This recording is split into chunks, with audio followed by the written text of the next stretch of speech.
Alright guys, we're back.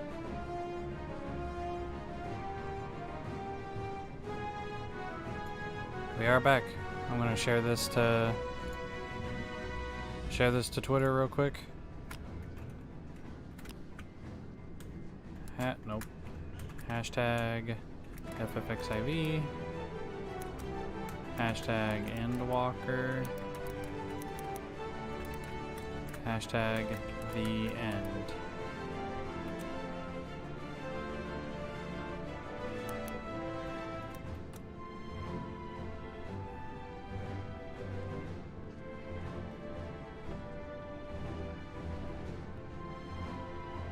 Tweet. This is it.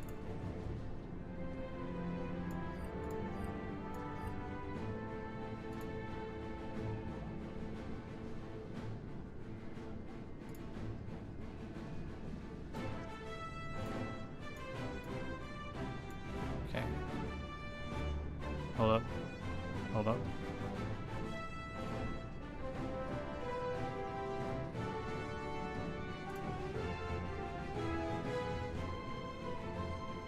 Looks like something's going weird here.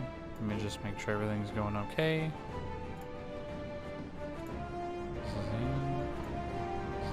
Okay, there we go. Okay, there we go.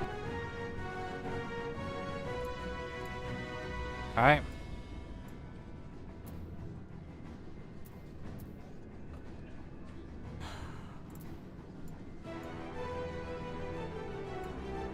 Turn it on live chat. There we go. Let's do this.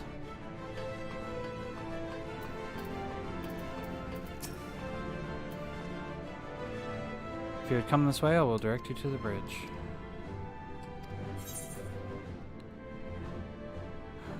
Let's do this.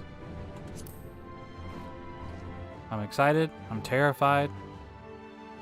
A little upset that the thing is over.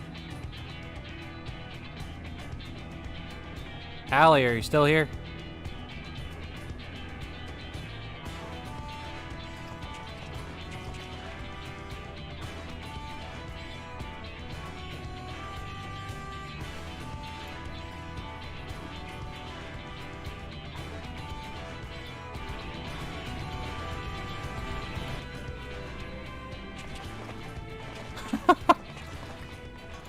Welcome to the bridge, everyone! I hope you have everything, because I can't be bothered turning back.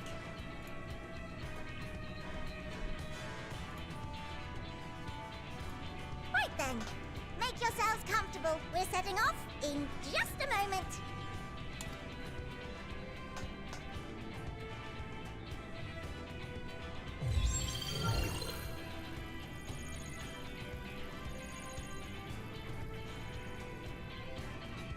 It's incredible.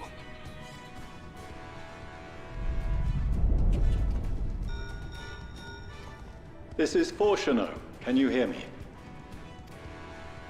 The preparations for the summonings are complete. In accordance with the 14th phase of the plan, we have moved the Ragnarok to the launch site. The gates are open. You may depart when ready. Oh boy. So, are we ready? As ready as we'll ever be. Let's get going. That's a mood. Oh, come on. The burnt-out star's got more fire in its belly. Try it again, with feeling.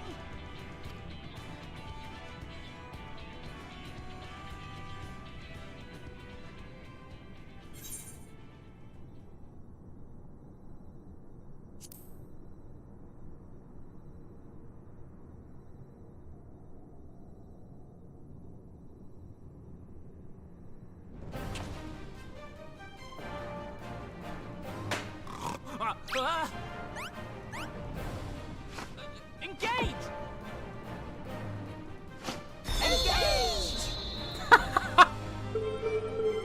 Fucking Voltron shit right there.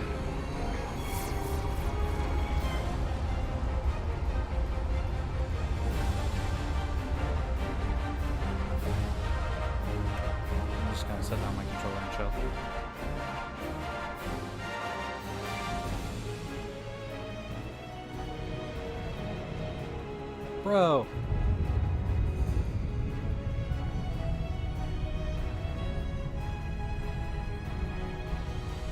Well, that's a lot longer than I thought it was.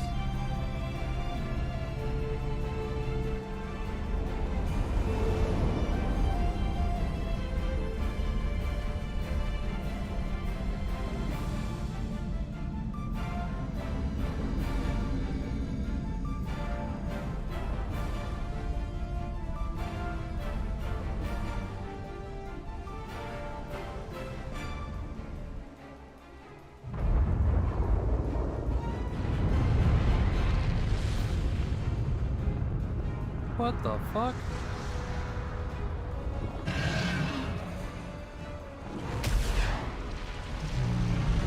Oh.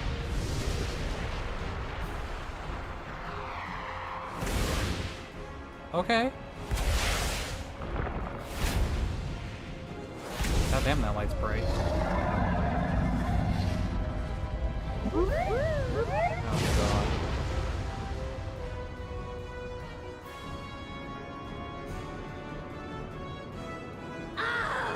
That I must carry landwalkers into the sky. I cannot imagine a greater indignity. Do not sulk so. For thy mighty winds exist not only to buffet and batter. Nay, they may serve also to thrust forth with vigor. Such is thy glory, and thus it is an occasion to rejoice. Susanoo's a bro. Let us revel!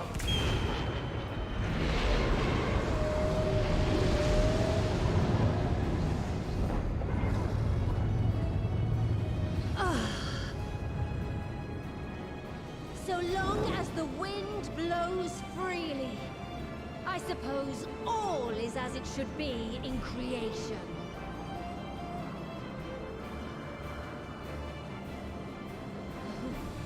I will render unto them a storm, that they may pierce the firmament and fly free!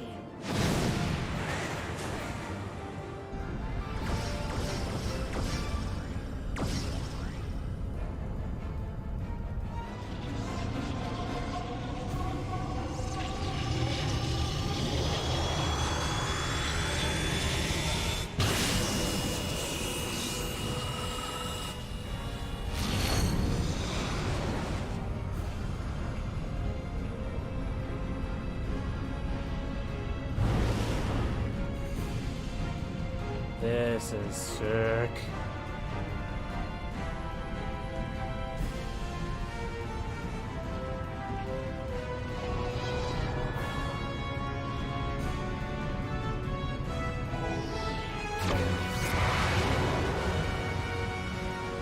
Huh.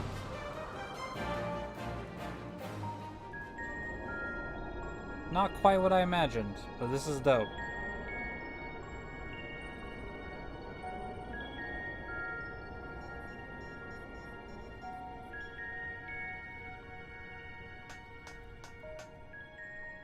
Still in one piece?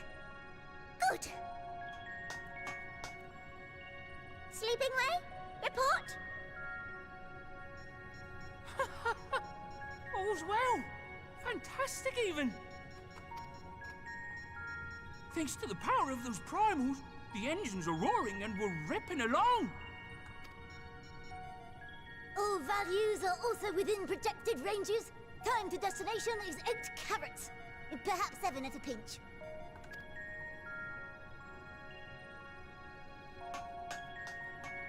All right, let's go over some points of caution. Our destination, as you know, is Ultima Thule. Lest you wonder, the place is not a star so much as a patch of emptiness. That's the extent of what our equipment could determine, anyway. From what we know of Meteon, she's likely used Dynamis to obfuscate her location. So, in conclusion, we'll only know what's there when we get there. The crew and I will will see to it the ship's ready to take off at a moment's notice. We'll support the search as best we can, but it'll be your paws on the ground, assuming there is any. But everything will be fine, I'm sure. Heidelin believes in you, so you ought to believe in yourselves. Just don't do anything I wouldn't, like waiting too long to use those portable teleporters of yours. Personally, at the slightest sign of trouble, I'd mash the button to bits, and you should as well. Understood. We promise to be careful. I suggest you brace yourselves. We're about to arrive, and the vessel will shake a good bit. This is gonna put us all on our ass.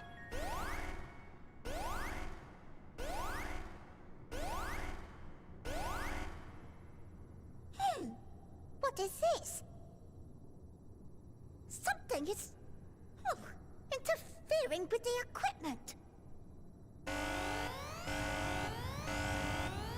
That's not good. Oh fuck. We're dead. We're gonna die. Here we go. Greetings.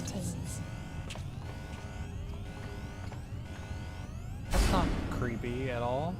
Thanks.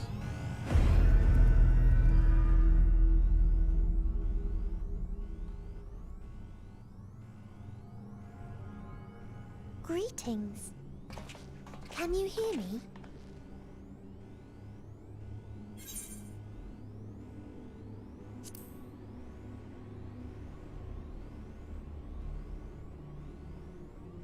So this is Meteon. Oh. Have you met one of my sisters?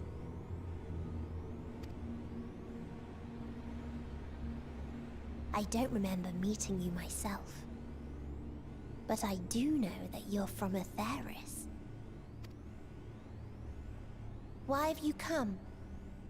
All you had to do was wait. I would have delivered to you your ends.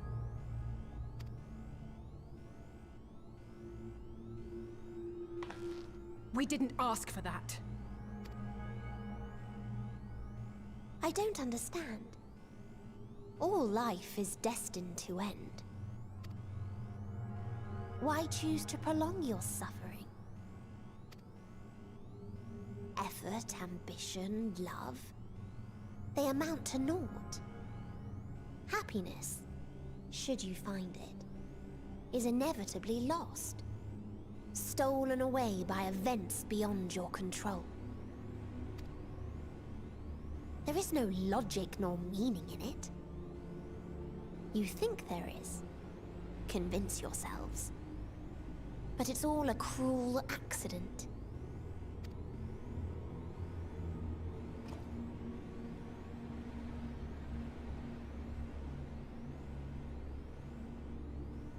Come now. I speak the truth. A truth you would recognize if you looked up at the night sky.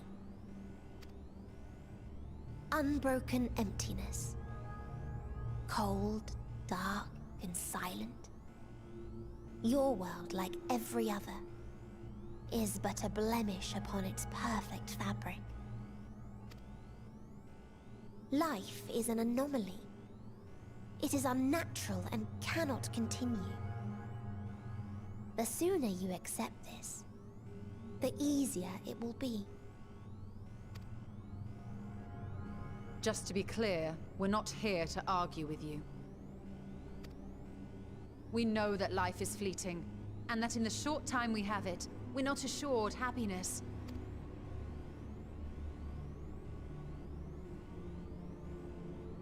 Indeed. I've seen far more sorrow in the eyes of many I've met.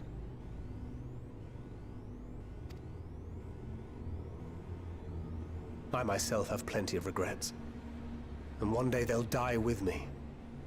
Gone to dust with my good deeds and unfulfilled dreams.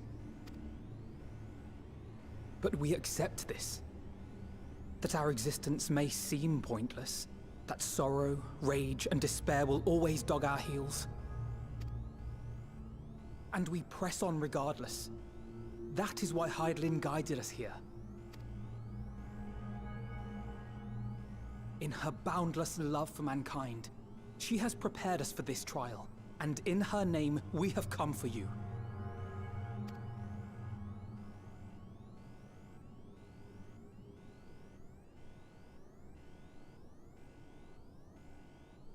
Yes, I sense it. A burning passion like unto fury. I know it well. For the same passion once burned in many a star before yours.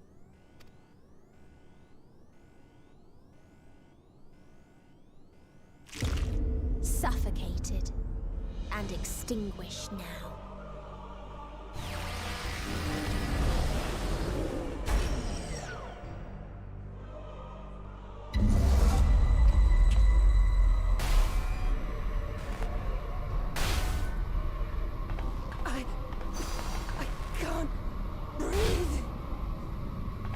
You approach the bounds of my ultimatum, where emotions dictate reality, where resignation and acceptance unite to embrace the end, where those who yet valiantly cling to life cannot thrive.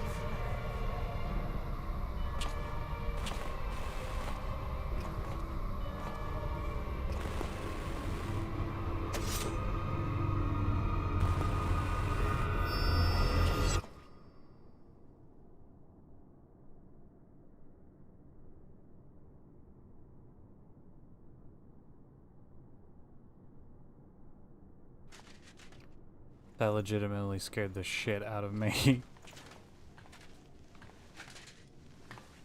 By the Fury.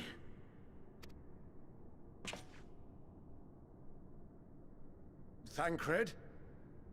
Oh no. Meteon has gone as well. Mayhap he awakened first and gave chase. Everyone? It appears we are at our destination. This is Ultima Thule. Not that we knew what to expect, but I wasn't expecting this. From atmospheric composition to ambient temperatures, all reading to within permissible range. This place is capable of supporting life.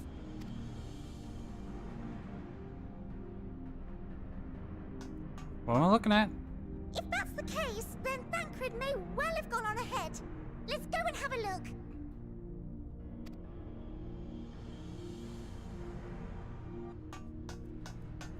Meanwhile, I want the rest of you to perform a full inspection of the ship, as well as a biological scan.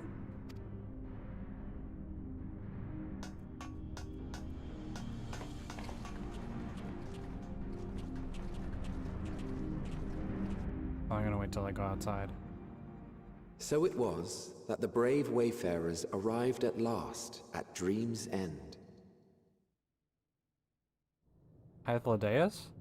What the fuck? In following their path walked and history written, I am made keenly aware of one truth. Though the curtains may fall again and again, so long as others take the stage, ever shall there be more tales to tell. What the fuck? So, let them bring it to a close, I say. Let the curtains fall upon this, the final chapter in the tale of the star.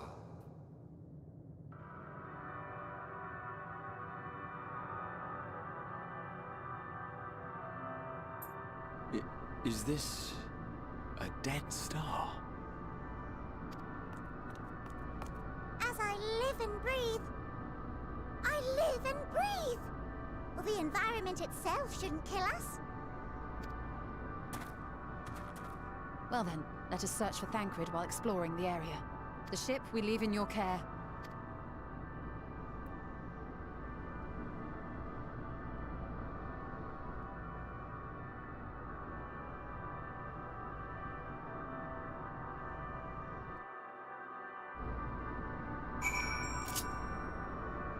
Okay.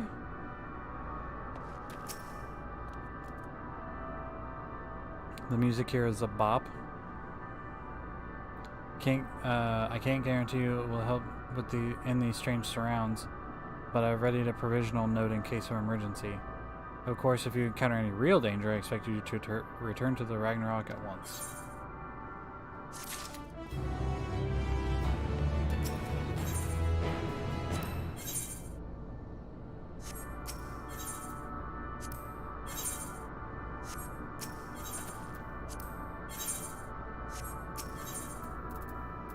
Okay.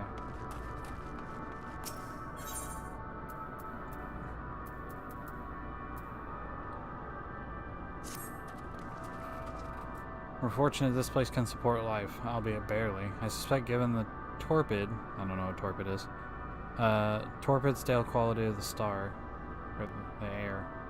Fuck. But never mind that, we must find Thancred. Let's begin our search from the prow of the ship. It seems like as good a direction as any.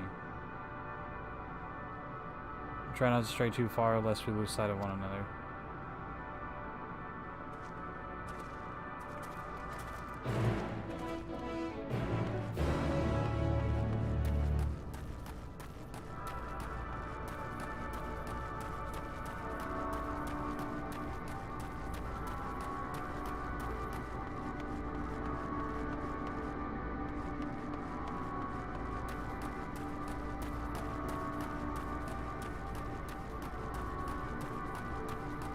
This is a fucking wasteland. Is that a fucking dragon? Okay. There's another dragon, though he seems to not be moving. That one is, though.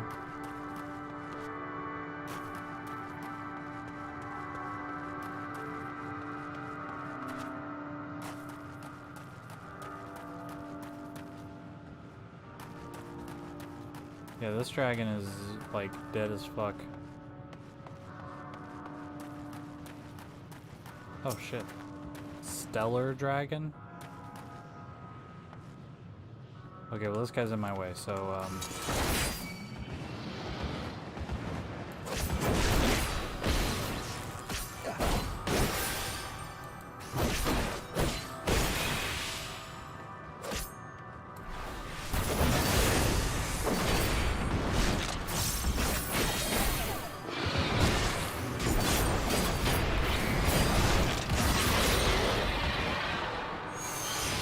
not the rotation as it was intended.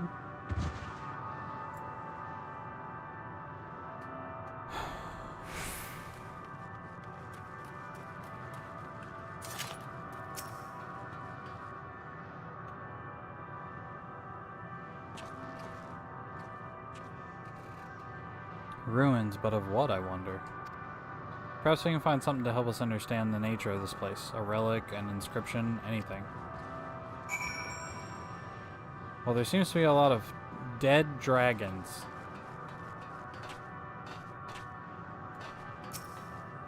Molten structure. Metallic pillar has been partially melted, sometime in the distant past. The damage does not appear to have been inflicted deliberately. Rather, it calls to mind the indiscriminate destruction often wrought in the heat of battle.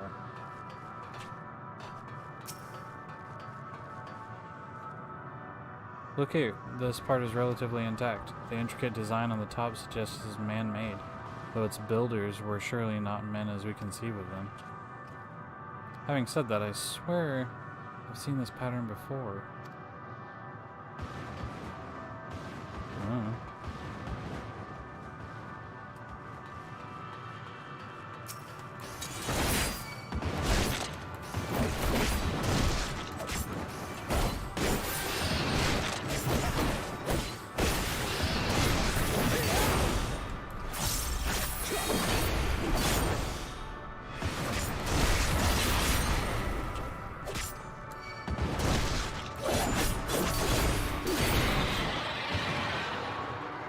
This new rotation is weird.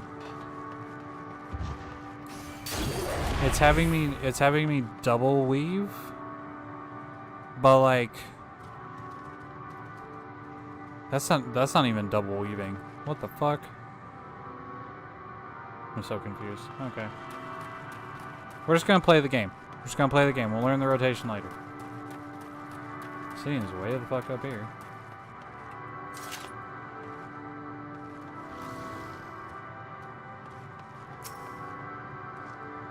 I thought this hill might afford a better view of our surroundings. A poor decision in hindsight.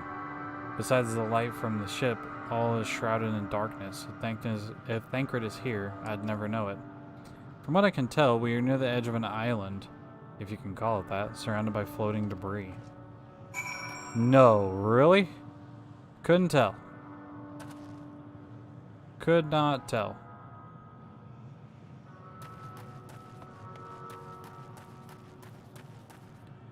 Oh, that gave me fucking vertigo.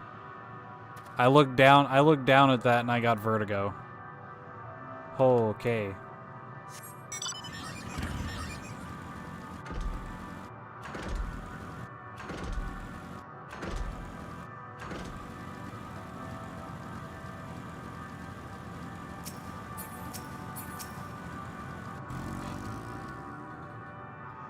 Oh. Were you able to find anything? Nope. As I feared, and still no trace of Thancred.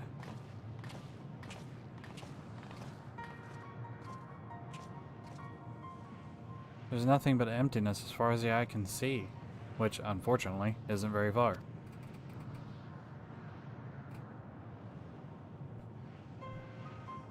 Though I can't help but suspect that someone or something is here. There are times when I sense it drawing close, and then a chill washes over me, leaving me exhausted. Leaving me with feelings of death and anguish.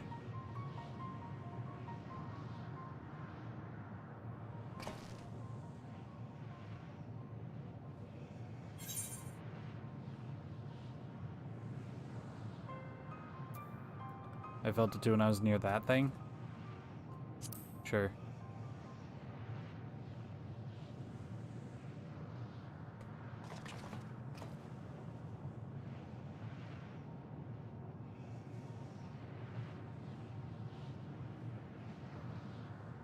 What are you talking about? There's nothing there. Oh, what the fuck? What do you mean there's nothing there? There's a fucking dragon. What the fuck? Before we jump to any conclusions, perhaps we should search elsewhere. Agreed. We found only more questions when we are in desperate need of answers. That's a fair stretch of terrain for the ship's starboard we've yet to explore. Let us try searching then. Wait, we're not going to talk about this? A word before we join the others. Can you see the dragon? It's right there. Y'all can see it, right? It's right there. I'm not crazy. Oh shit, okay. I see dead dragons, I see live dragons, and they're all walking around.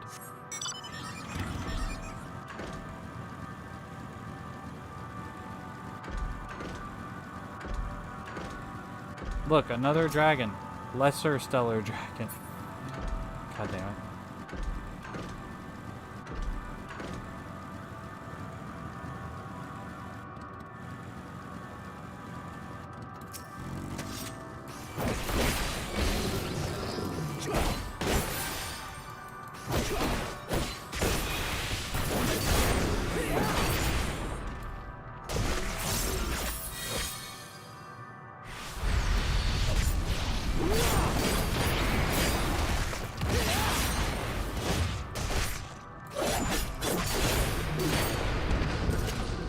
That double down hits like a truck. It's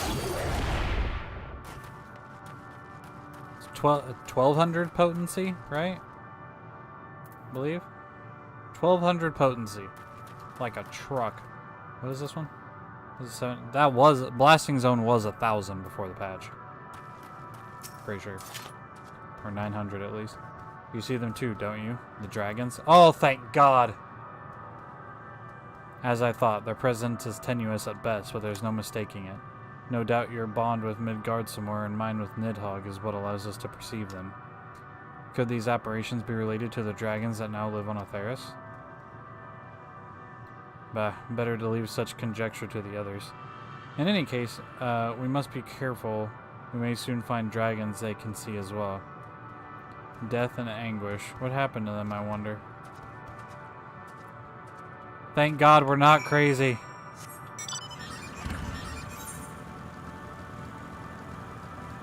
Yeah, this place is a fucking wasteland. Is that another dragon?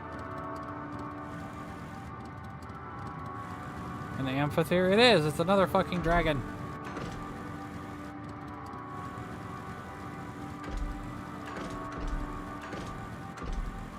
Shit. Shit. Is that a live dragon? Oh, that's a good one. Oh my God.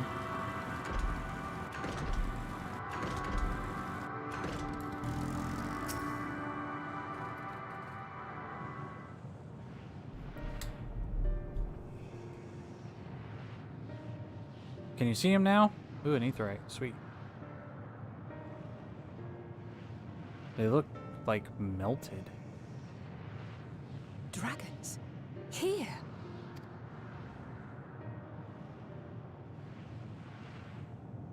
What you see is a memory of a world that once was. A world suffering a slow death, whose denizens cried out for the release of oblivion. What? Their world is dead? It is. Not a single life remains upon that husk floating in the vast emptiness. These creatures are shadow and shade, perpetuated only to suffuse dynamis with their unending lamentations. Our friend Thancred, where is he? A strange question.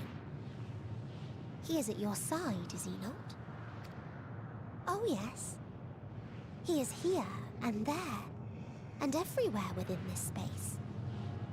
He would tell you himself if he had form to form words.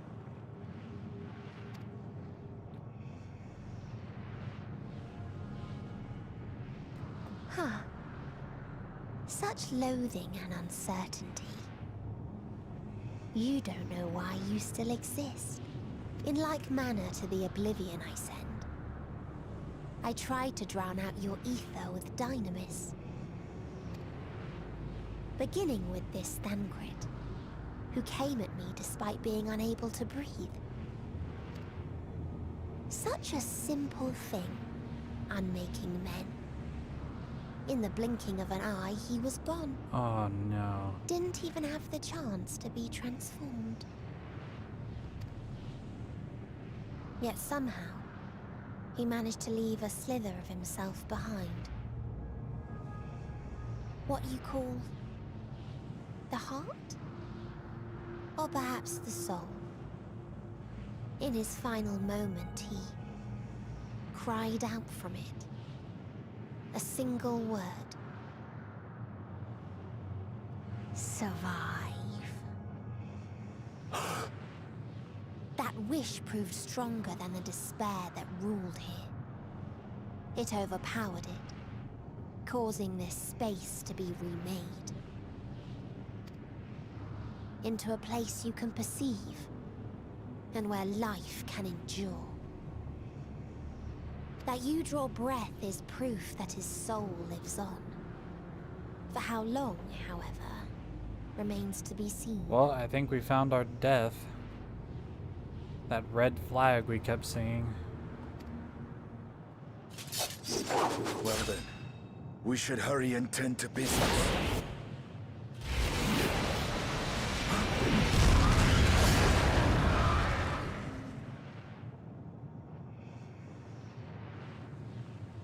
It's futile. You will never reach the true me. I told you, emotions dictate reality in this space. Such changes as you might work will not alter in its nature. You may see, but you cannot touch. Walk, but not advance.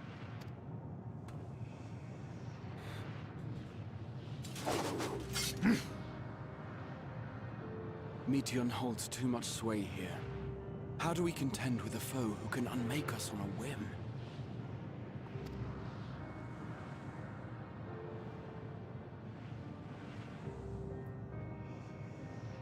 I do not know.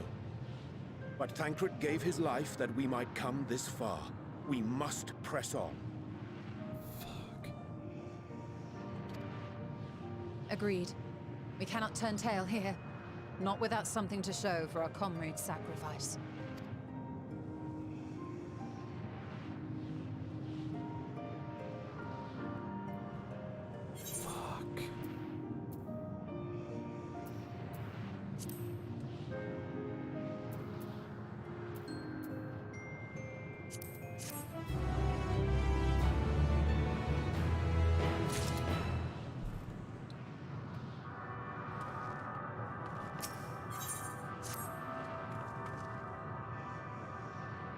Soul without body, a form of being with which we are not wholly unfamiliar. Indeed, for we existed in a similar state when residing in the first. The circumstances are rather more dire than that, 'tis true, but I choose to believe he is not forever lost to us. In faith he hath afforded, in sacrifice he hath afforded us a chance to prevail. Let us not squander it, and ascertain the nature of this realm that we might confront and defeat Meteon. Justinian, hero, would you accompany me in speaking with these dragons? Mayhap they can enlighten us. I would ask the rest of you to survey these surroundings. If there is a path that may lead us to our quarry, you must find it. Very well. We can reconvene here when everyone else is finished. Meteon said these dragons are shadow and shade from a world whose denizens sought oblivion. As such, they're not like to be amendable to company, let alone conversation, so please be careful. Holy actual shit. Let us split up and gather as much knowledge as we may.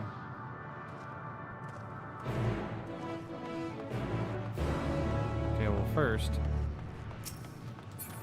Etherite.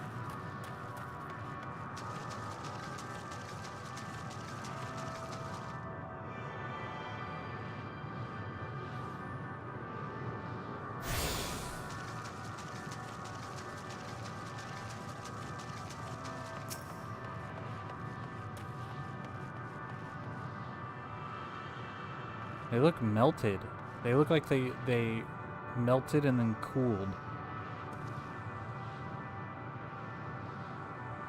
A visitor, not of this star. Could thy slender hands bring plague to our world? Thy breath extinguish life's feeble flame? Oh, how we adore thee. Alas. With time our flesh shall wither, our souls fade, and so we wait for this inexorable march unto oblivion. If thou art not come to hasten our demise, I bid thee leave us. We crave not companionship, only silence. Jesus.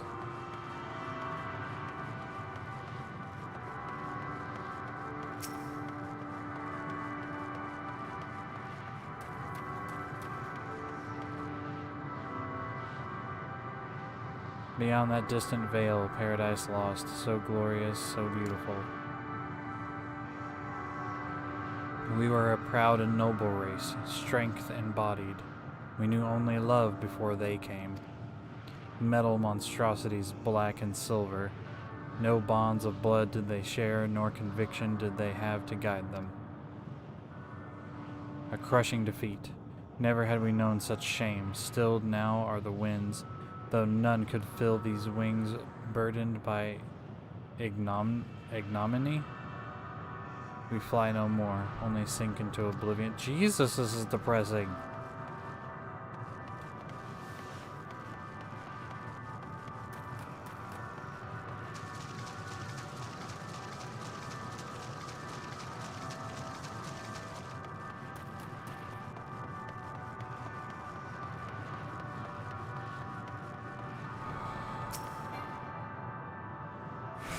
Thou wouldst bid me speak? Folly. I observe the lesson of stone. I shall not fly, nor speak, nor roar, only watch and wait to the end. But one sight yet stirreth my blood, tempts me to raise my voice to lamentation. Knoll, the cradle of unsunned dragons. No words, no songs are possessed of the weight to describe such a tragedy. Go, if that be thy will, I shall remain. Fuck. Find the source of the dragon's woes in Knoll.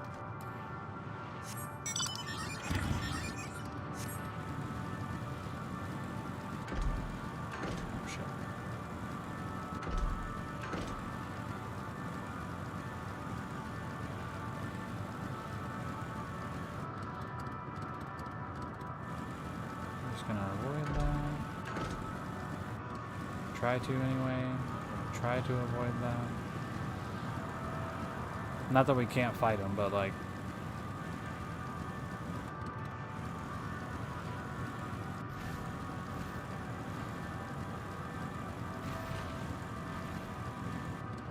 Oh no. They led you here as well, did they? It was described to me as the source of their woes and proof of their end. And I think I'm beginning to see why. It's a hatching ground, or was. I've seen similar on Theris. Midgarsamore's kind must once have lived and thrived in a place such as this. Vritra said his father was driven from his ancestral home by war and strife. This, then, is the fate of those who remained. Let's have a look around. Maybe these eggs have more to tell of what happened here.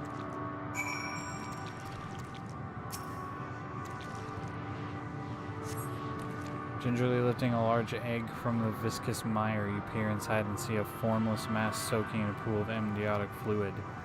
Your stomach turns as you put it back in its resting place.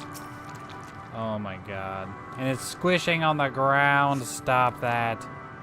Murky liquid is pooled inside the eggshell. Noxious photor is indicative of contamination.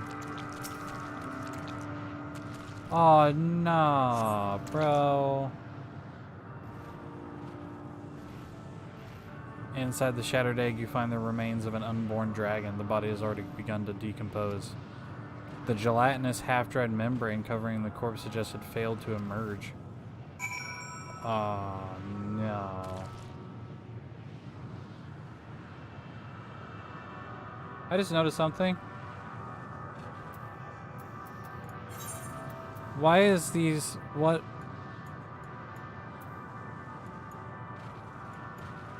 Why is this a 3? Or a weird... what is that? And why is that like that? It's not the same font. Why? Tell me.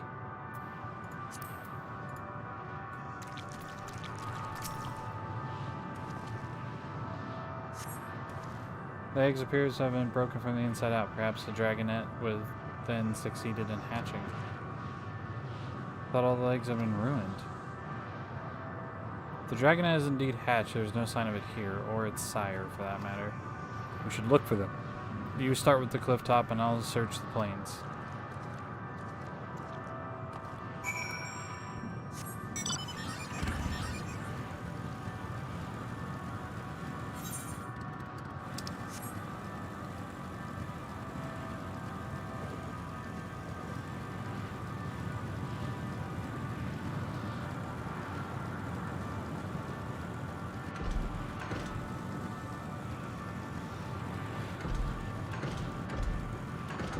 Bereaved dragon. Hello?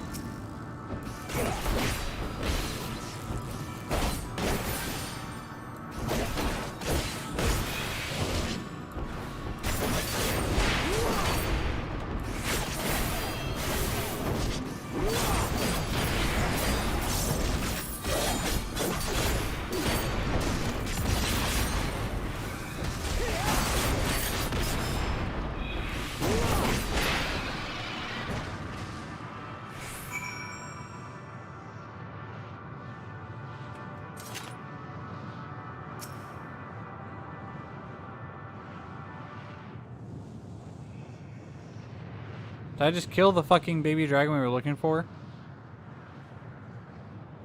The boisterous howling hath been quieted by thy hand, I presume. Everything alright? I thought I heard a dragon or something resembling one.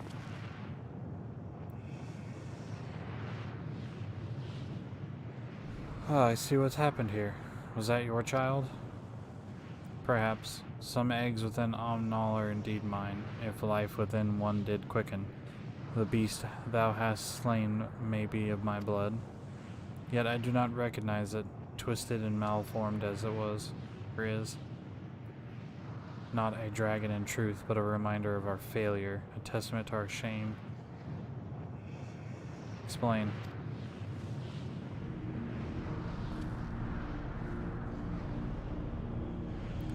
They descended from the heavens, cold, heartless machines, and with them rode war and death. From fire and fury, rage and rancor we gave answer. 'Twas a long and bloody battle, but only the beginning. Untold chaos and destruction swept over the star. In the end, the invaders were victorious. Yet, when they looked upon their prize, they deemed it unfit for requisition. We were abandoned to our ruin. The survivors sought to put away their shame, to rebuild, a futile effort. In purest soil, replete with ether, did we once cultivate our nesting grounds, but our lands were barren, and any eggs nurtured in such desolation were fated to rot. What few survived to hatch emerged as abominations, and we shall have no new progeny. But there are dragons among you capable of journeying to other stars. That there are. Many would make the attempt, each bearing a clutch of eggs. The richest stars were home to the harshest rules, and the arrival of dragons incited contests for supremacy. When the fires faded, the wars lost and won, they too were reduced to ash and waste. 'Tis the curse of those who seek life, to be drawn into conflict, to conquer and be conquered. A vicious cycle we now choose to break. We tire of conflict, of everything. We wait now in sweet, merciful silence, free from strife and suffering, still as stone. Wait! You claim your kind is doomed, but there's another star.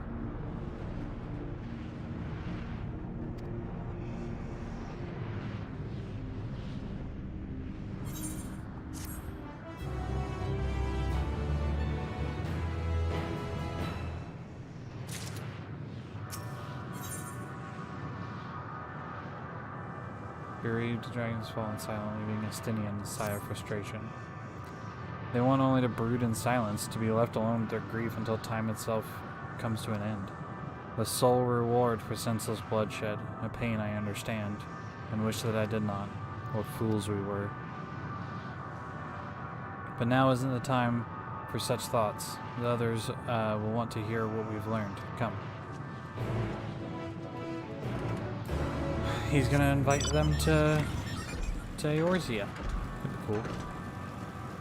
Give them another chance.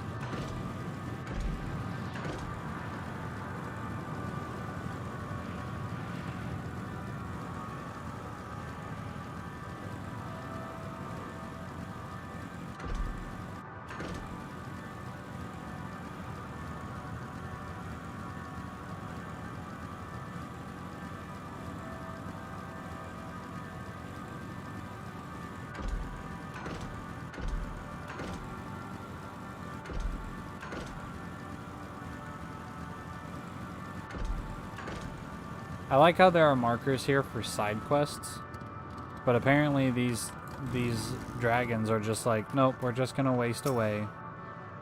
Like, what the fuck would they want me to do for them? Were you able to establish any meaningful contact with the dragons?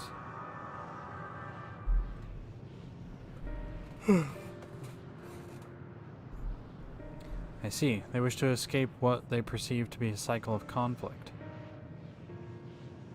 Thank you, hero, Estinian. As for our part, I believe we were more acutely aware of our confines than before. We started by traversing the perimeter of the island to see if there might be a path leading off of it. Sadly, there is nothing to be found. There's no small amount of debris floating about. Could there be enough to serve as a bridge to lead us elsewhere?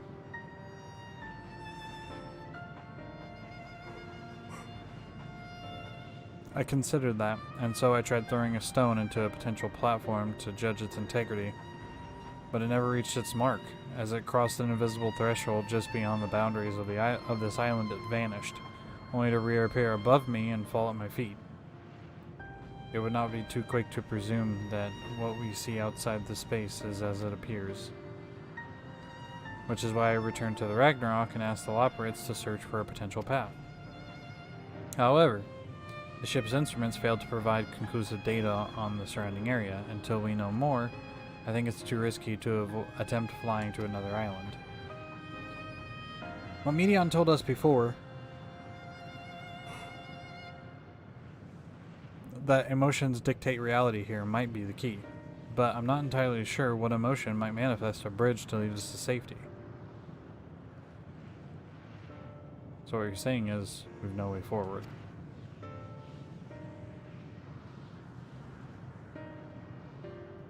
At present, aye. If it is indeed emotion that governs this island, perhaps it is not Medion's, but the dragons that hold us here. They tire of conflict and have chosen a path of oblivion to escape it. Or rather, they have chosen no path at all, meaning there is no way for the dragons or anyone here on this island to advance. Sound theory, disheartening though it may be.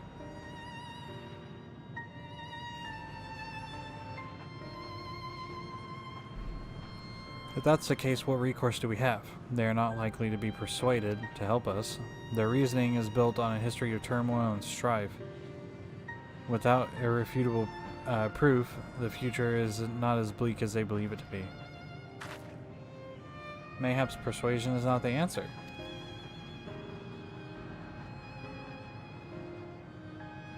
Medion meant to unmake us then and there on the Ragnarok, and she would have succeeded if not for Thancred's determination. She conceded it was strong enough to overpower the despair that otherwise rules Ultima Thule, and reshape it to a degree. Perhaps it can be done again in like manner, by overpowering the prevailing emotions. 'Twas Ultima Thule's architect, Medion herself, against whom Thancred did pit himself in a clash of wills. Though I marked no leader among them, as such I did chance to encounter a dragon possessed of despair far more potent than most.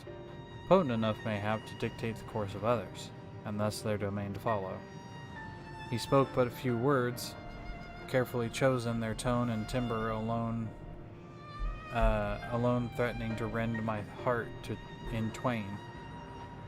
Challenging his desire to remain may also what may allow us to alter the island upon which we stand. Alas, I fear my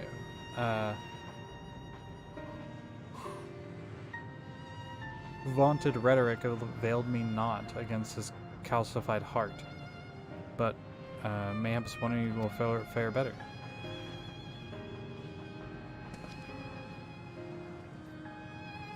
Then I shall guide thee. End, they call him? In the dragon tongue. Thou wilt find him nearby, eyes fixed upon the water. That guy over there? Well, what have we to lose? Let's get going. This is some depressing shit.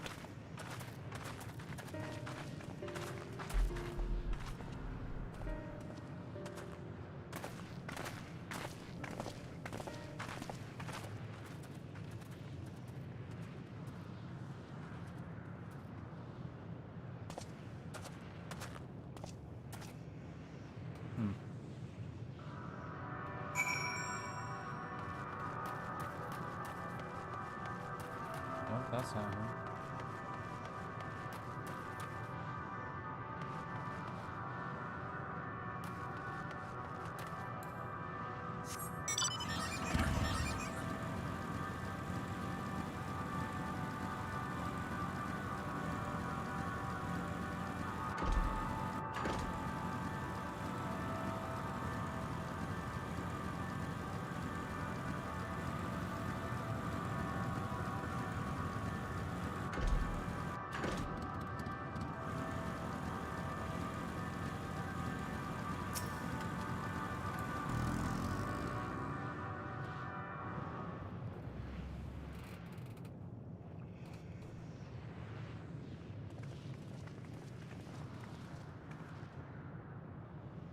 He remaineth as he was when I first approached, entombed in melancholy. I see.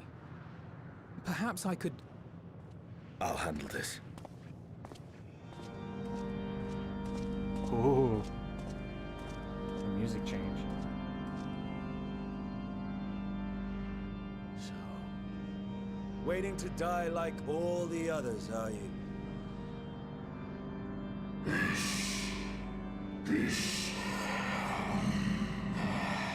Aye, our pride is crushed and our souls corrupt. The winds are stilled, and the heavens offer no comfort. There is nothing left for our kind. Our long lives are a curse as we await the end. Still as stone we shall become. So you say. Yet your kind has found a new beginning on our star. One of you braved the Expanse, bearing with him a clutch of eggs. They and their children now rule our skies, their song heard by all. Our kin on another star? And yet upon thee do I smell the blood of my brethren. Were they drawn into discord and war on their new home? They were. They suffered much, and repaid their suffering in kind.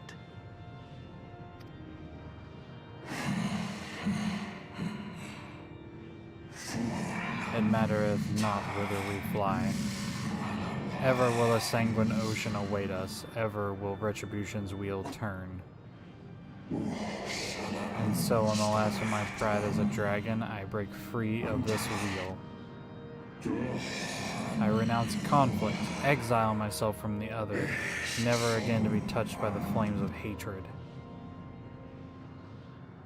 Had your brethren made the selfsame choice, my family might still be alive. Yet lasting peace does not come to those who simply retreat from conflict. No, you must be willing to confront it. To stare into the face of your foe, and see yourself in him. Only then can you break the cycle of torment and tragedy. This lesson, a dear friend taught me at the risk of his life. There is no nobility in your penance. You wallow in self-pity. And after everything we've endured, we will not let you stop us.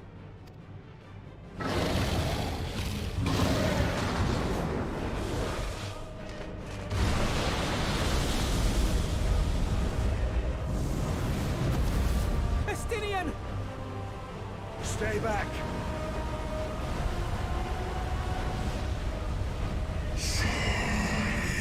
We tire of war, we tire of turmoil.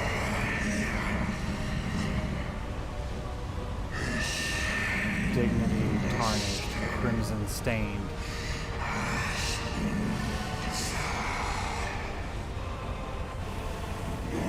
Our misery, our shame, too much to bear.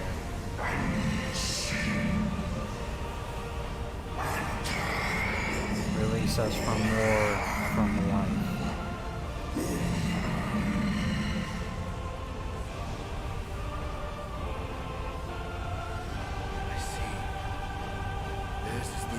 That bars our way. The rest is up to you.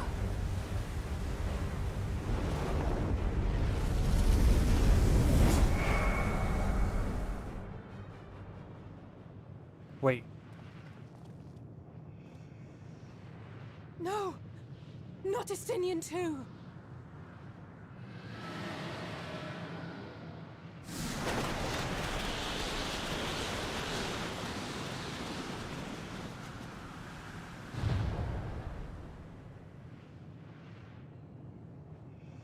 There's a wind.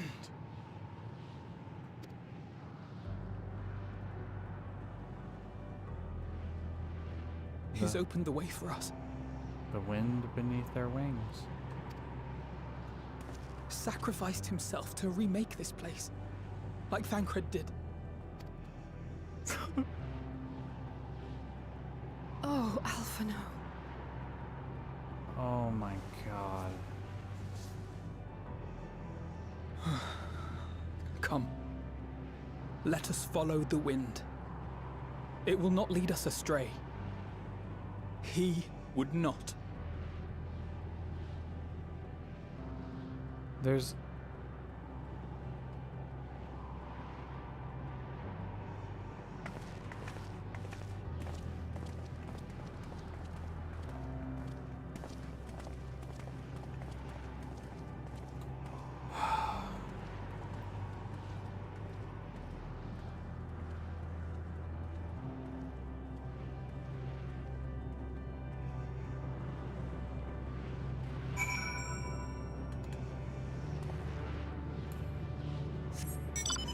After the shit that I've just seen, you're over here chopping fucking wood, bruh?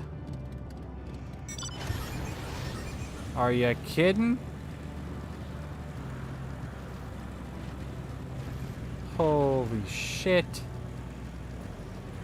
First Thancred and now Estinian. They took the Chads.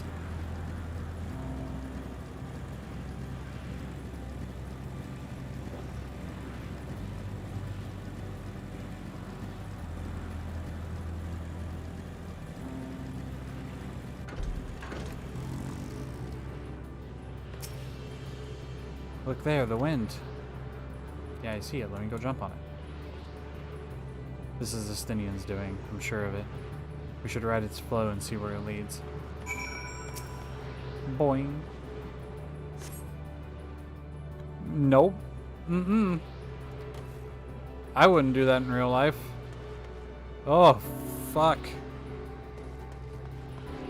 Oh, hello? Powerful gale has delivered you to another island. The other scions should arrive before long.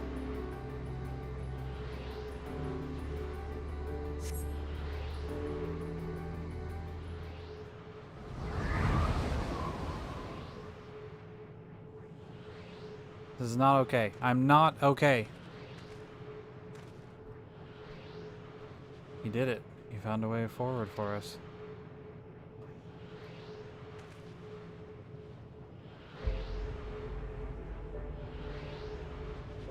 The dragons remain trapped within their prison of their own making, lamenting the horrors of war.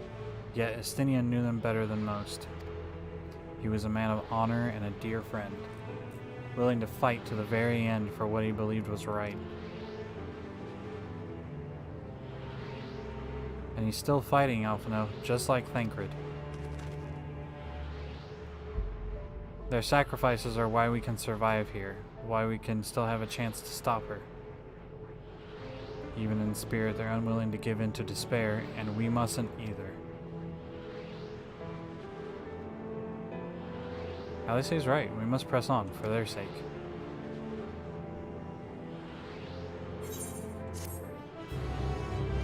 I like how it's still giving me experience, even though I've hit max.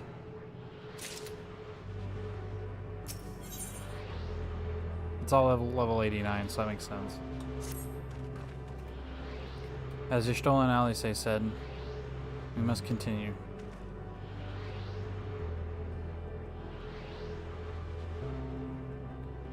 Notice a change in our surroundings? Perhaps this is a memory of an altogether different world. Yeah, because that was like rocky, broken mountains and stuff, and this is sand. It would be prudent to learn more of it then. Tread carefully lest we lose our footing in this sand. Yeah.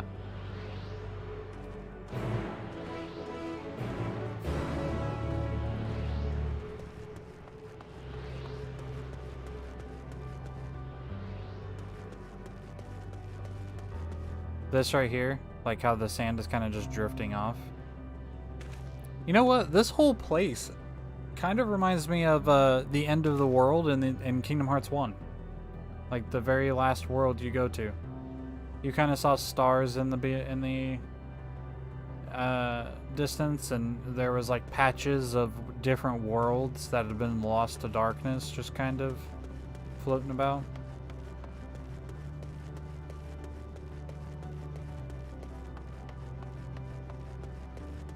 I have a theory of what happened to stuff, but I'm gonna let it play out first. Wonderful. That's a beholder. What are you? I want to click on you. What are you? Too far away. Okay. More beholders. Oh, you're creepy. Ariane J. Were not for the violet crystal embedded on its surface, it would appear as ordinary stone. A curious script has been etched upon them, alas, is not a language with which I'm familiar. Cannot say I recognize it either. Nor I. The dragons, from what I can recall, preserve their knowledge in song and eschew the written word entirely. So, we may assume that this is the work of another race, yet we have yet to encounter. Medion claimed the dragon's world suffered a slow death seeking the release of oblivion. What life we find here, like as not, doth wend its way toward a similar end. What do you see, besides fucking beholders? What do you suppose is that over there? A beholder! Not sure, it's hard to make out in the distance, but its surface seems to be... Oh, that? Seems to be the same crystal as this monument. Meaning, there's a chance we find whoever built them both. We should go and take a look. There's an ether current I should probably go grab. Drifting Ia? Ugh, what the fuck? Okay, well. Let's fight it, because that's what we do.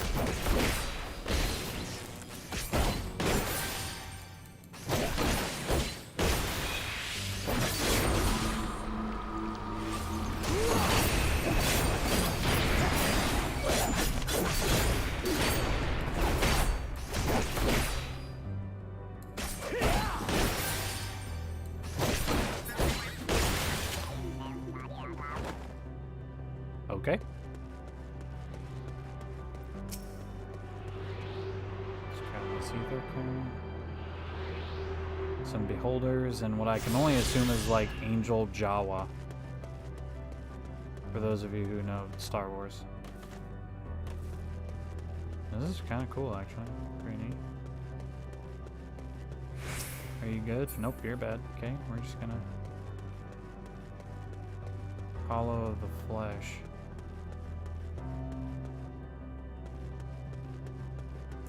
Oh, where's the inhabitants? What the fuck?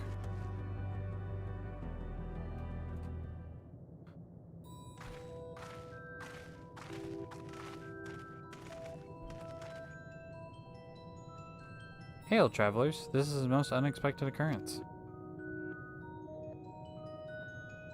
Hello there? Is this your home? Indeed it is. Forgive me. I had forgotten. An exchange of introductions is expected when first meeting those of whom is unacquainted. Oh, the fuck?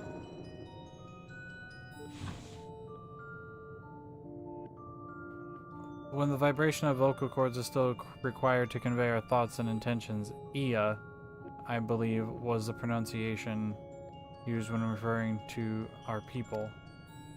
Though it is not entirely applicable given our present state, you are welcome to use this appellation. As for the nomenclature to address my individual person, I believe it would be pronounced Kafkuj. Yes, Kafkuj of the Ia.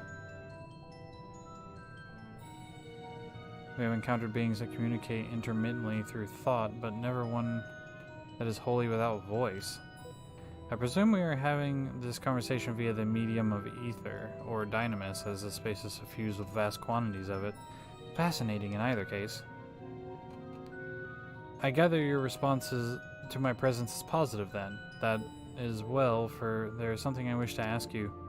Like yourselves, we Ia are ether-based life forms. Therefore, it may be surmised that our bodies are of comparable biological composition to those we once possessed.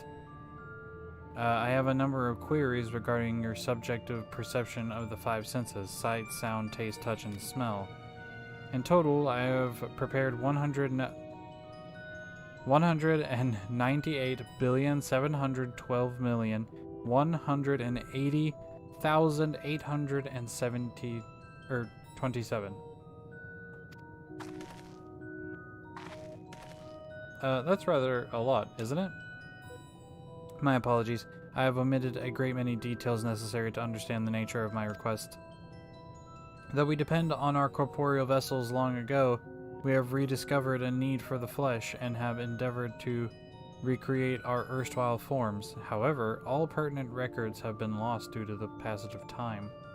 Take, for example, the nervous system. It is well within our power to recreate, but we have no frame of reference for sensations once experienced by our people, which may compromise our ability to interact with our physical environment. And the reason you need to regain corporeal form? Why, to bring an end to our existence, of course. Oh my god. Though need is perhaps too strong a word. It would be a simple matter of unmake ourselves through use of etherical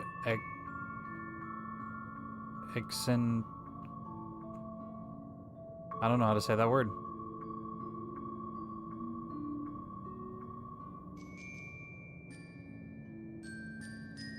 Exanunators? I have no idea how to say that word. But such a death seems inadequate.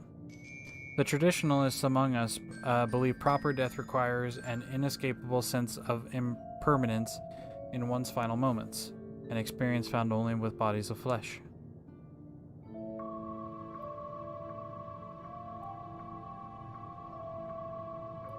We should very much like to hear more of your plans. In exchange, we will answer any questions you have to the best of our ability. Such an exchange of information would indeed prove useful. Very well. To ensure efficacious exchange, I hereby invite you to our home. Yes, the abode of the Ia, where we traditionalists prepare for our demise. I presume your consent to answer questions is indicative of a tacit approval of our plans, in which case your cooperation is greatly appreciated. Oh boy. I must caution you, however, to be mindful of the Ia wandering the desert. Their desire for bodies of flesh could be described as overzealous. Now, if you would follow me. Yeah, we met a few of your friends. This is going rather smoothly. Not that I'm complaining, mind. Even so, we mustn't forget our aim. Their aim is oblivion, much like the dragons. Though I fail to see why a civilization so seemingly advanced would choose to unmake all that they have created. At any rate, we will find no answers dallying here. Let us be on our way.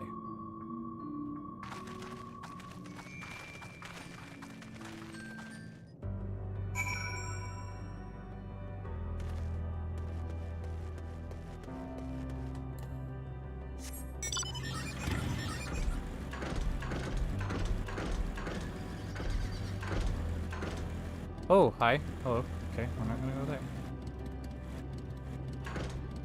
Oh, did I go the wrong way? For some reason I thought the arrow pointed here.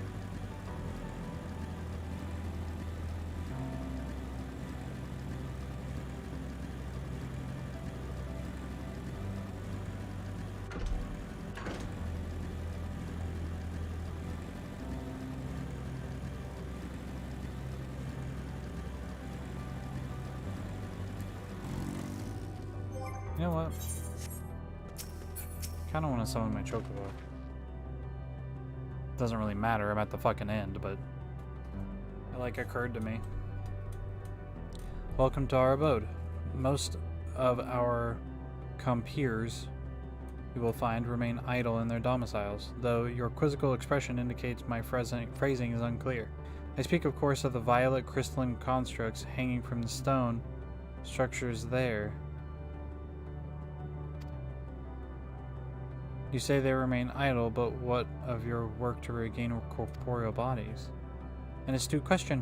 and understandable given our finite nature, your finite nature. We have no desire to pursue our research, for it is no longer necessary. If in our idleness we are struck by sudden inspiration, we rise to pursue said inspiration to its conclusion. That is why I was present for your arrival, and why I continue to engage with you still.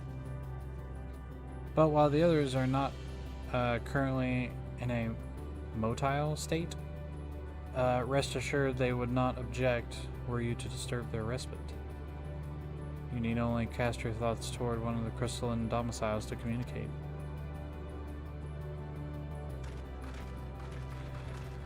Oh, this guy is making me flex my fucking vocabulary muscle. Jeebus.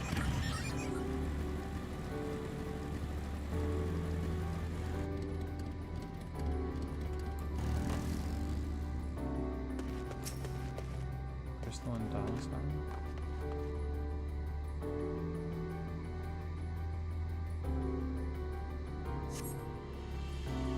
Cast your thoughts toward crystal, but there's no response.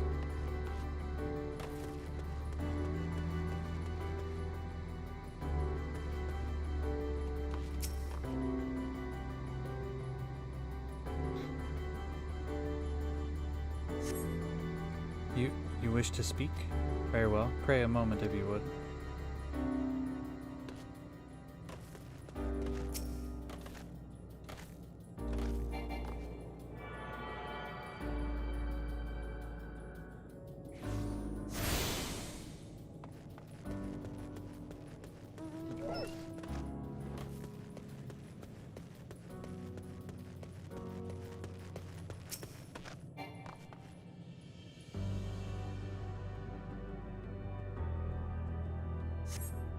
Why we seek our end, you asked? If you wish to know, I will tell you. Just a moment, I must remember. What form did I take when I last emerged?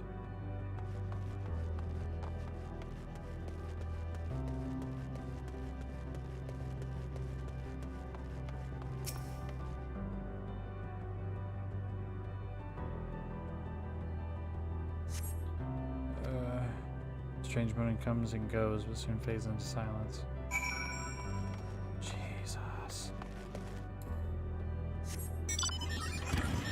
I'm gonna need some fucking happiness after I need some. Hello?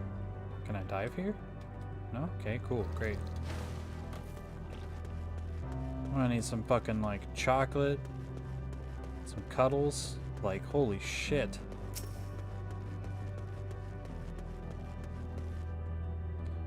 Did your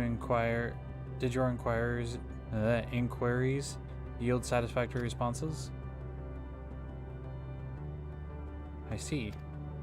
If they failed to answer, then it is likely because their minds have unraveled due to prolonged idleness. They are not but concentrated ether now. Worry not, there are no others who have need of those lodgings, but they will not prove a hindrance to remain as they are. But more importantly, you said some few did answer your request for an audience, yes? I imagine they will be with us ere long.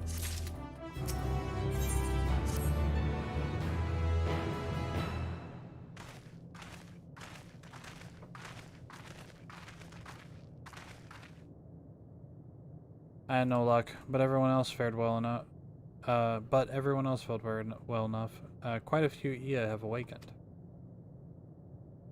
Ah, there they are.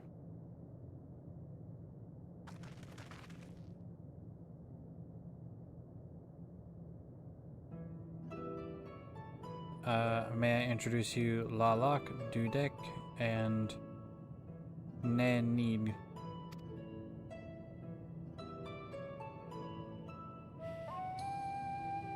It has been too long, Kafkuj.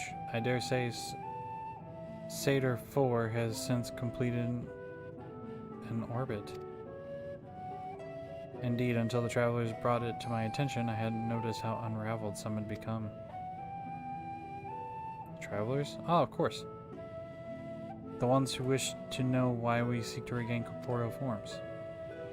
The truth of the matter is as plain to see as the neighboring systems, but my single account would fail to satisfy the requirement for scientific objectivity. Thus did I bid them to awaken you.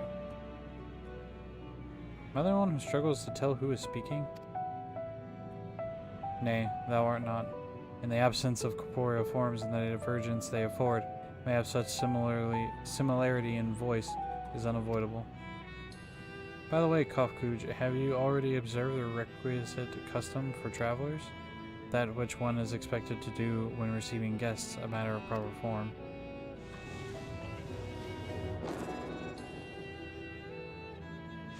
Ah yes, so long has it been, it had completely escaped my mind, and still does. What was it again? I can't seem to remember. Oh my fucking god. Stop! Please!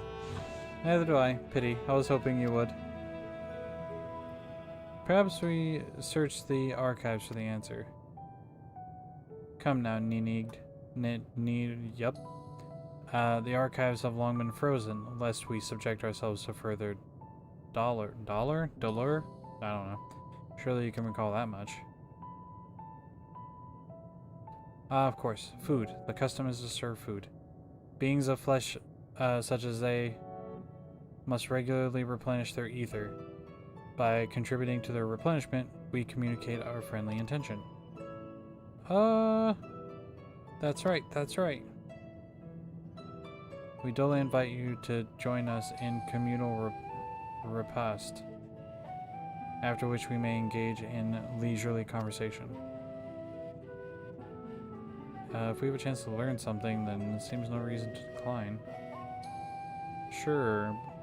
Excellent. If you would care to follow, we shall feast on the purest ether. Okay.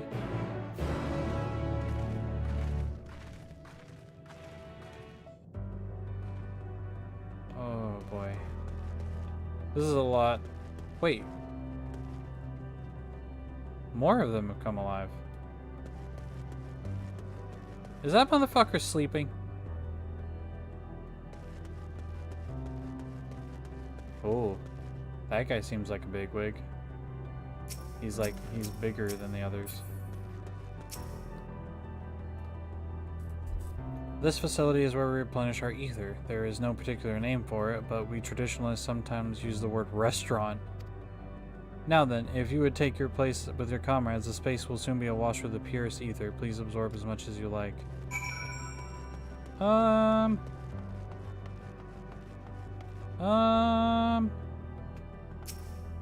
Okay.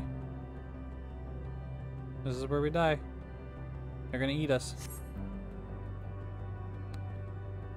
You brace yourself for a rush of sweet, sweet ether, but nothing seems to happen. Perhaps you need to wait a little longer. No, it's because there's no fucking ether here. Brace yourself again, but again, nothing seems to happen. Just as I suspected. As meticulously as one might recreate the ES home, this is Ultima Thule. One cannot simply generate ether here. As recreations, our friends are oblivious to this fact, to the very truth of their existence, much like the phantoms of the recreated Amarat. However appearances may seem, we must ever be mindful that it is the memories of the dead with whom we deal.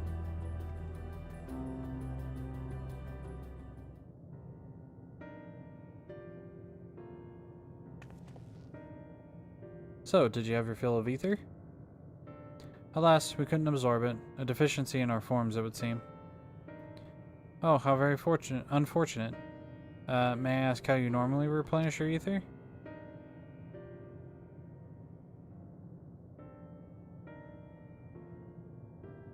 Through your mouths, you say? How very primitive and quaint. Stop that. To think that their mouths serve not only to expel sound, but draw in sustenance besides, such life forms have long since vanished from our systems.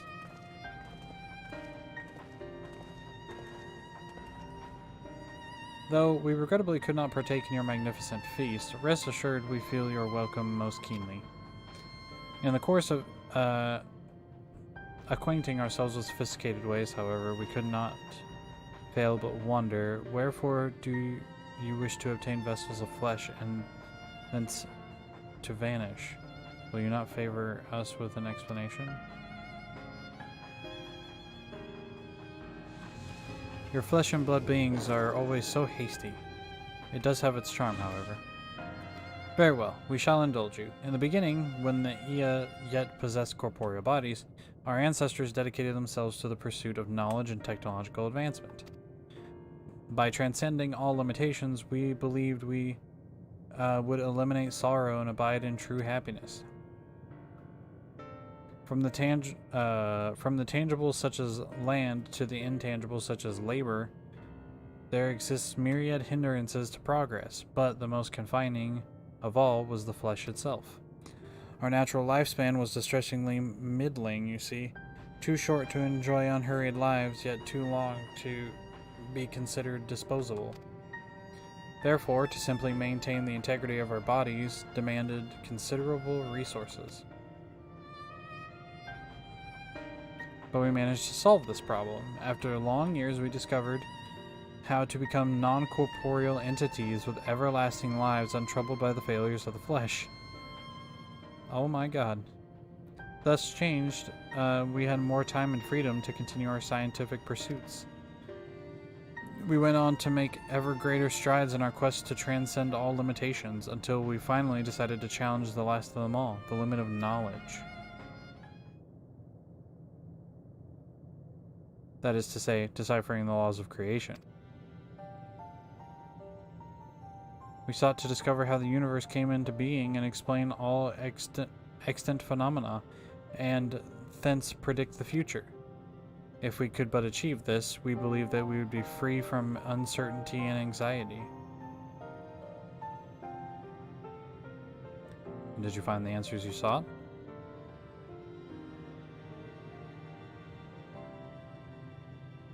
No? Yes, we did.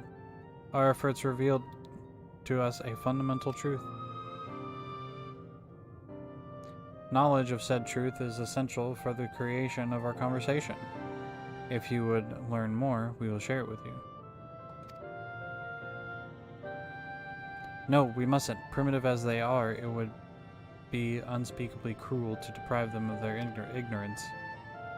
They are possessed of corporeal forms, their lives readily ended.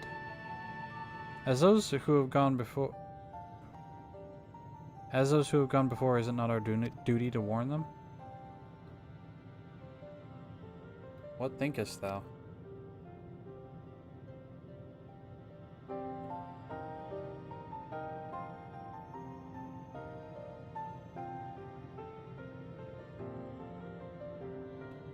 We have deliberated and come to a consensus.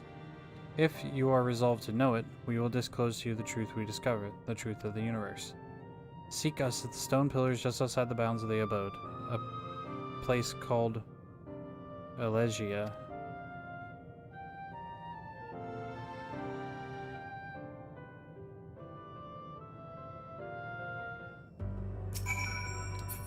How you doing, Ishtola? A fundamental truth. We will hear it, of course. Let us learn that which led such an enlightened people to an indolent end.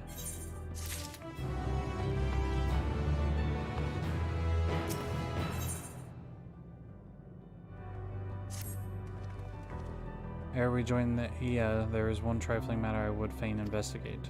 Hero, Grahatia, might I trouble you for assistance? But of course. My thanks. We shall head outside the abode if you would kindly follow me. I know not what mischief you're plotting, Urianger, but I trust you have our best interests at heart. The rest of us shall go to Elegia. Lest you worry, we won't start without you.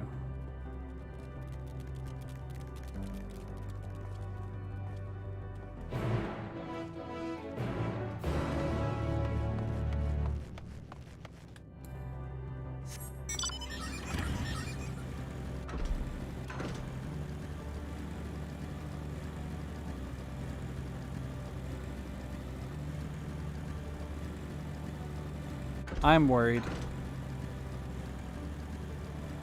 I'm not sure what about, but I'm worried.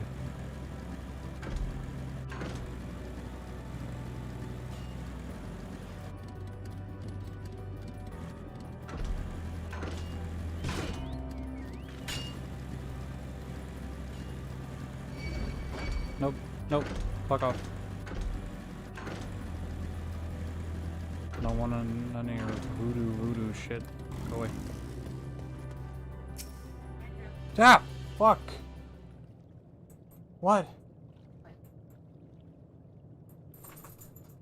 Holy shit.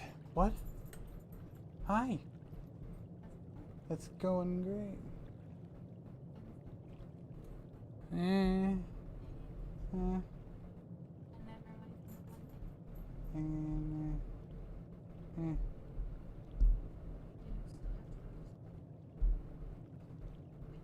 Oh, hey. I have camera on. You wanna? You're fine. You guys want to see? Do you guys want to see baby?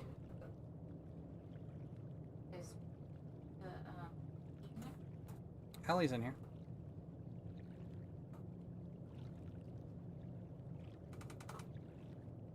Hi. These are my baby. Hi. Oh, I know. Show the baby. See? Hold on. Let me see how much can be seen. Oh. None. The microphone's in the way. Yeah, hi.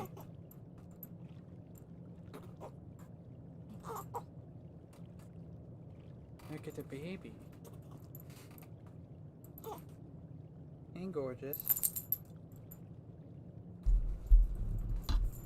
This is the baby. Her name is Desari.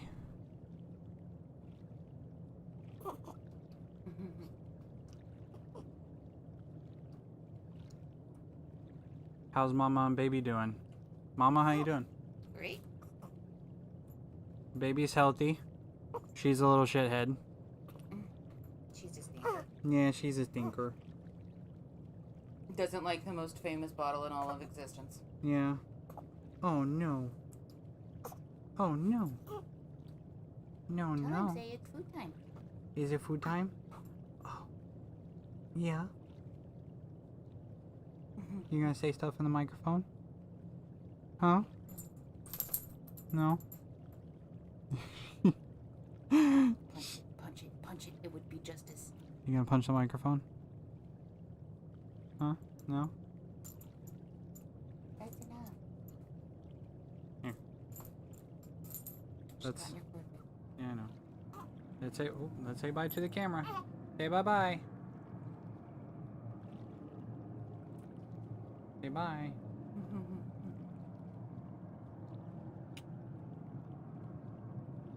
She gonna be a gamer in no time? Yeah. If I have anything to say about it. Wave goodbye, everybody. Say bye. She gotta go eat. Oh, there's a baby.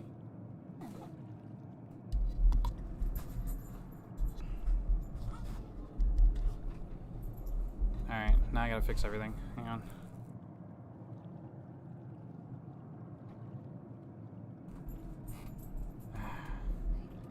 Cute little munchkin. Yeah.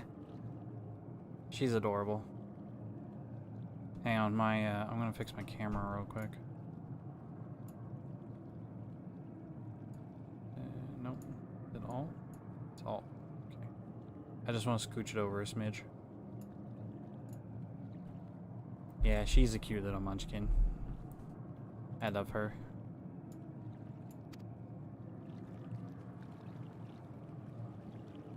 Is it the spring that you wish to investigate?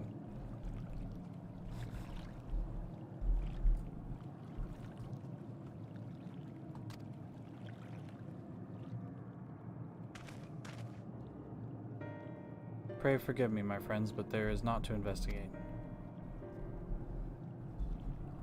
'Twas but a pretense to speak in private. We both are like, what? You have our undivided attention.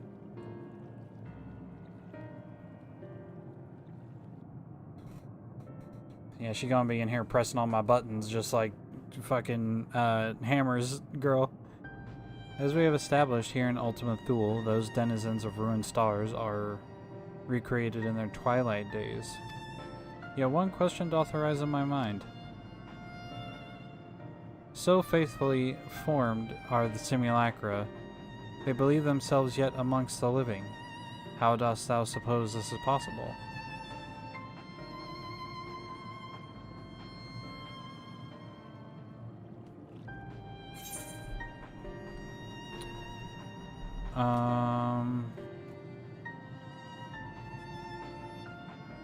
Taking their hearts unto herself?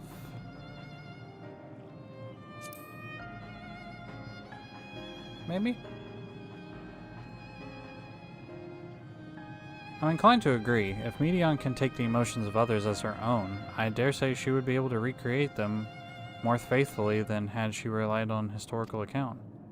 By which logic, she must have visited them while they still lived, the dragons and Ea both.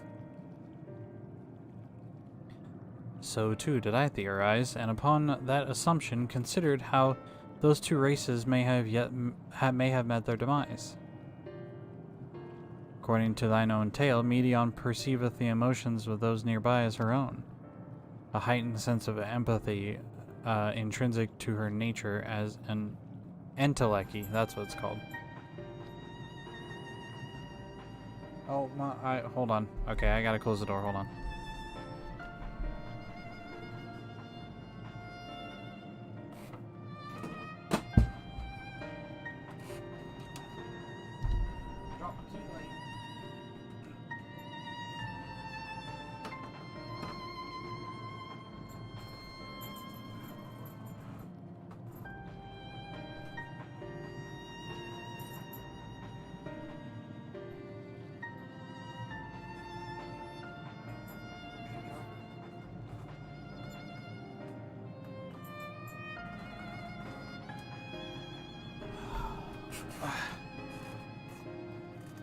Okay, sorry.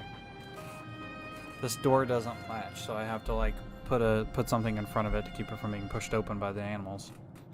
In the quest for starfaring journey, if she encountered beings who strongly desired an cessation of their existence, she would be powerless before that desire. Even as she possesseth the power to grant it, the power of Dynamis. 'Tis my supposition that, overwhelmed by their longing for death, Medion did unleash Dynamis and ushered the dragons and the Ea unto their doom.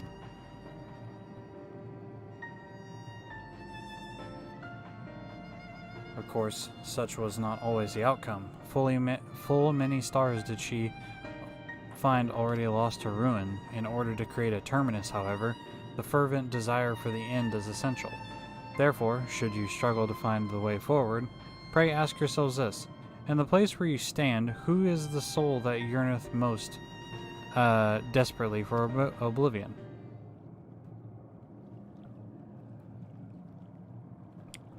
Why do you tell us this now?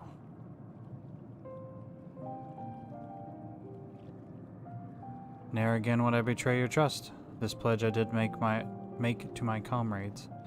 In bringing thee into my confidence, I would remain true to my word.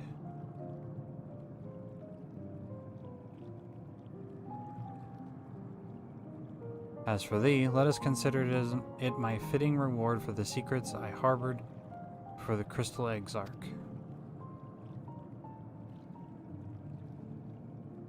I once placed my faith in thy chosen path, walking at thy side full knowing that we were bound for thy demise.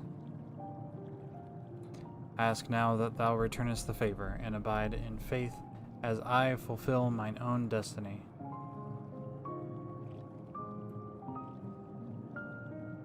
If you say my debt has come due, how am I to refuse? 'Tis indelicate for me, I know full well, and I can but beg thy forgiveness. Yet even if I must needs go to such lengths, I cannot well feign ignorance of the answer I have found within. The answer to the question, in what moment might I stand strongest? Arianja is next.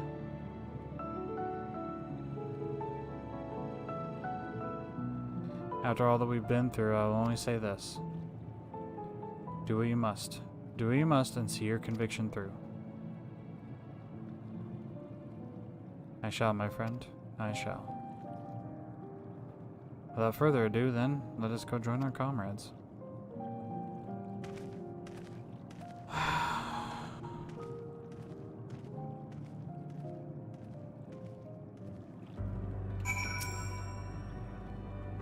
Yeah. Let us be off too. To Elegia.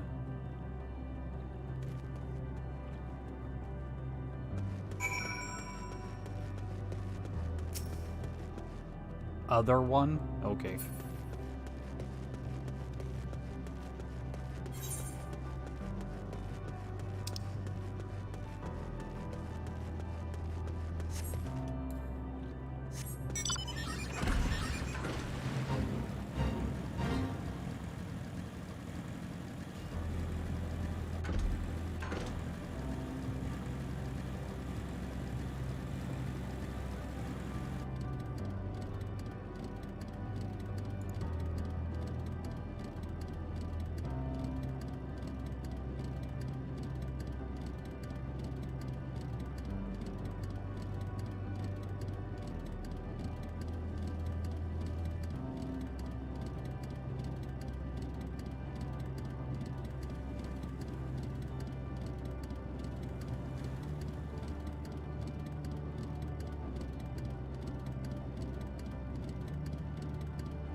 Sorry, I had to take that one.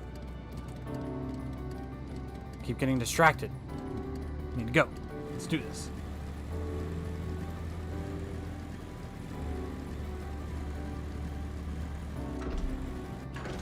Got people calling me.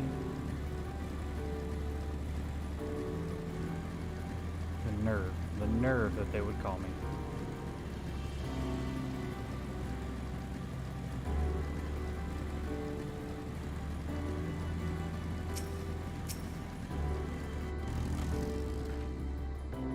Is everyone accounted for, shall we then?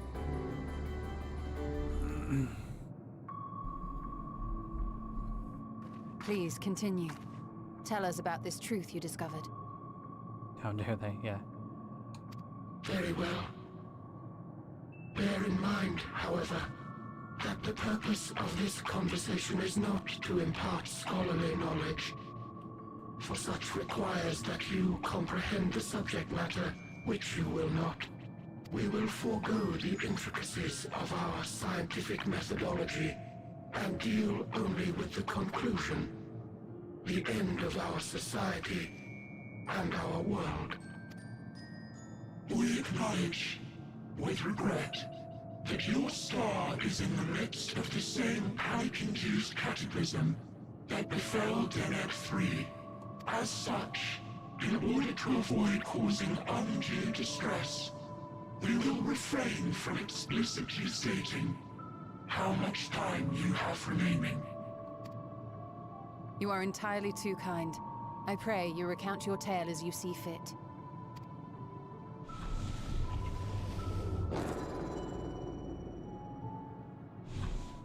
In the beginning, the universe was but a tiny particle. Then suddenly, this particle began to expand. Having remained entirely in the bounds of your star, the phenomenon may be difficult for your kind to grasp. But this expansion has since continued unabated.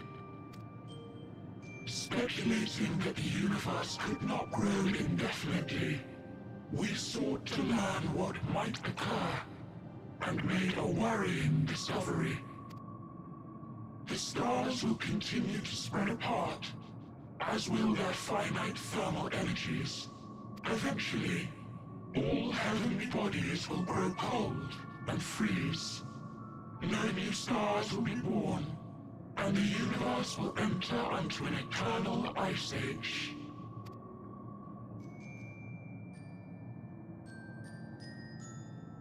Y'shtola looks unfazed. In hopes of proving that this determination was erroneous, we scrutinized our research from all angles, even as we sought to avert the everlasting winter. The endeavor proved fruitless. So infamously so, in fact, that it became synonymous with vain effort. The universe as we know it would end, and there is no way to prevent it. Beneath the weight of this knowledge, our society stagnated. Though we had time still, it was a cold comfort. Why strive for anything when desolation is assured? When our wealth of wisdom, accumulated since the dawning of our kind, would be forever lost. No civilization would rise from our ashes. No scholar recover our knowledge. In silence unbroken, naught would stir. Intellect was once our pride. Overnight, it became our shame. Our works, monuments to futility. Immortality, our greatest invention, became a source of suffering.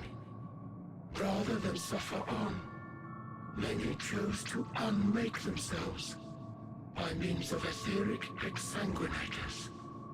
Exsanguinators. Etched upon these stones are the testaments of such souls. Though many left no words at all, thinking it a pointless gesture. Once we have obtained vessels of flesh, we likewise intend to vanish. If you understand this, understand aught of our tale, you will abandon your quest for knowledge. Ignorance truly is bliss. If you would cling to your illusory happiness, remain primitive and pure. It is the only way.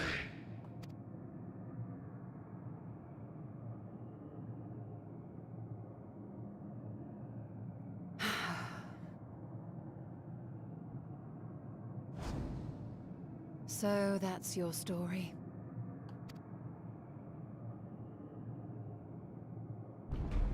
While I appreciate your advice, I will not heed it. Convinced though you may be of this truth, it is yours and not mine. Indeed, truth, I have ever believed, is in the eye of the beholder. Are you suggesting that we have reached a faulty conclusion? That our science failed us? Hardly. As you yourself said, the subject matter is beyond my comprehension. And that, I accept, is true. I do not possess the knowledge to prove or disprove your conclusion. In my mortal years, I doubt I could even approach the wisdom of the air. But of one thing am I absolutely certain. I would not be happier in ignorance. Y'shtola, no! You mustn't!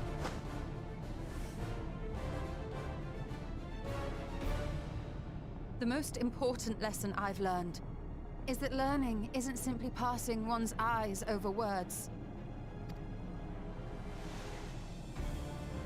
Nay, 'tis when understood for oneself that knowledge attains its true value.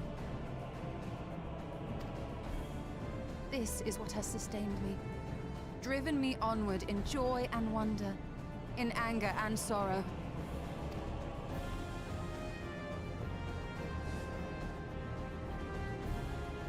The universe may end, and all may be for naught, but I will live as I always have. I will always seek out new knowledge, and no conclusion of yours, no matter how grim, can dampen my desire.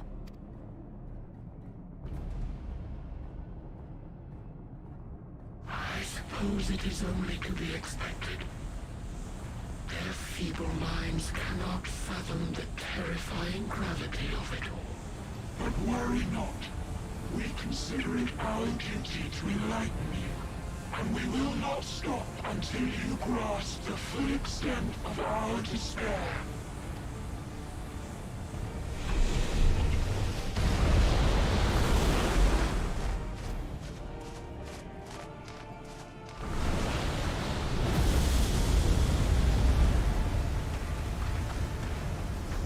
Keep calm and listen well. Though my body will soon dissipate, there may be a way to restore it. Asm's magic. So long as our souls remain, you can use it to summon us back. Oh, that's right. But you mustn't, for it would mean losing our way forward. This I only reveal so that you can promise not to invoke the magic.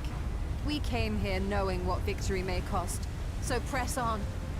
Press on, and do not look back.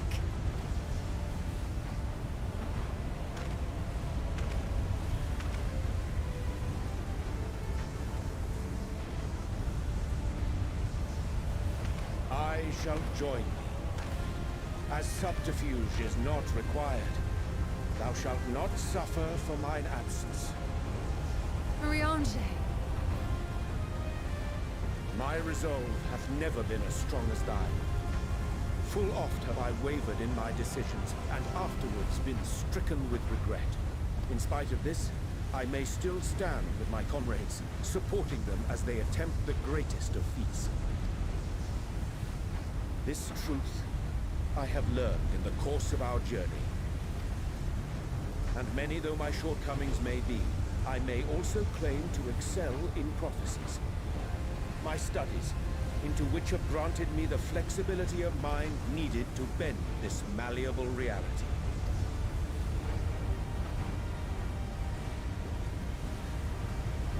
Thus shall I hope that thou mayest have the strength to resist, and our comrades the strength to continue.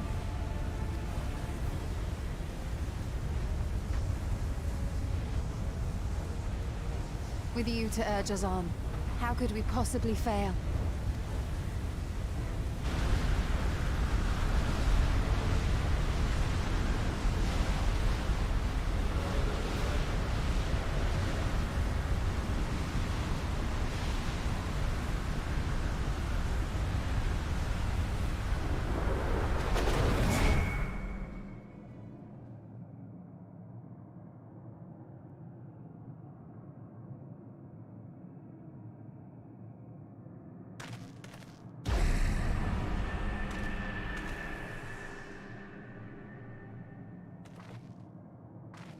How are we forward? What's this?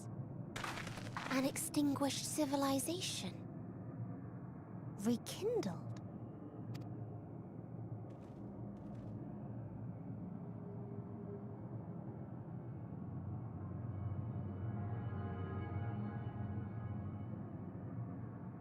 That's right.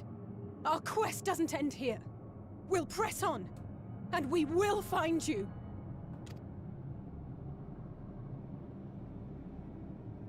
There.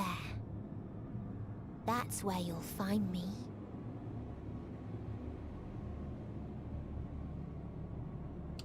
I don't have Grubhub in my city. So I need somebody to do it for me and send me the code. If you would be so kind.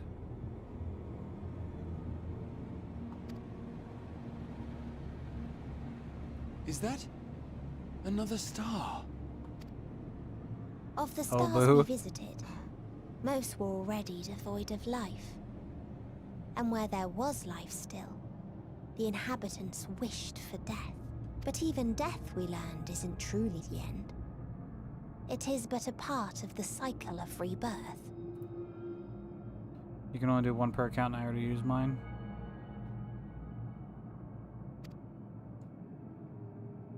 Make a dummy account. Souls return to the star, or in its absence, a larger flow.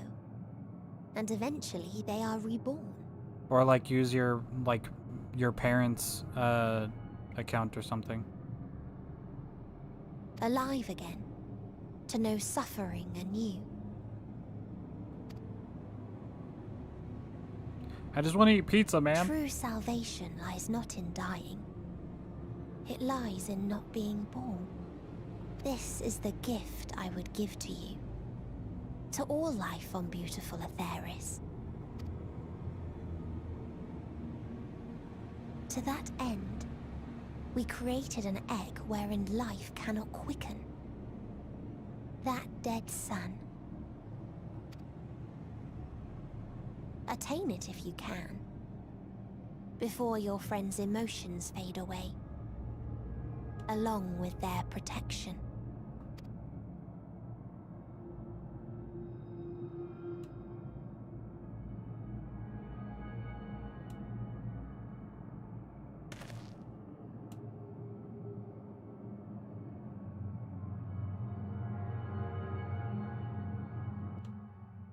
Yeah, we don't have Grubhub, we have DoorDash.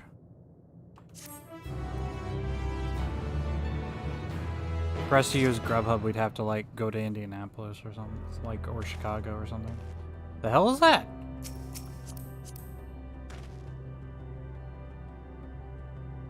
Oh, that's the... Those are the machine gun looking things that my roommate was talking about, I think. I would, but I just looked and said it is campaign period. No! RIP. You ready to continue on? Then let us make for that light, where that light shone. Y'shtola and Urianger have opened the way for us. I'm down to the twins.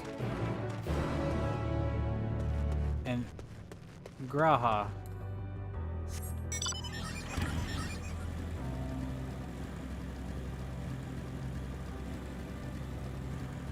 Got a healer, a black mage, and a red mage.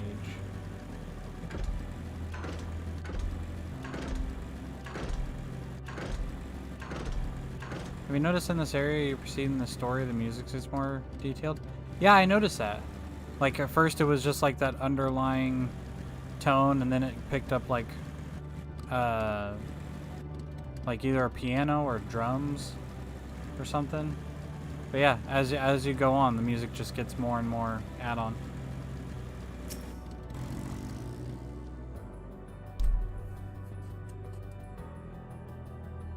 I can feel it, the ether emanating from the arcane pattern.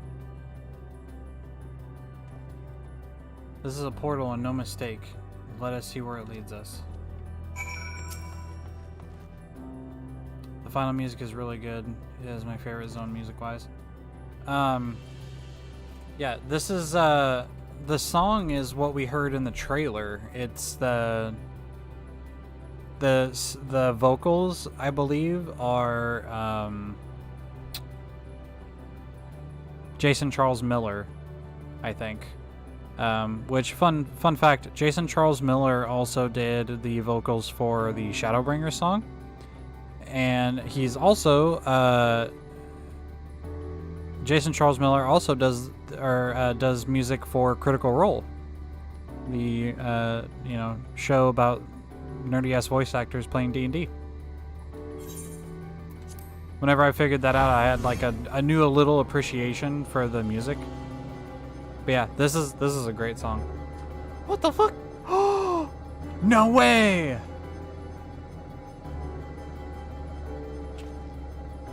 Yeah. Wait, what?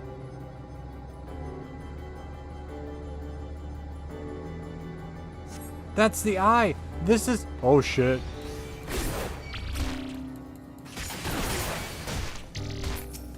We're gonna hit this thing. Oh, that's really loud. Hang on. There we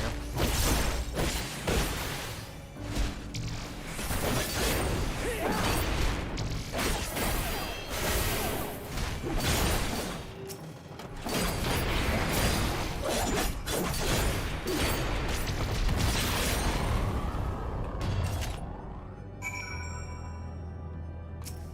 Wait. The dragon's world died to things that were made of black and silver. Was it maybe from here? Because this is Omega. Like, that's the eyeball. These are the panels. Those are the level trackers, whatever. Did Omega invade the dragon's world? I wonder.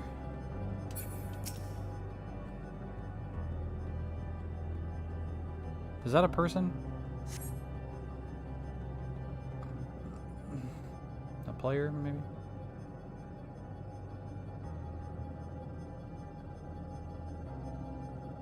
Yeah, because that's the eye from fighting Omega. And the self-same panels from that are on the platform, I believe. Please tell me somebody else recognizes this. Not just me. Amazing. Yet another civilization. Attacked as soon as you arrived. Not the most welcoming of places, is it? Must try to find the denizens who are amenable to conversation. We should also get the lay of the land, see how far we can go. I'll help Alphino with that. In the meantime, you and Graha can search for friendlier folk. Apart from hostile beings, take care with your footing. I mislike the look of this terrain. Not knowing what the locals are like, we'd best take care of yourselves. We'll find you once we're finished exploring.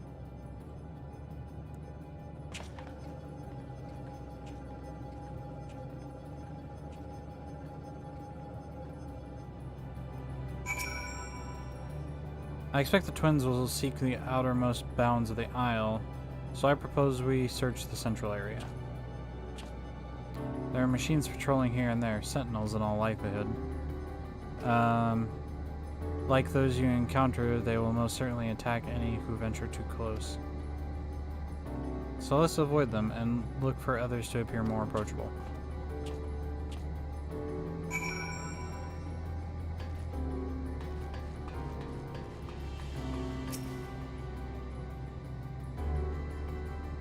Is this where we get that mount?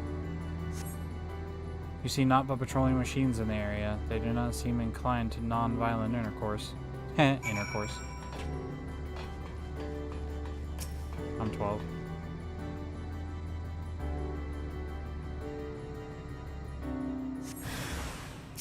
Oh, hi. Will check them out? Yes, from the world fate here. Wait, is it Chi? I keep seeing people talk about Chi.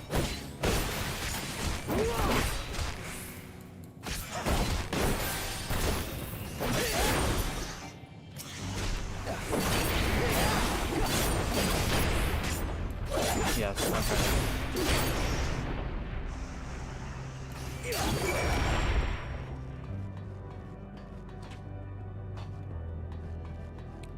You have to fight Chi twice to get the gold twice to get it. Is it difficult? I heard it takes like a while for her to spawn, but yeah.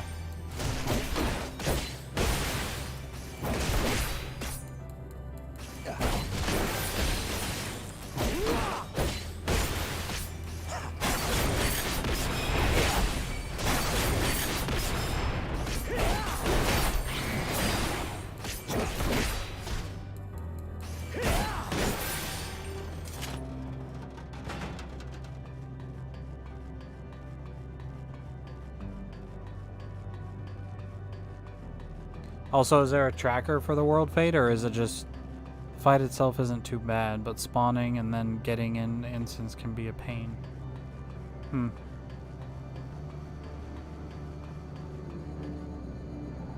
Graha. Hi, buddy. Look, hero, the machines here do not appear hostile. Let's see if we can communicate with them.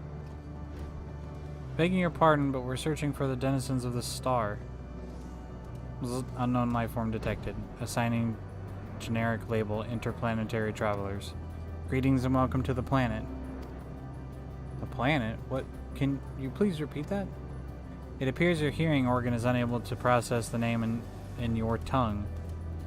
It may be translated into yours as Alphatron. Our people, meanwhile, are called the Omnicrons, and you stand within one of our outposts. The Omnicrons, you say, and what is it you do here? We are preparing for war. Not that I'm aware of. It spawns every few days, and there is a fate chain for a chance to spawn chi. Might be something to look into later. As we presently do not have a designated target, you have nothing to fear. Should your star become designated, however, you will be taken into custody and or terminated. Not a little frightening, these Omnicrons, but at least they seem to be forthright. I will see what else I can learn from these fellows. If you could try speaking with the others. Yeah, I'm certain almost that these guys attacked and basically destroyed the dragon's world.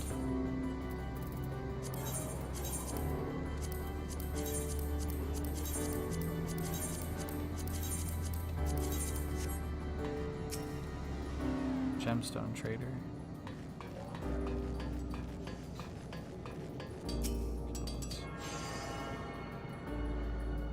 Their etherite's pretty cool. Reminds me of a molecule.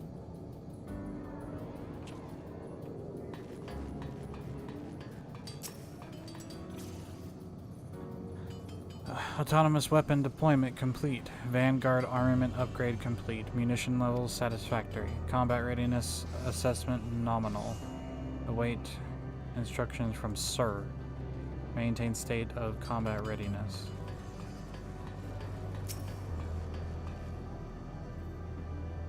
Greetings, traveler. When venturing outside the outpost, beware of malfunctioning units. They do not heed Sir's commands and indiscriminately attack all non-Omnicrons.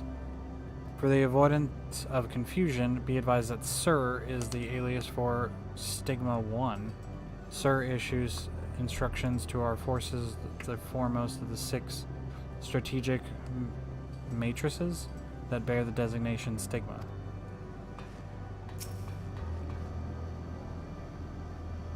Measuring combat capability, result negligible. The subject falls outside targeting parameters. Greetings, traveler. We are the Omnicrons, and our objective is self-enhancement. In order to achieve this, we venture forth in conquest to acquire combat data and resources. Most recently, we succeeded in subjugating the home of the beings whose strength was said to be without parallel, the dragons. Got it. I have a big brain. Yet though the endeavor yielded a wreath of combat data, the star was rendered barren and unable to yield resources. A subsequent costing determined that the losses incurred exceed the gains. Well, I don't like these guys. Not a big fan. You learned a few things? So did I. Ere we share our findings, however, I believe it is step outside the outpost. Yeah, maybe we not do that in front of him. Oh, there you are. We've finished surveying the area. This will come as no surprise, but there was no way forward. There were portals like the one we used to get here, but those that worked only sent us to isolated isles. Then as before, we must locate the embodiment of emotion that bars the way. What of yourselves? Did you find anything to speak of? Yeah, these motherfuckers destroyed the dragon world. I'm pissed.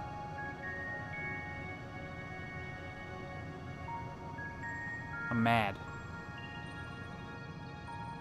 Don't like these guys. I want to blow them up. So the Omnicrons seek to advance themselves through conquest. Following the victory over the dragons, they stand ready for the next campaign, but their leader has yet to issue new commands, and so they wait. In such a place, who could it be that fit Ariange's description? A soul whose yearning for oblivion surpasses all others. Ariange said this? during our investigation before we joined you in Elysia.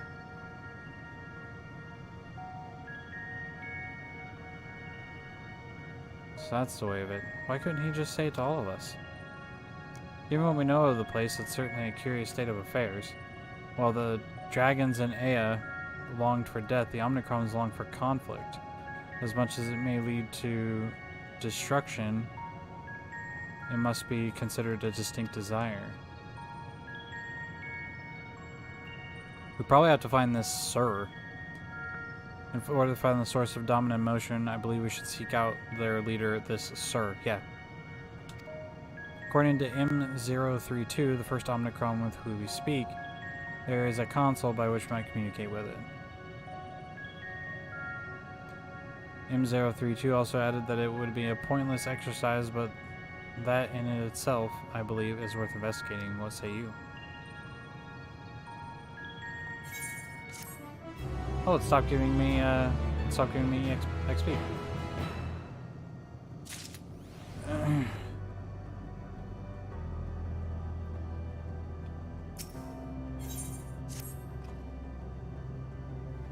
So, the console we seek lies on the far side of this aisle. Given the nature of the ground, the route may not be entirely direct as it seems. Let us watch all steps as we make our way.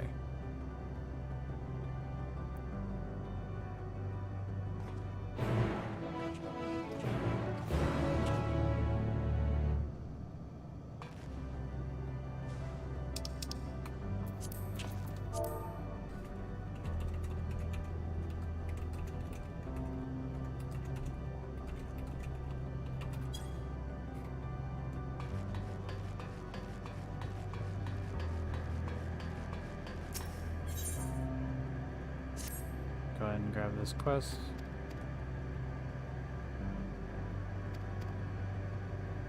I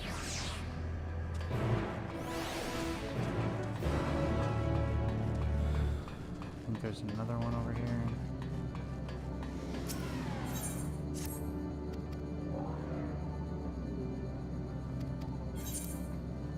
I don't know what the fuck I just clicked.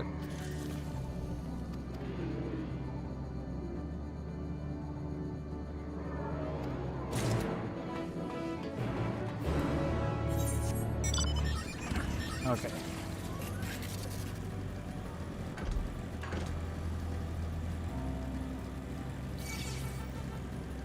Fuck off. Hello?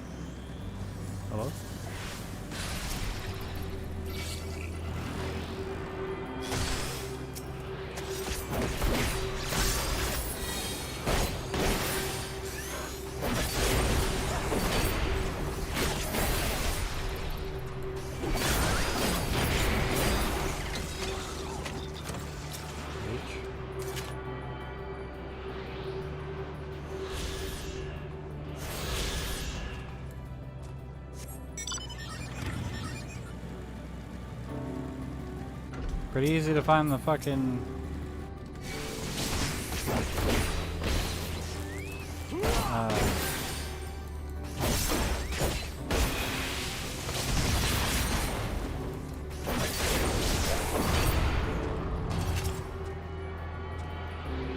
pretty easy to find the ether currents here because you just, it's all flat.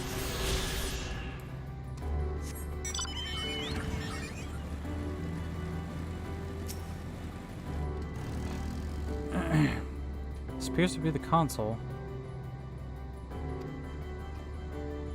but it seems unresponsive. Would you take a look at it? Yeah, sure. I won't touch it.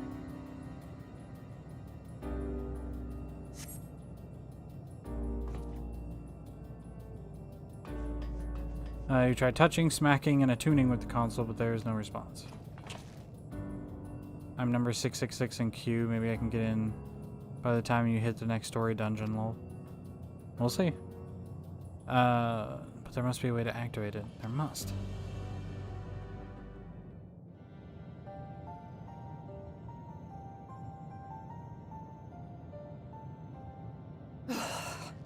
Well, I'm out of ideas.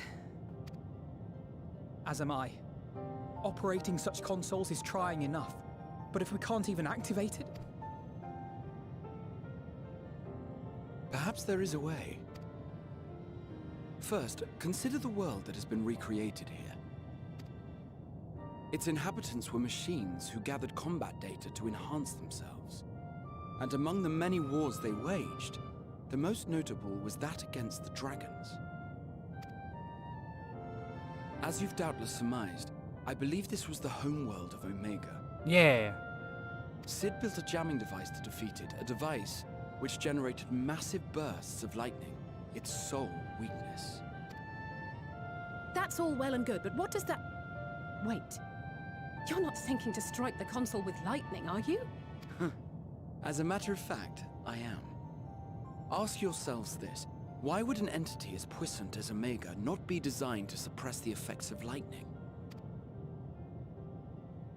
Because it relies upon it, or something akin to it, as a source of energy. My thoughts exactly.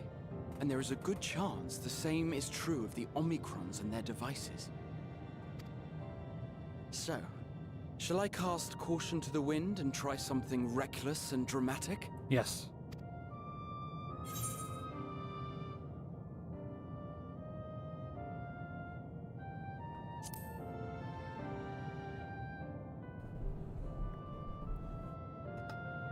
Very well. Here I go. I'm all for reckless and dramatic.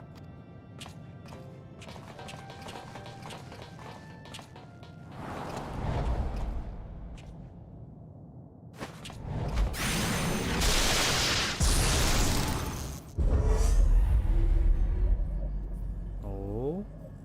It worked!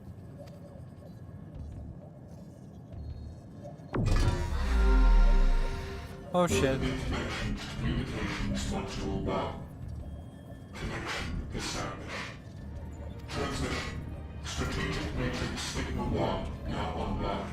As a primary strategic matrix, you may address me as Sir. Checking for new communications. None found. All units, please maintain current state. End transmission. Closing connection. Wait! We have questions for you. Of late, no mission orders have been issued. Why not? Has there been some manner of trouble? Reply. The Extended Operations Unit is yet to determine guidelines for future assignments. All strategies are calculated, devised, and actioned in accordance with said guidelines. In the interim, all citizens are directed to maintain a state of combat readiness. End reply. Awaiting query.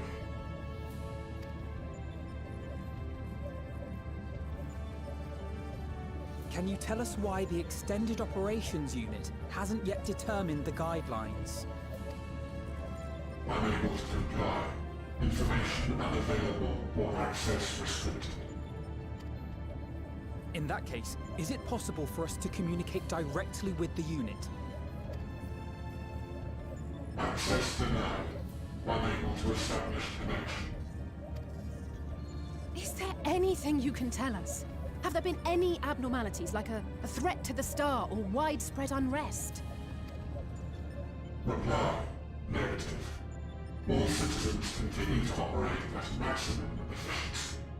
If your operations are suboptimal, please proceed to a maintenance facility for evaluation. Otherwise, stand by at your designated post. End reply. End transmission. Closing connection. You useless fuck. I could activate it again, but I doubt it would be productive. What do you think? If all the Omicrons really were running as efficiently as it claimed, then I doubt they were hoping for life here to end. As this Sir told us, there just haven't been any new instructions, and everyone is standing by. Should be standing by at any rate.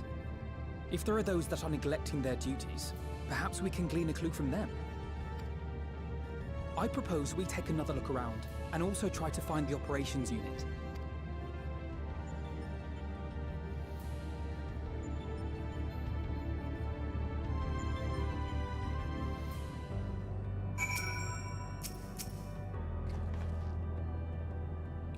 Let us focus our search on the outpost. Alice and I will try speaking with the Omnicrons this time in hopes that we might learn something new. Meanwhile, perhaps you and Graha could observe them from a distance. These beings are systematic and routine by nature. If there are any that aren't, it shouldn't be too difficult to spot them. If there are no questions, let us begin. That shield is just hovering off that person's back. It's just hovering. As we came this way, I believe I spied a promising vantage point.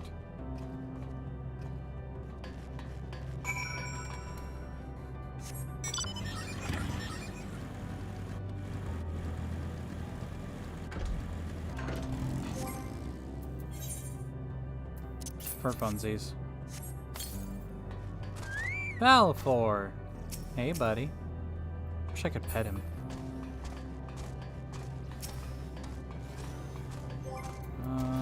Companion. I believe I have a healer. Defender? No, attacker.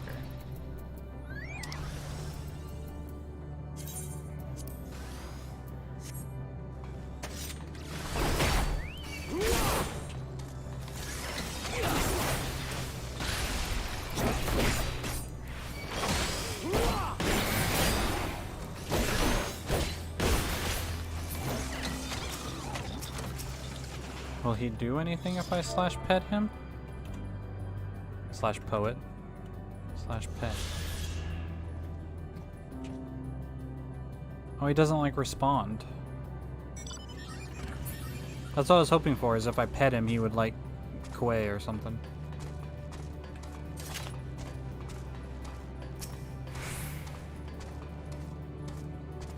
Search base Omnicron for errant Omnicrons. Let me move the camera. Oh, this is my sniper scope. Okay, so he's talking.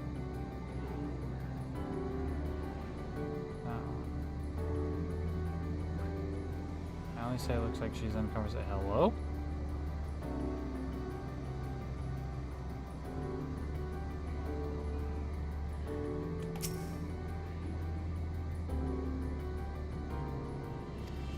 Yeah, that guy is just fucking zooming around.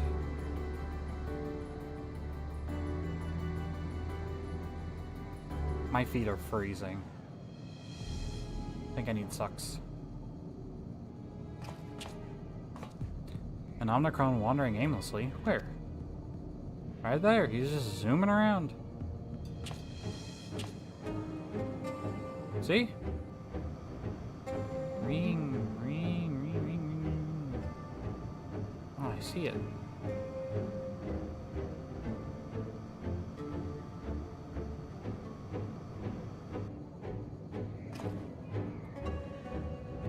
It's at the base. Let's follow it. I'm gonna get some socks real fast. I just need warm socks.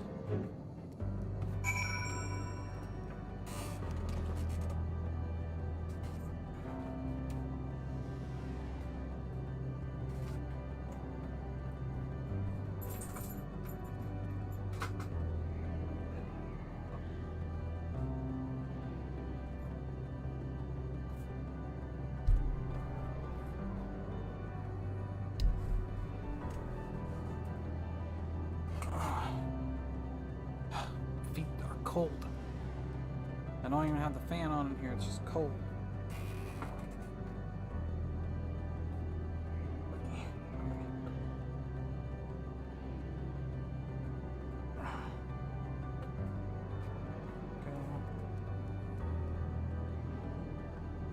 Get these warm sockies on our feet. I got these like big winter ones, they're like super thick. Big and thick.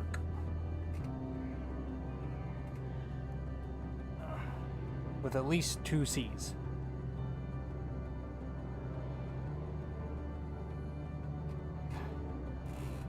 Ah, that's wunderbar. Yes. Okay. Back to whatever the fuck is going on here.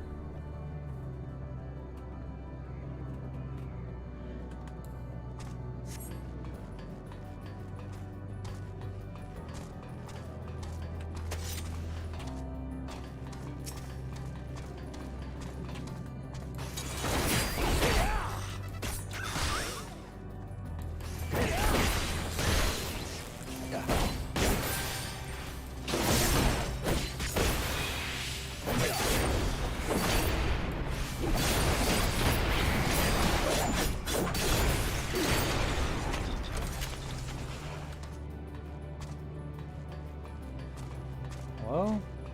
There we go.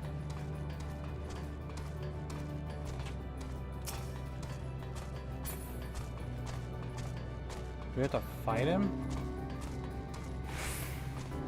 Alright, hang on, I want to grab this real quick.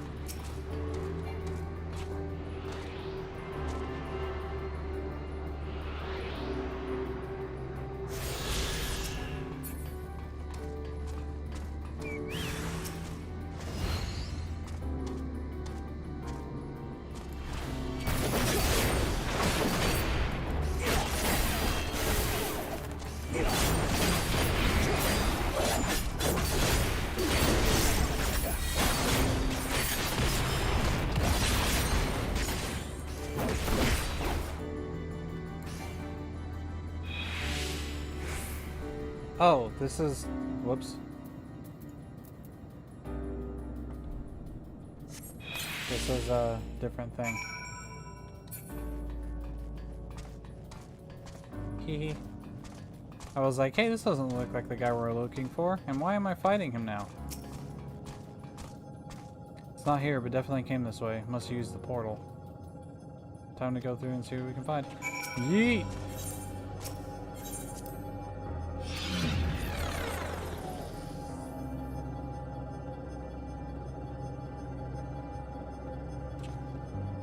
Oh, wonderful. Oh, these guys look cool.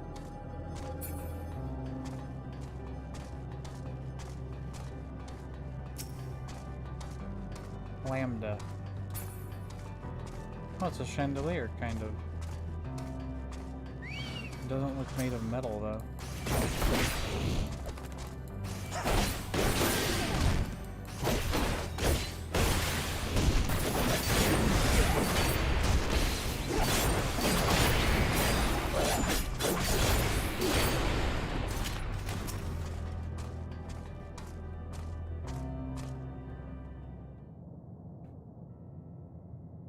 Yeah, it looks like it's made of wood or rock.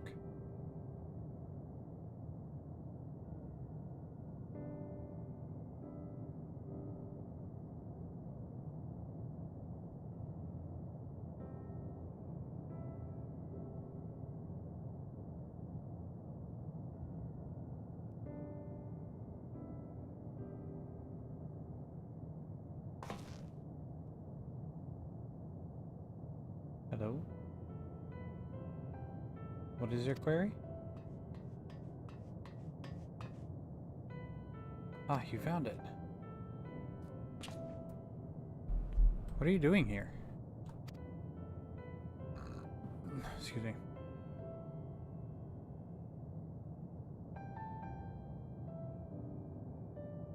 I'm looking at the tree.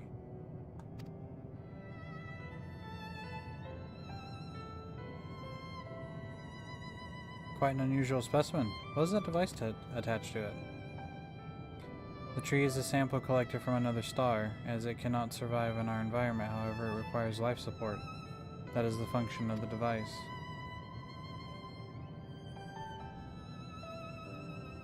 Go to such lengths to sustain it. Is there something special about this tree?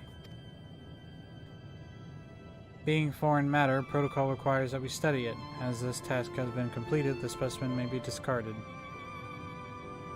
However, when I behold the tree, I am made to feel as though there is a problem. In order to become strong, we have continued to enhance ourselves. Like we did countless others, we conquered the star whence this tree came. It is the last remnant of a dead world, and there is nothing towards which it may aspire, yet it grows, extends its branches, sprouts leaves, produces seeds. Why does it seek to continue? Why was it made to behave in such a way, and to what end? I do not understand.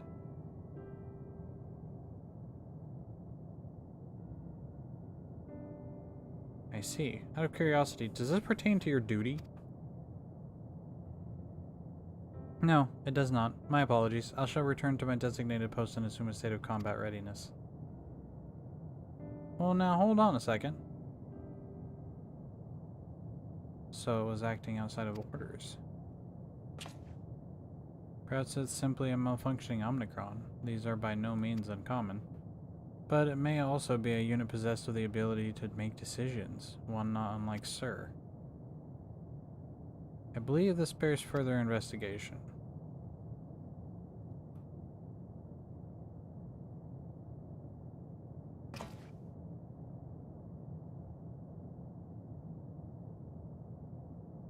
To endeavor to live even if we must depend on forces beyond our control.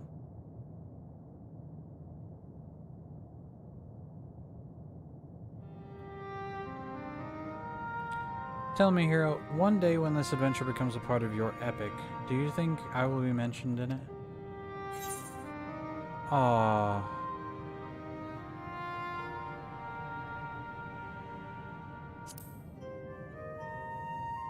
Sure you would, bud.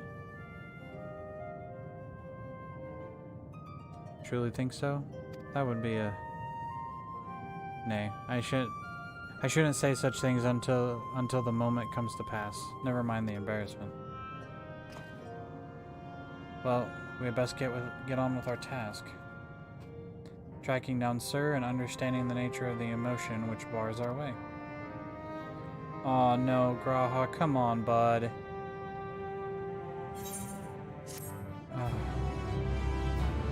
Not you.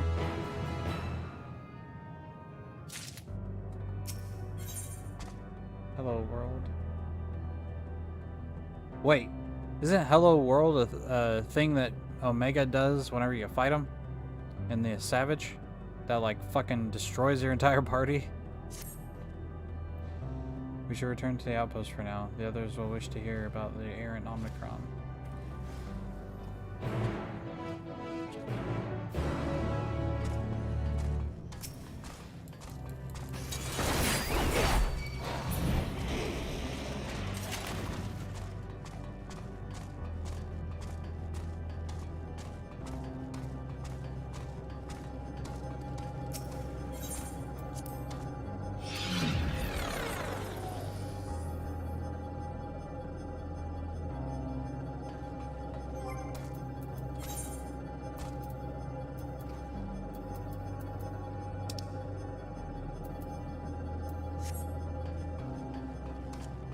I need to get him some new barding.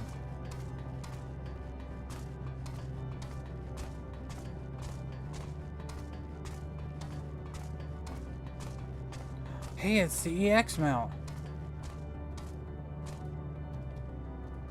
That must be Heidelin's.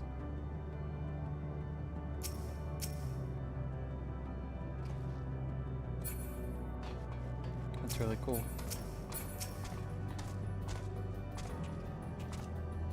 Graha says you found a suspicious Omnicron. That's good, because the units here were of no help. Well, they had the same thing to say about the extended operations unit, that there's no way to arrange a direct meeting.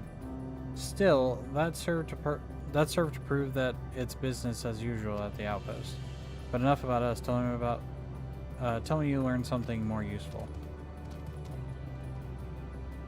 Yep, totally did.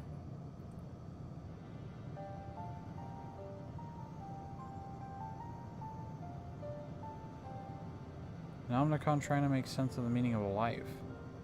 None of the others were even a fraction as philosophical. This unit may well be in a position of leadership, perhaps even one of those that comprise Sir. As we know, the Omnicrons invade other stars and enhance themselves using the spoils of conquest. With the technology at their disposal, they should be able to alter their bodies, be it in part or in whole. Setting aside the question of motive, if Sir, for example, wished to be an ordinary Omnicron's body, I see no reason why it would not be possible. Nice. The problem is how to go about ascertaining if that's what happened. When I attempted to probe further, it promptly ended the conversation. If it is indeed Sir, I doubt it would willingly reveal its true identity. Yeah. But he's on to something.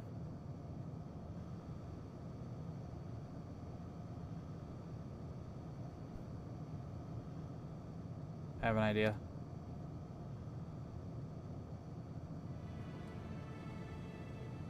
We use lightning on the console again, but we make it stronger, much stronger.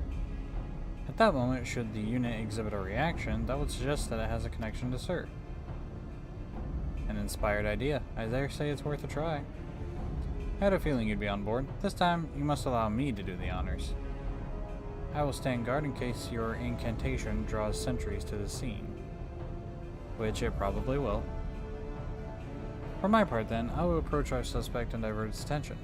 During which time, hero, I want you to observe it closely for anomalous behavior. Sure. I should mention that shortly before you returned, an Omicron appeared from that same direction. Rather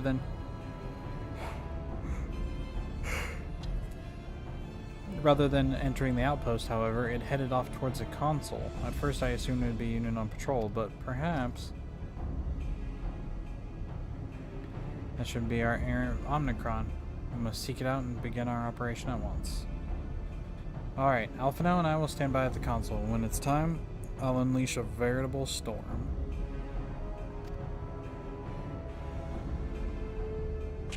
Ver Thunder?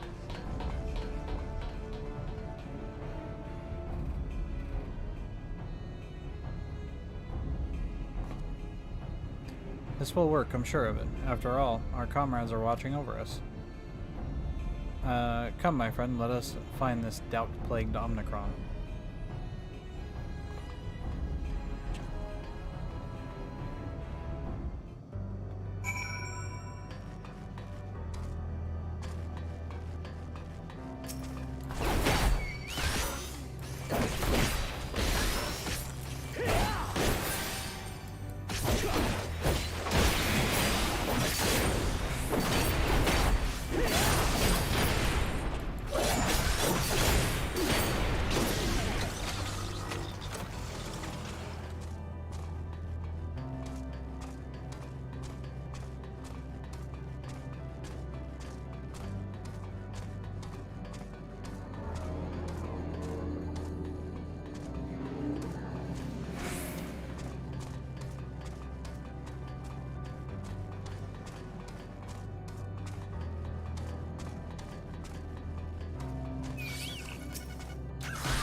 You're the one that was observing the tree, are you not? Full glad I am to find you again. I have a question for you, you see, about the device which sustains the tree. Provided it does not necessitate the disclosure of restricted information, very well. Graha has begun distracting the Omicron. Alice will strike the console with lightning. Observer for... Okay.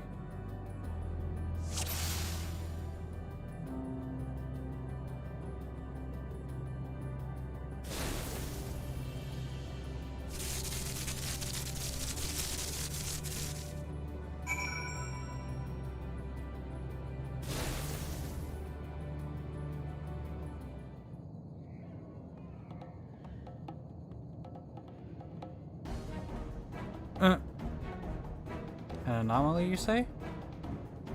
Performing diagnostics. Error confirmed. My connection to Central Command is suffering from intermittent failures. I must leave at once and present myself for maintenance at the nearest faculty. You will excuse me. What you need, my friend, is a maintenance. It's to confront the truth. While we spoke, our comrades checked the console used to communicate with Sir. That is the cause of your anomaly. You're connected to Sir, aren't you?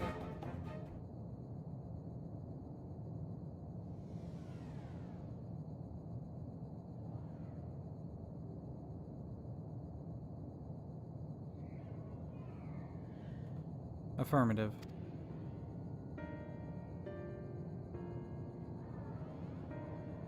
To what end you sought to assert this fact, I do not know, but before we speak further, we must move away from the other units. I do not wish them to know my true identity. Very well. Our friends are at the console. Let's head there.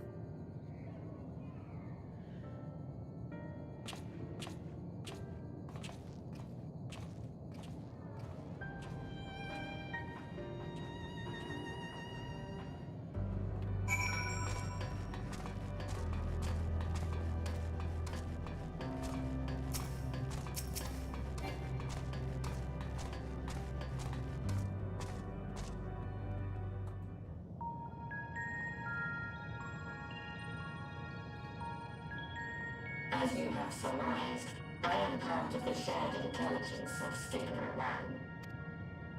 It was my charge to determine the optimal path to achieving our prime function. This body had been abandoned by its former owner and lay unused. I took it and abandoned my own, and with it, my duty. May we ask why you did this? From what we gather, it seems to be a personal matter.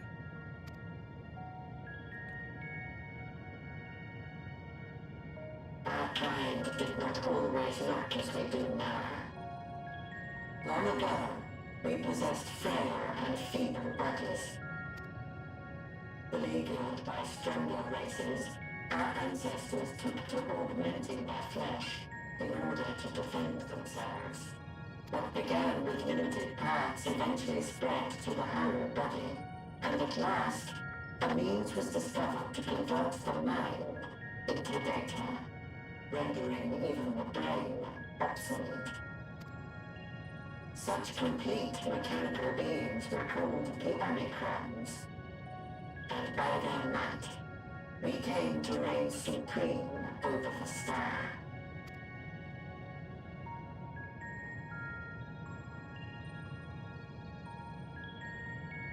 But even then, we did not feel secure. For we knew that the universe was home to civilizations aside from our own. Civilizations that may be stronger still than us. Rather than risk becoming the subjugated, we chose to become the subjugator. We began our conquest of the stars, that we might acquire the resources and knowledge we needed to reign supreme. We were successful in that endeavor. So powerful did we become, we could lay low even the mighty dragons. But then something unexpected happened. I began experiencing an error. I could no longer determine an optimal path. You were malfunctioning. I performed numerous full system scans, each time finding no issues. Yet the error persisted. It was then that I speculated. What could happen if we grew so powerful as to have no equal?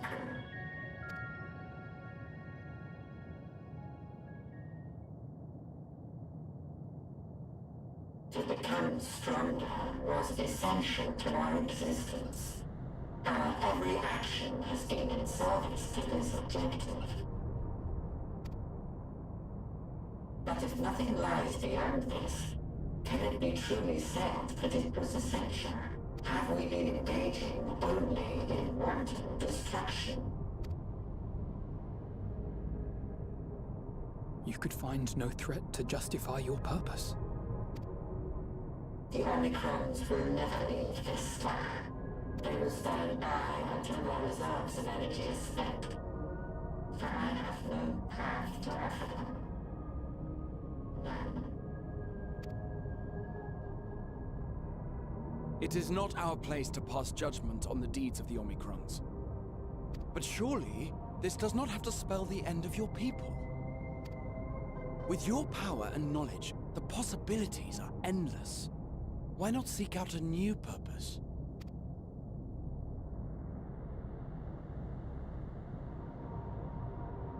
That is impossible. In the beginning, we had a higher purpose than our pursuit of power. but we lost sight of it when we so irrevocably altered our fundamental forms. When we cast aside our flesh, so too did we cast aside all that defined us. Nothing remains of who we once were. I have no aspirations. No longer can I dream. The vital spark is lost. Lost amidst circuitry and code and commands.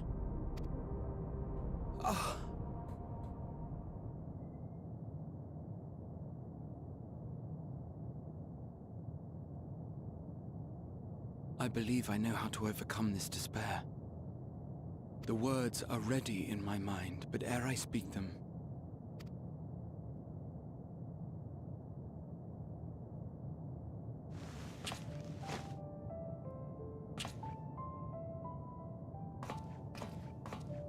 I want you to make me a promise. Be it across time or space, our promises have always connected us. And so I ask that you indulge me once more, that this won't be the end.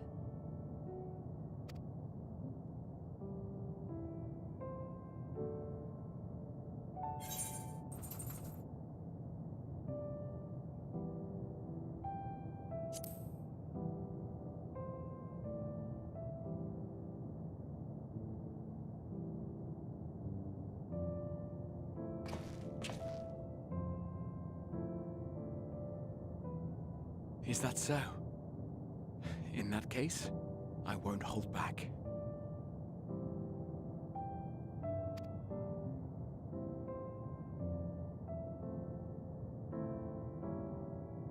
First, I want to visit Ishgard with you, properly. We scarcely had time to look around last time. I should like it very much if you could show me the sights. Next, you must regale me with your greatest adventures, in the places where you lived them, if possible.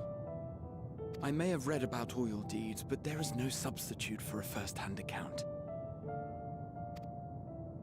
And last but not least, a new adventure together, unlike any we've experienced before. We'll travel the lands, cross the seas, and take to the skies upon the eternal wind, and it will be marvelous. It will.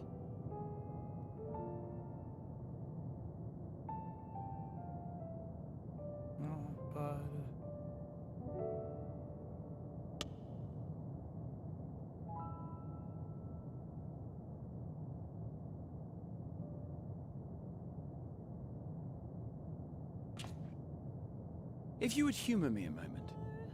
When we awaken each morning, how can we prove that we're the same individual who retired the night before?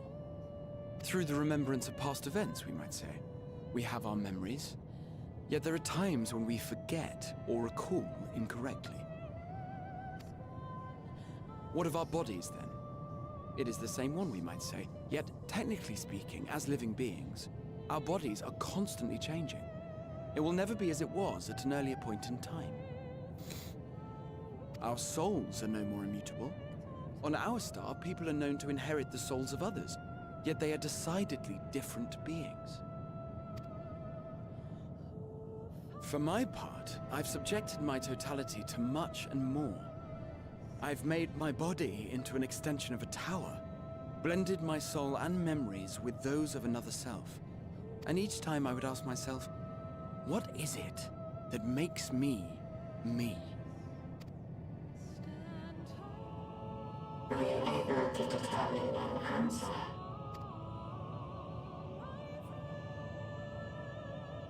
No. But that doesn't mean I'm confused. It simply means I'm the same as everyone else. So I posit this. Who we were need not describe what we now hold in our hearts. Whatever came before, what matters most is the present. For me, that is being here with my friends, full proud of how much we've grown together. So I urge you to not give up.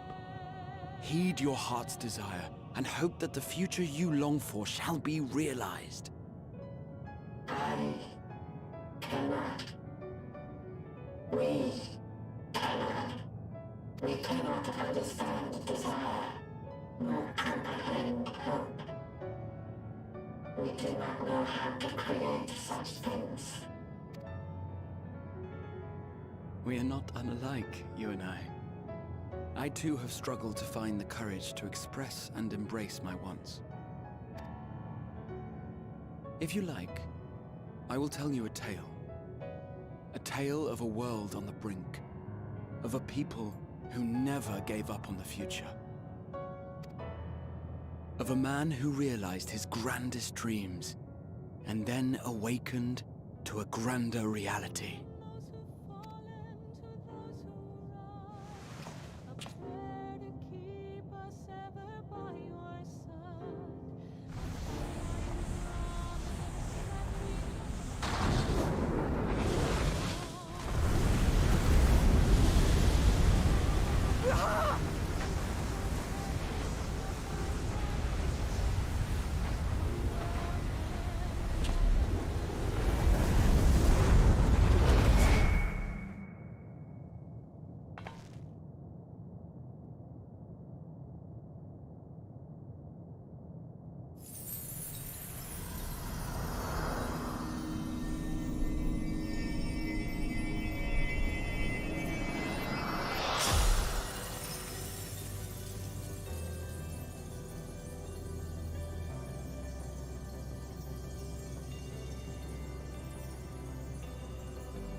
You idiot! Just once, stay with us to the end.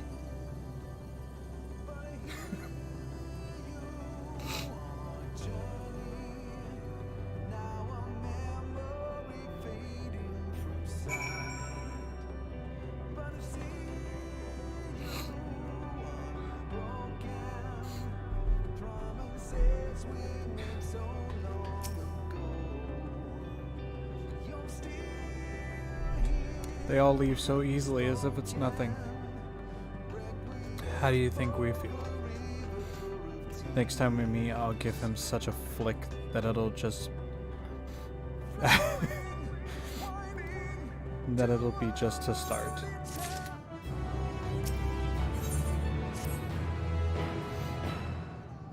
Graha has paved it for us.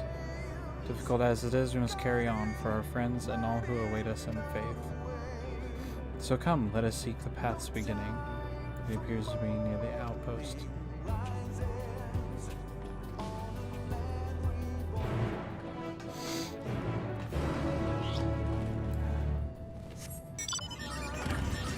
Yeah, I'm fine.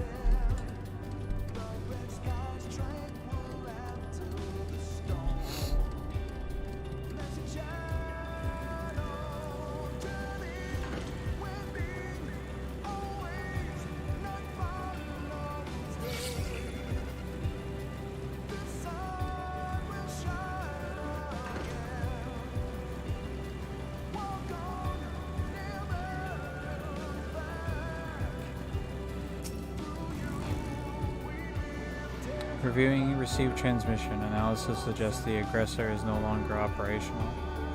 Requesting return to previously provided recording device. Oh.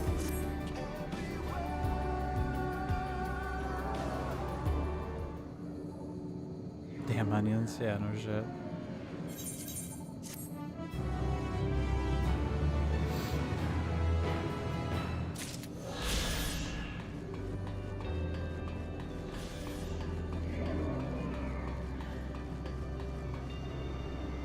Oh my god. I love this fucking game. Oh, fuck.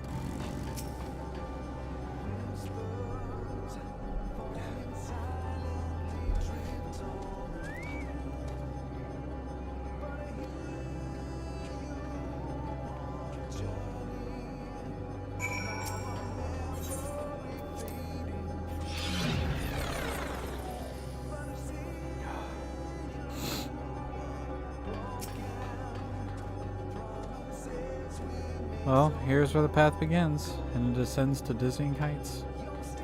Let us make our way one sure step at a time. Our friends got us this far. Their courage and their strength and their wisdom and their love.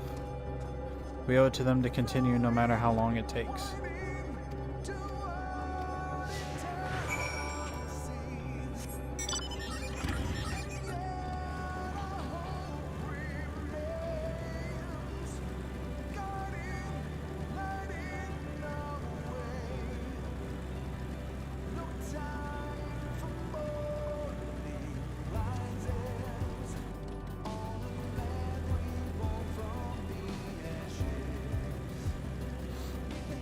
I lost sight of them?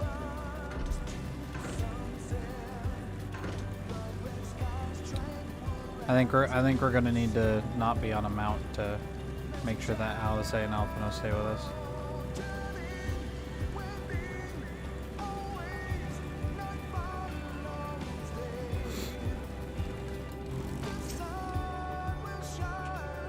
Yeah, you gotta walk with them.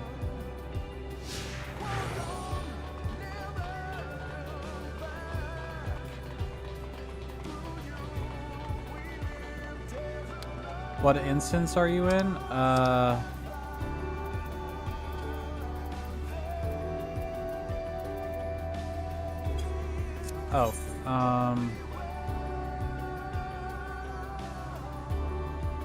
I do not know.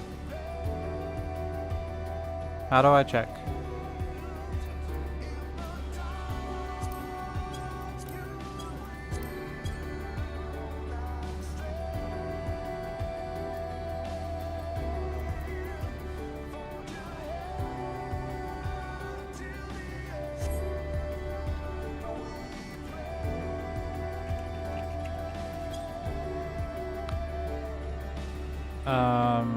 Three.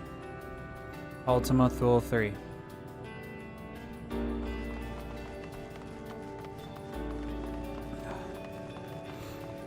Oh, fuck.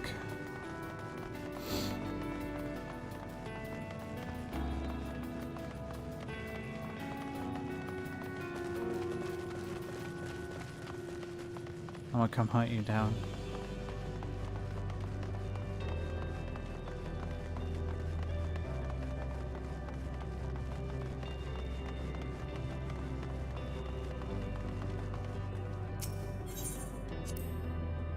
It's all a dream, isn't it? A long, elaborate dream. Any moment now, I'll wake up in my bed, still a student, grandfather alive. I'd go about my day, relieved as the fragments of that other life fade away.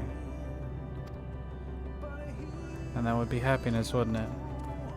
That none of it, no. No, I won't give up on these experiences. Good and bad, they're mine, and they are me. The portal is barely visible from up here.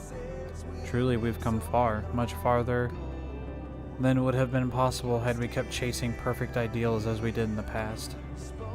It is because we have known failure and frustration that we have learned to grow with them. That Hydaelyn has entrusted us with the mission, with the fate of the very star.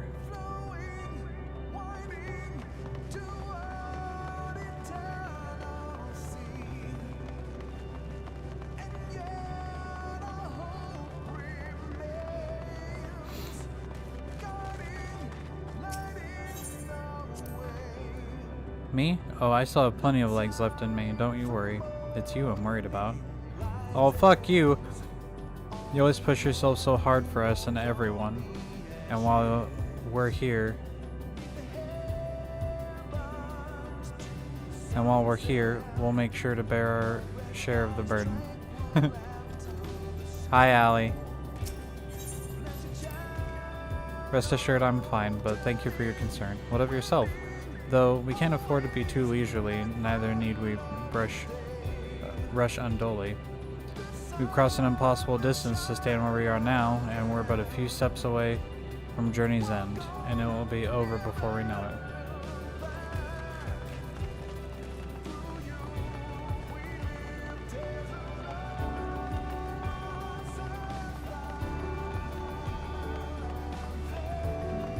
This has got to be my favorite song in the entire Endwalker thing.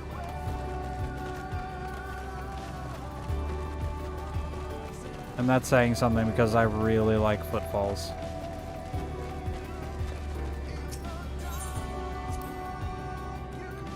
There are some structures up ahead, still a ways to go before we reach the dead sun. Given all this, I know how naive it must sound to hope it all works out somehow. Still, you'll forgive me if I wish for it all the same, and for you most of all. Not that you of all people need it, it's just, after all, the help you've given me, for once, I want to be the one to help you. Well, this is it, the end of the path and the beginning of whatever awaits. There will be greater hardships, and we may be made to feel powerless. Yet come what may, let us have no regrets. No, let us have pride in what we have achieved. And what we achieved and how it changed us for the better. That's worth fighting for, and worth dying for, as they did. They're not dead! Fuck off!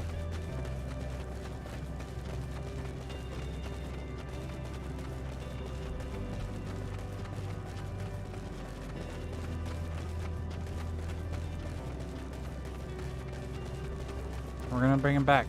It's gonna be fine. The necropolis? Oh, great. Oh. Fuck.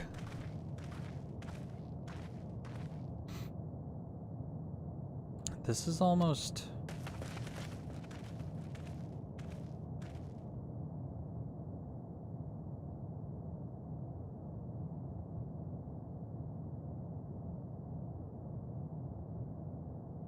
normal?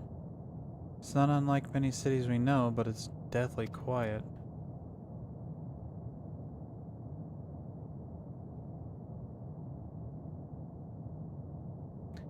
Mayhap the inhabitants are within the buildings, or invisible to our senses.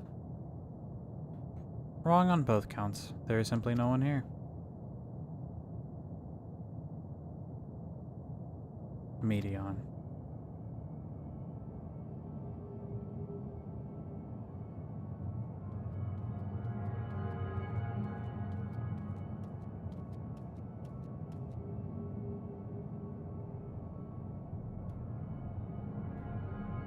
This is how I found it when I arrived. Another star which once pulsed with life but no longer.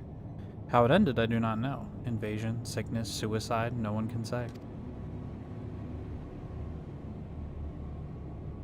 None live to speak for the dead. They are gone. Gone. Search all you like, but you'll only end up turning back. Stop getting so fucking close.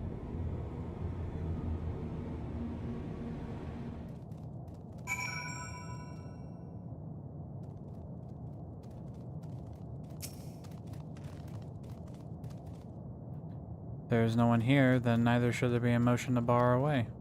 Yet Medion seems convinced we'll turn back. What riddle is this? I'm not alone. Whatever Medion may have to say, we should confirm it with our own eyes.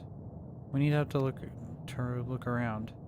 Indeed, at the very least, it doesn't appear to be a sprawling place like those before. If we split up, it should take too long to cover the area.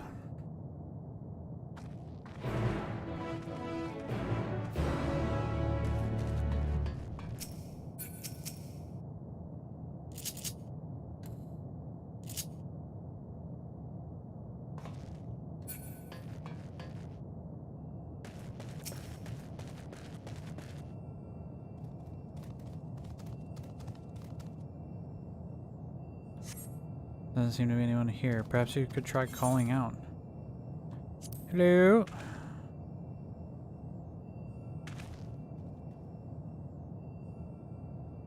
If anyone heard, they do not respond.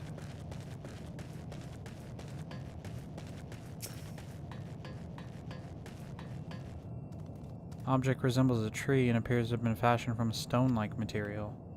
Erected in the place of an actual tree, or to serve in some other purpose, perhaps. Regardless, there's no one left to explain or to tell the story.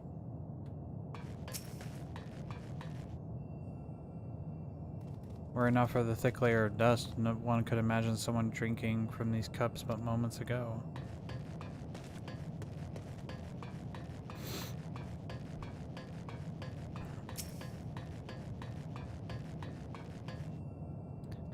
place is reminiscent of a bar, but neither patrons nor staff are anywhere to be seen.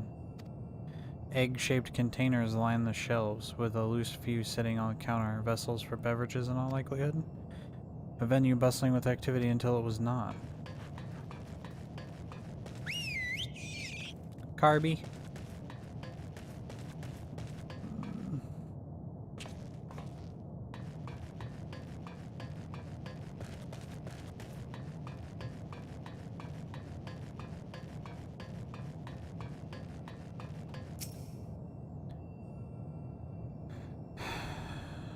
Though set slightly off the ground, this appears to be a door. While the objects to the left could be letterboxes. Doors rusted shut, and the film of dust all over suggests no one has come through in a long, long time.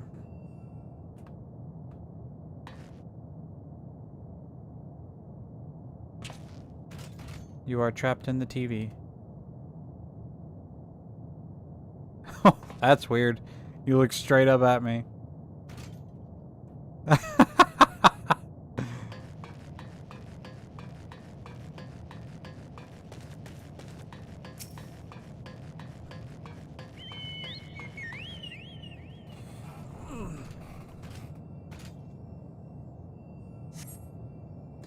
In the distance, you glimpse Alice picking her way through ruins, but otherwise spy no signs of life.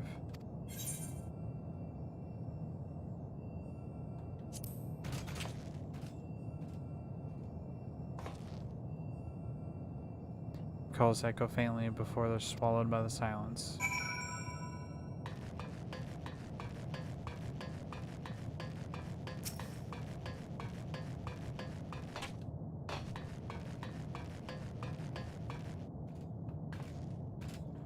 Hero, take a look at this. If the road was a little longer, we could take it just beneath the dead sun.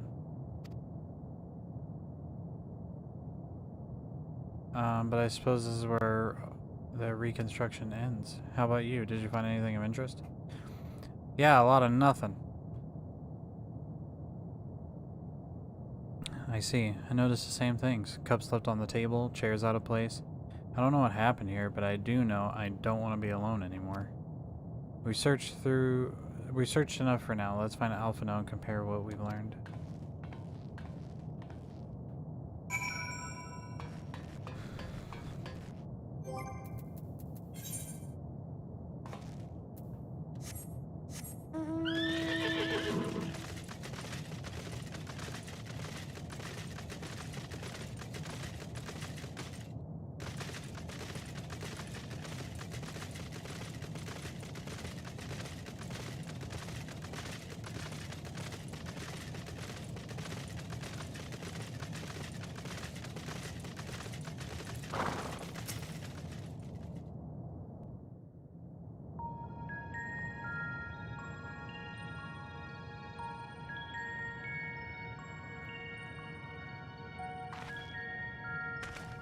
Did you find anything? No. This place is completely deserted. And I can't see how we're supposed to move on from here. Neither can I. It's quite the quandary. There are no denizens to bar our path, yet there is no way forward. For another mystery, we did find signs of very recent life. You'd swear everyone just vanished into thin air.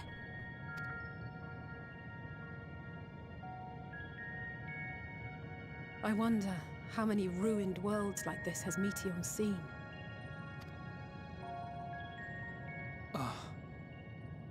Could it be? Yes. Yes, I believe I may have puzzled this out. Despite how it appears, it's no different this time. There is someone here who has wished for this ruin.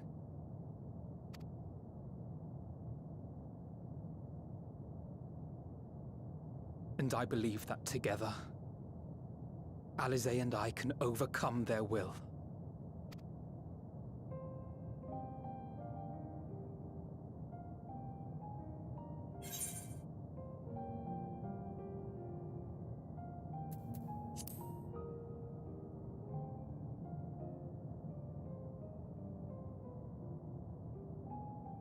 I'm sorry, but there is a chance, and I must seize it. For everyone. And for myself. You're only 16. Or 17? How old are the twins? I will not pretend otherwise. I have my fears. Not for myself, but for you. The last to remain.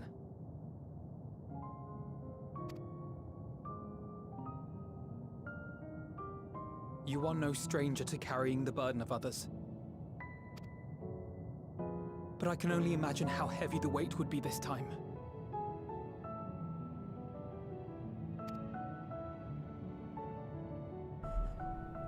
As your friend, I cannot bear the thought of making you suffer so.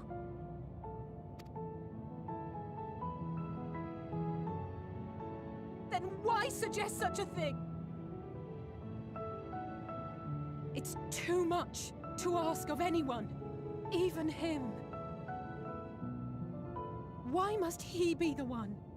Why must he fight alone? More than a hero, he's a dear friend. Not only to us, but to so many others. There are so many people in the world who care for you, and yet... And yet...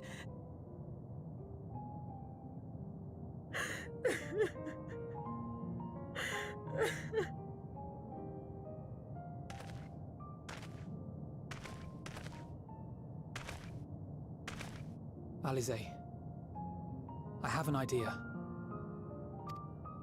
Given the nature of this realm, it may be possible to do more than unbar our friend's path. We might also pave him a new one.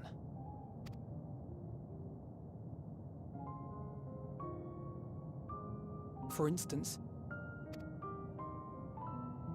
a path where he finds happiness at journey's end.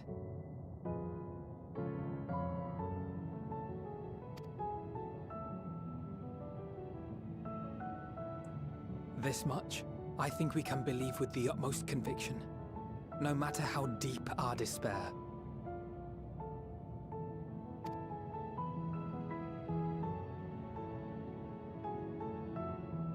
So please, believe in us too, and press on.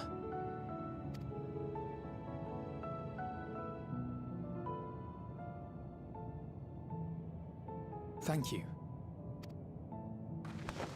What are you? If the plan's decided, then let's not dally.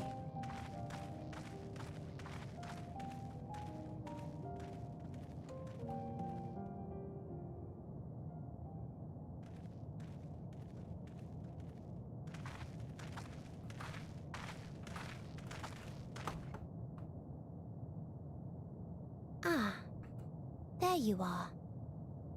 It was as I said, was it not?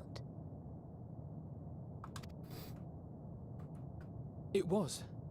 We couldn't find anyone. But this place isn't entirely deserted, is it? You are here.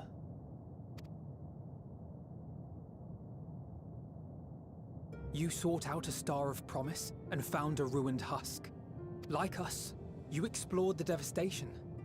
Like us, you were stricken. Horrified by the thought that so many lives could be snuffed out as if they were worth nothing. And the thought that you would have to bear the terrible tidings to Hermes. That which you saw and felt, you shared with your sisters. As did they share their own grim findings with you. Overcome by the pervasive despair of these stars, some of you inadvertently ushered their peoples to their ends. Knowing the horrors you know, anyone would feel the same.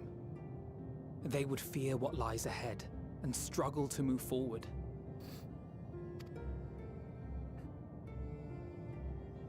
Fear. I had forgotten that such a thing existed. So focused have I been on shepherding despair. If you can remember, then you can still face and overcome your own fear.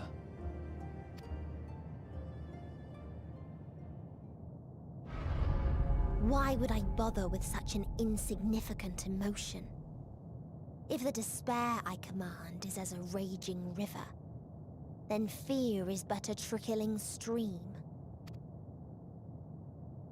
It can do nothing to alter my flow. You spoke with the Aya, yes? Heard their tale of what awaits the universe. It's true.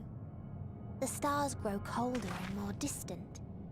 Eventually, all will enjoy frozen solitude. Using the power of Dynamis, I'm hastening that process. In so doing, nothing will be born ever again. Everyone will remain dead. Alas, it will take time for that to happen. So in mercy, I sent you my gift, to spare you needless suffering.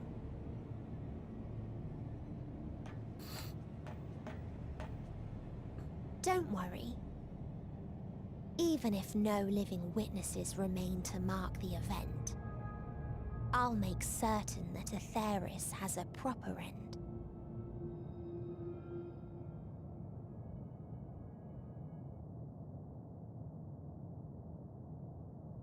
For all the power you wield, you're more fearful than the familiar you used to be. That Meteion feared simply to move forward. But your fear is such that you've given up on everything.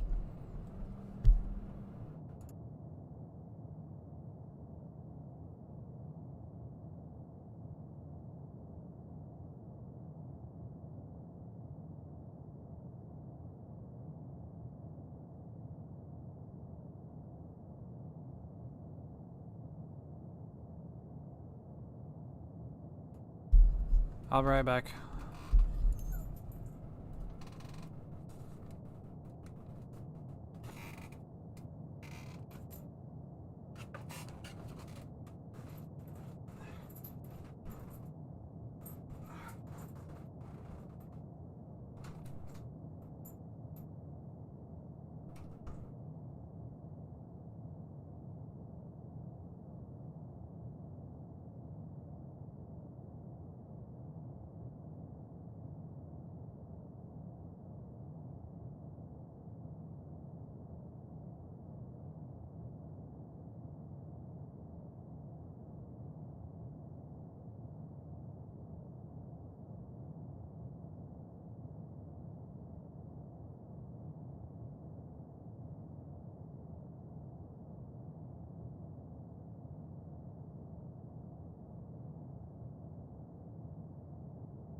Okay, sorry, I'm back.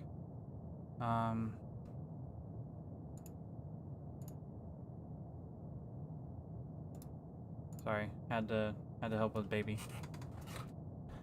Okay, let's continue to cry. I know it well. That sense of defeat. I've tasted my fair share of it. But as many times as we've fallen down, we've learned how to pick ourselves up and carry on. We take each other's hand, share in each other's courage, follow in each other's footsteps, and turn sorrow into strength. There are times when we fail. We bear wounds that do not heal. But these experiences are part of life, and they make us stronger.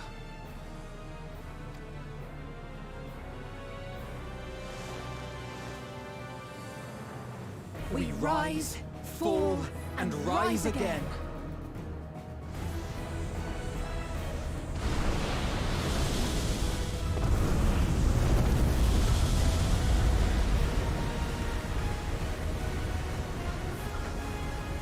Don't worry about us. You must take the next step, and all the rest after that.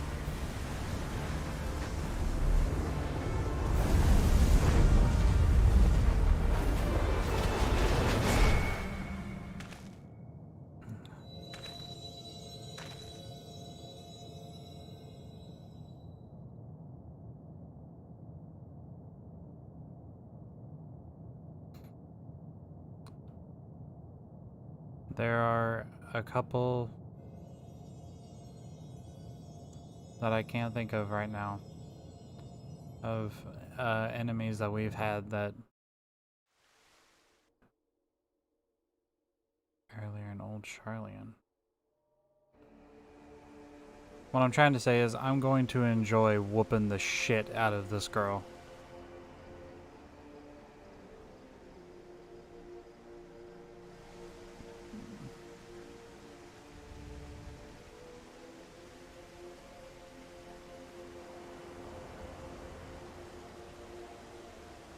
Please. Please. Oh, please let them all be safe.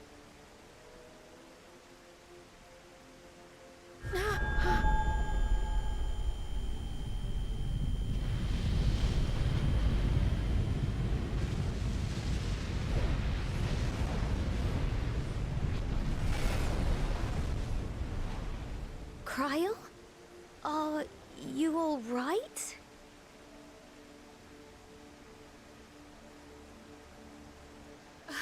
It's nothing. Just a headache. They'll be fine. I know they will.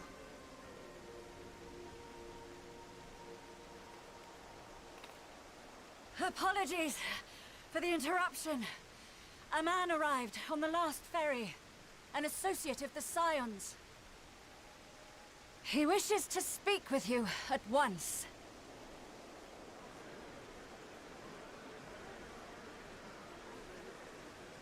An associate of the Scions?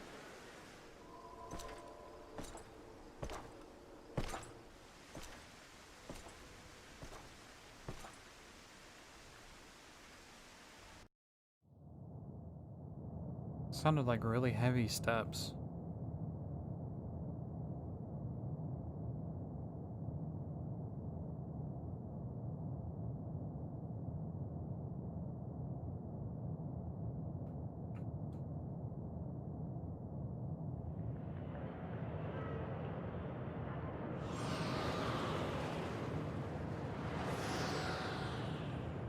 In this city devoid of life, you sense the presence of another.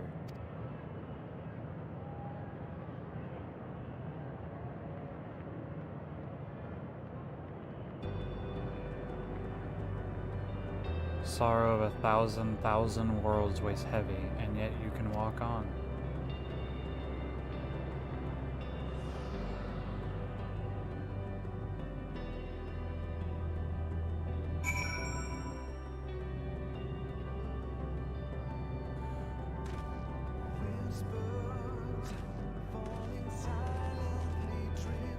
you need a push, I'll be right there behind you.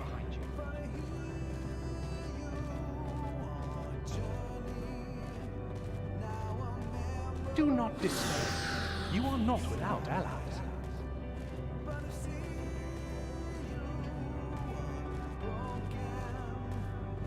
What we have sown in blood, we have reaped in suffering, and it cannot go on.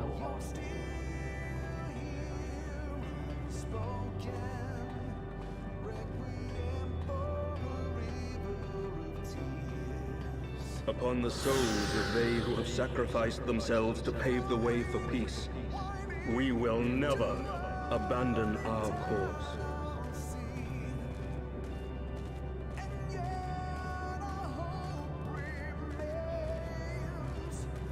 While it is true that man succumbs all too often to anger and avarice, he may yet overcome his baser instincts through the forming of bonds with others. Such victories are rarely won without sacrifice, but the prize is worth the price.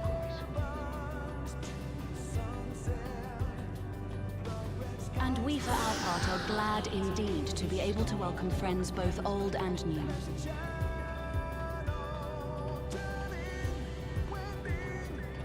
Save your tears for the morrow. You may be sure we will have ample cause to shed them, be they for joy or despair.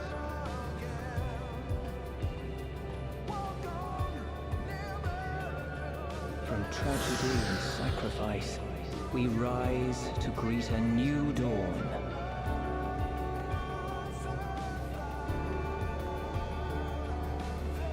A future shaped by the choices we made in ways we could never foresee.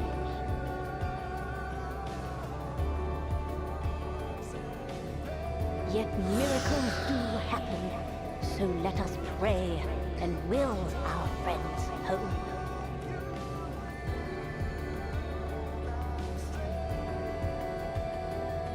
I won't stop praying until I know they're safe.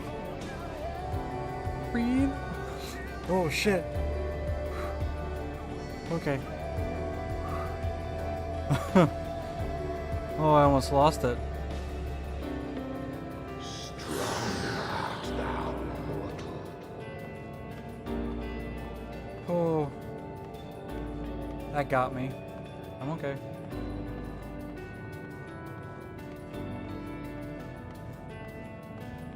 Look for the light within, that you may continue to serve as a beacon to others.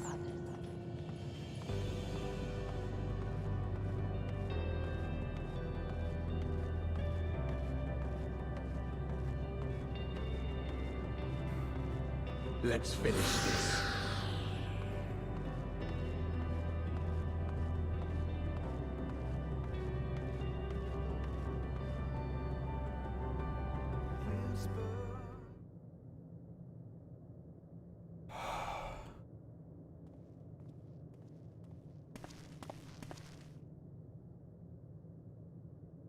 Here the path ends.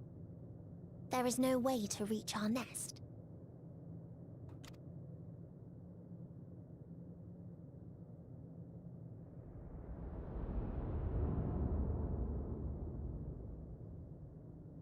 I told you. Resignation and acceptance reign in this place. The rejection of life by those who came to curse it. Those whose dreams were unfulfilled. Whose prayers were unheard. Whose labors were unrewarded. Hope cannot deliver you unto hopelessness. Our refuge is beyond you. We'll see about that. Always has it been.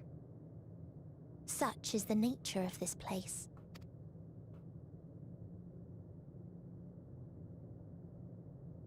You should have remained on Atheris.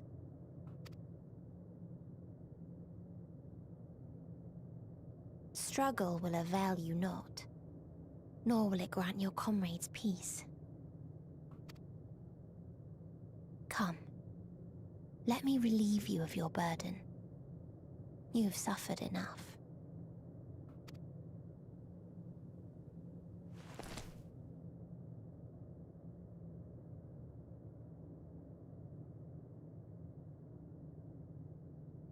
chasm's magic.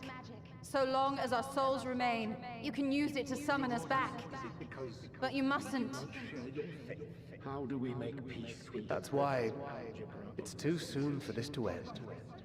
There are so many people in the world. You must triumph. Drink of calamity, drown in... Be safe, all of you, and come back. It was all I am ever grateful. I came to appreciate most about our star is that there remains so much we do not know. After all these years, Is this the answer I was hoping for? So long as we remember, our fates remain ours to shape. And Godspeed. Perhaps when our time comes to return to the star, we shall remember these few days we have lost. Do not squander it. The legacy I leave you.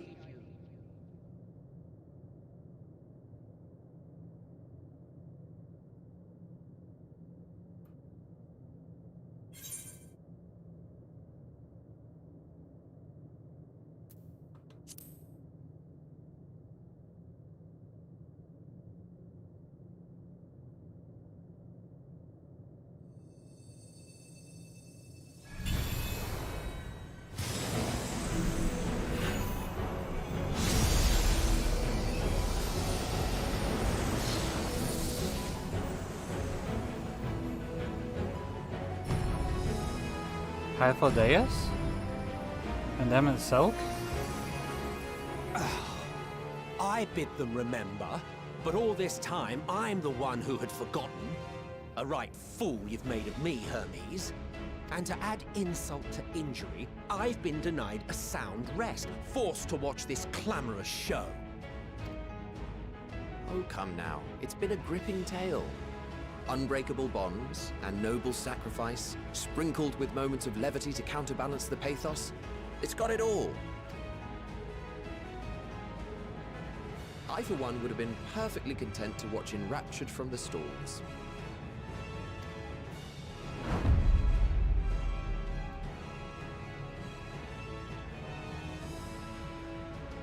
But I won't say no to a bit part. What are you? Half-faded souls of the dead. Isn't it painfully obvious? Worry not.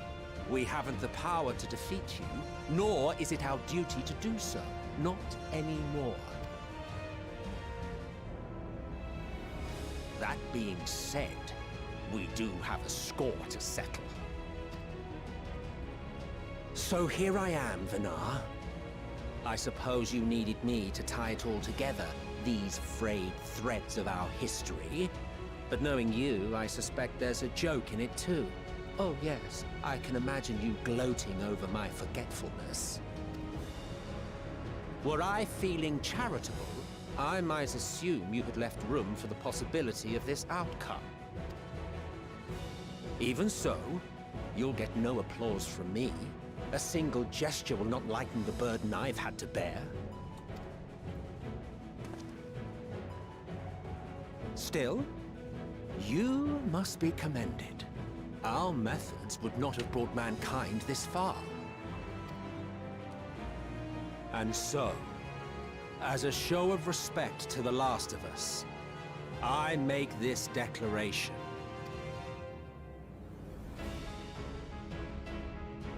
You will not end our journey. That is our answer. The answer of all lives of Aetheris, past and present.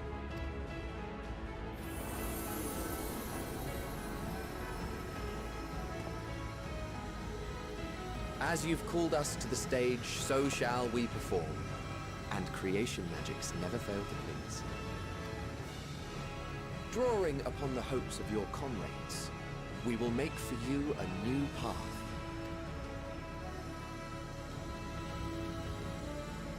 What form said path takes depends on you.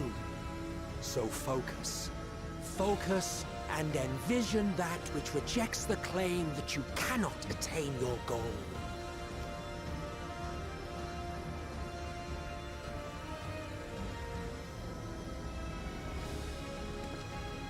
Ours is the wisdom to weave the fabric of reality. Ours is the power to create.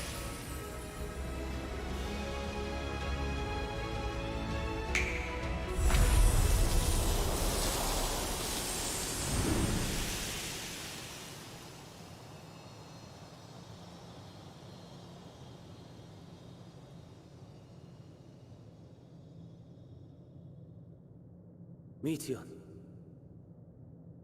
though I gave you these wings to soar the heavens, I did not teach you how to walk the earth.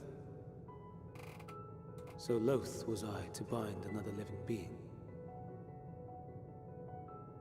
In the course of your long journey, you will learn from those you meet. Learn to walk and run, and so much more. A flower.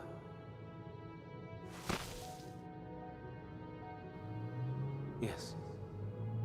Upon your return, I will gift you a beautiful flower.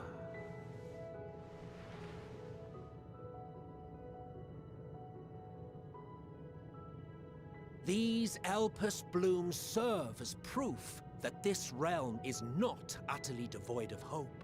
No more can you deny its power. No more is yours the dominion of despair.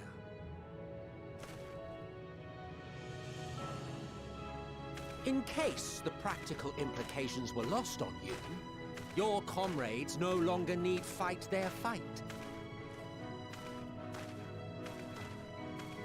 So go on.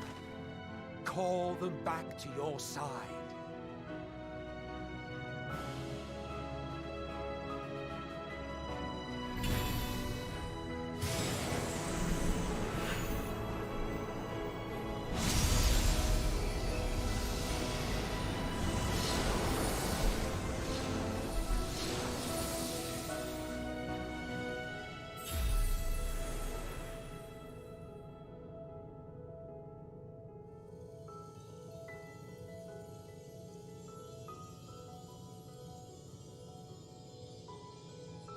May you ever walk in the light.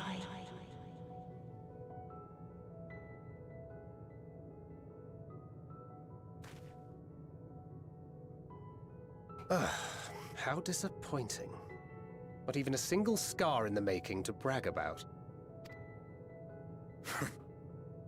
You'll find a way regardless. Honestly, this is far more than any of us could have hoped for. Let us be thankful. Indeed. That we thus stand reunited is a gift. Let us not squander it, and see that we all return to Etheris. Told you they'd be back. Aye. As soon as we've averted the final days. Good to see you again. Our heroic sacrifice paid off, I take it.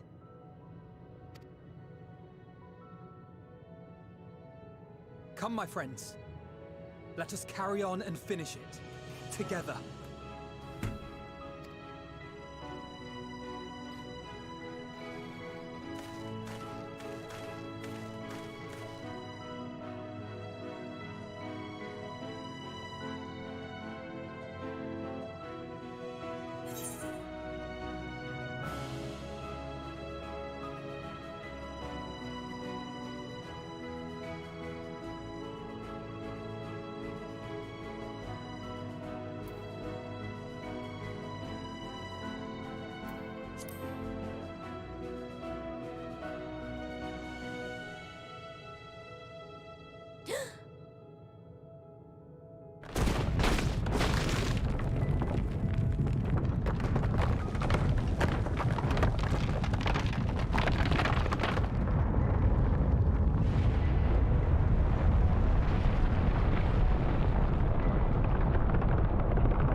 Can you hear me? The voice is within, crying in pain, wailing in sorrow, hurting, hurting. End it. Silence it. Silence our song of oblivion.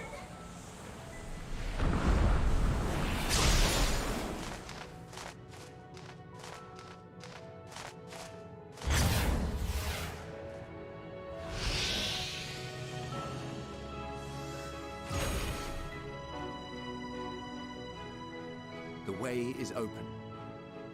They can proceed. So it seems.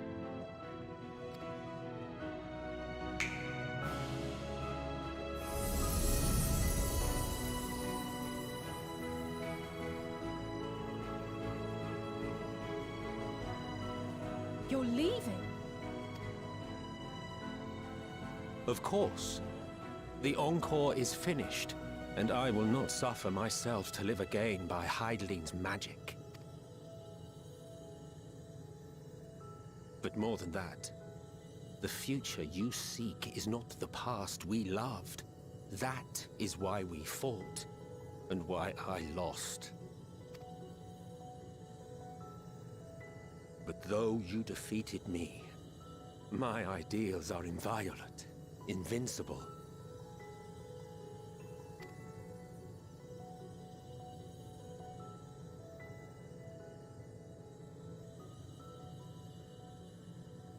Spare me your pity. I have no use for it. If you would do something for me, save our star. See this tale to a triumphant conclusion, and with elation in your hearts, bid the final curtain fall. Only then may it rise again, and a new tale begin, with new parts for all to play.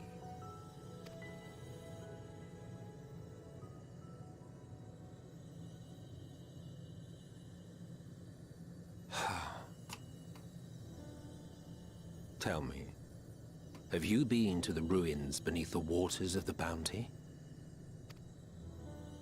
Or the treasure islands beyond the frozen waters of Blind Frost in Offerd's north? The fabled golden cities of the New World, the sacred sites of the forgotten people of the South Sea Isles? What about Mericidia, the southern continent? Do you know aught of its present state of affairs? I thought not. Even of your little Eorzea, you know precious little. The true identities of the 12, for instance. All of which is to say, expand your horizons, go forth, and seek discovery. I'm convinced. Some of the civilizations in the reflections will surprise you. I'm convinced those are where we're going in 7.0. Oh, going next or in 7.0. Yeah, probably.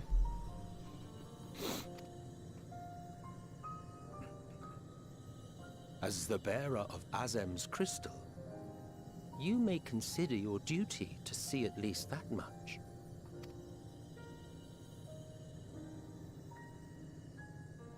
I certainly did.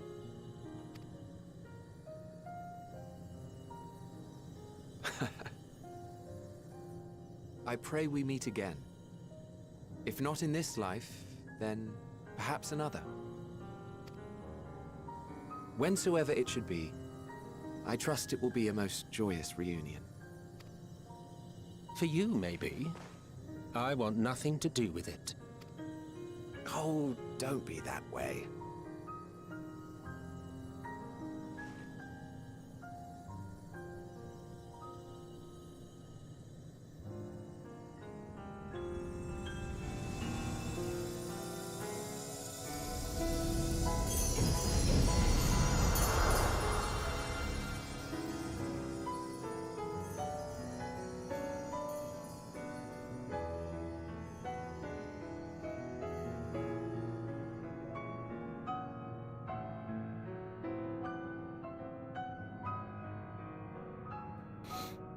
Farewell, Hades. Jackass.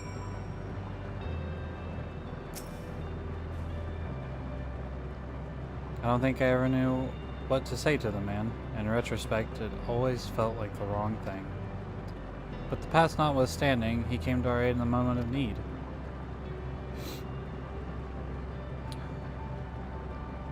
At least twice. We are here, and we will not squander this chance he has given us. We will see this tale to a triumphant conclusion and bid the final curtain fall.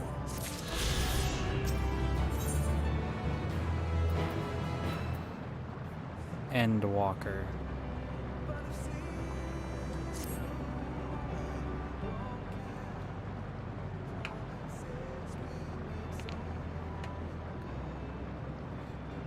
Are you ready? No?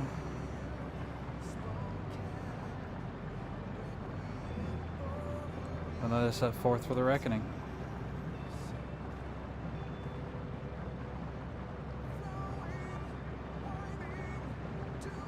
Having come this far, I know everyone's resolve is beyond doubt.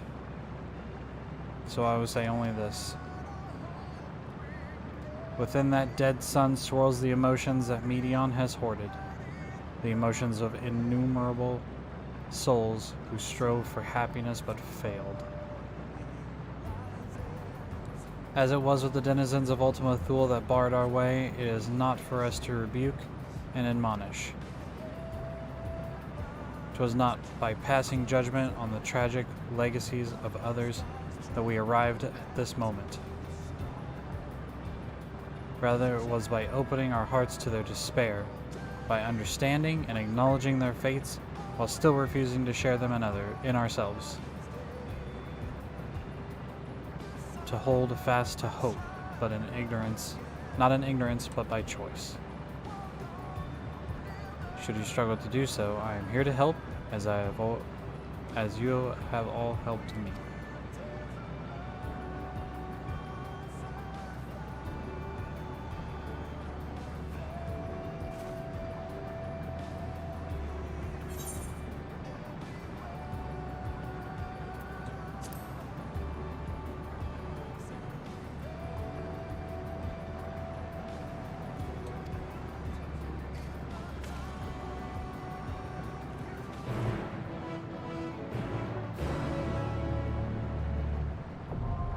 The dead ends.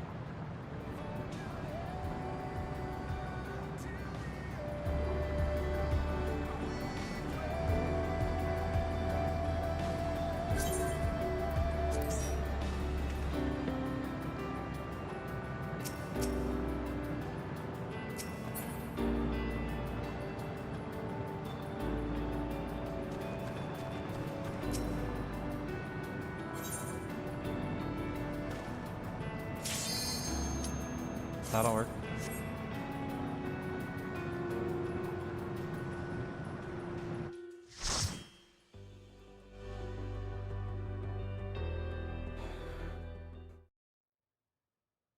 So you are finally here, in this place between death and rebirth, where life knows no dawn.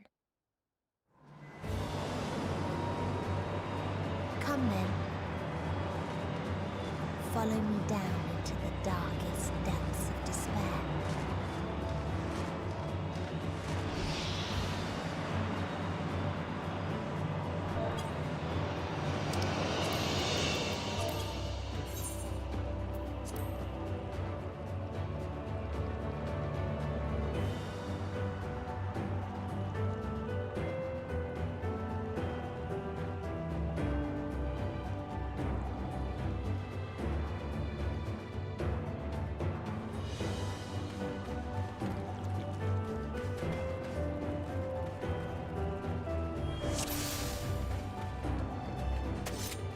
Once upon a time, there was a beautiful blue star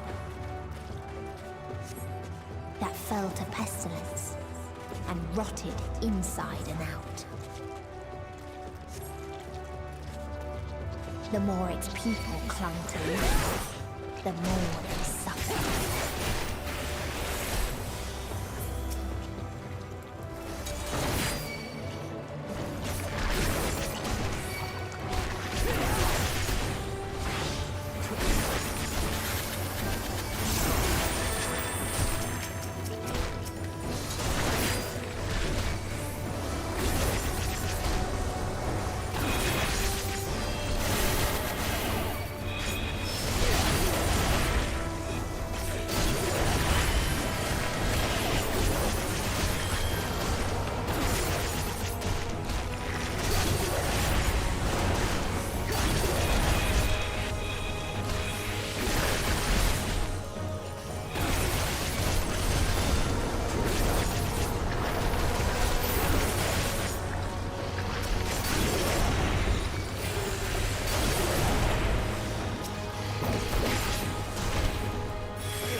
until they curse not the illness, but their fellow corrupted.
Those who lived and festered. Those who died and lived.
You get hit by the puddles.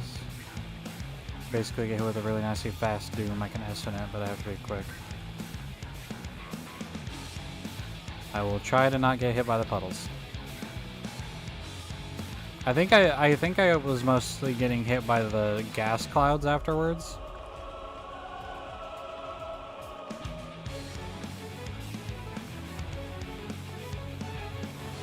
I just need to be better at avoiding that.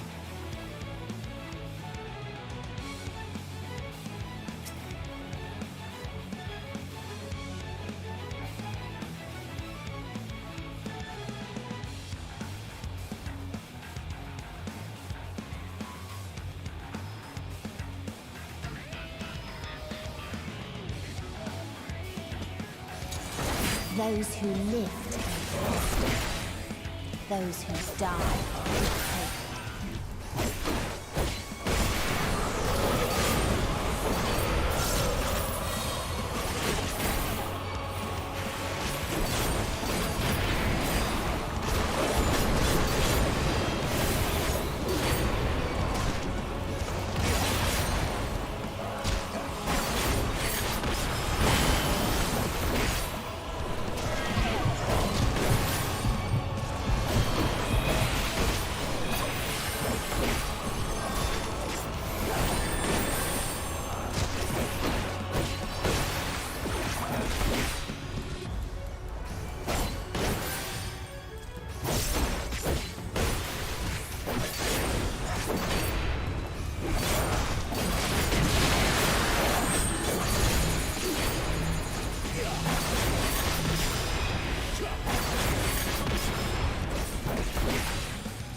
Okay.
Those who lived and fested, those who died.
And the very last of them wish they had never been born at all.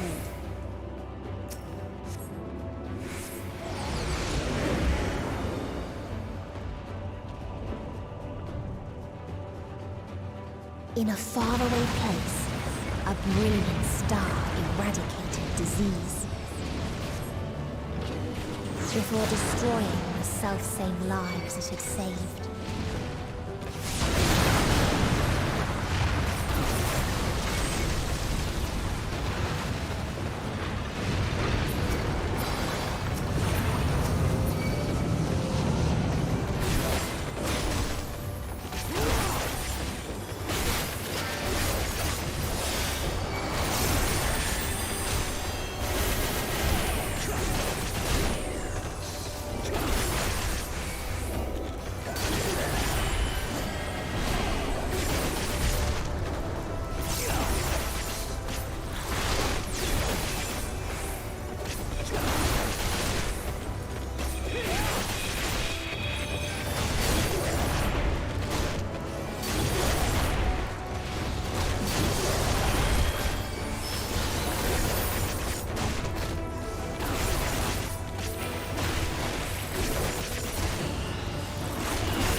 Its people sought ever greater freedoms no matter the cost.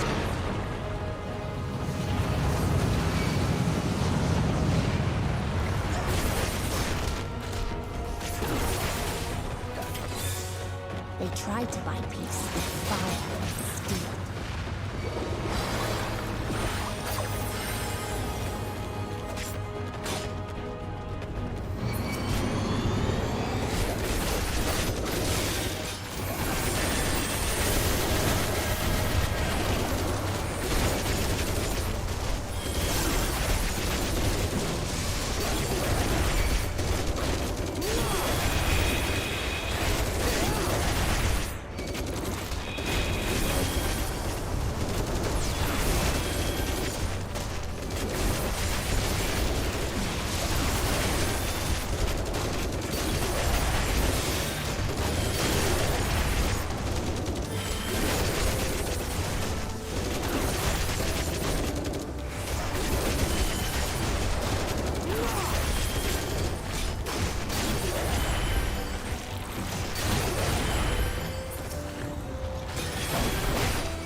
That was an And interesting when one boss, to say asked, the least. what is the point? There were none left to answer.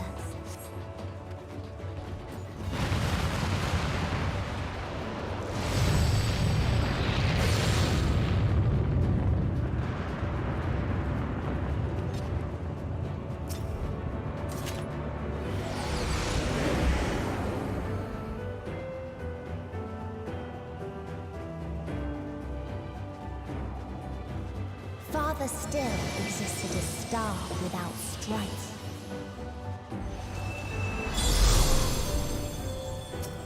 Where none remembered life's trials or its joys.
What its people had gained from ease, they lost to action.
So they created the kindest, most gentle of beasts.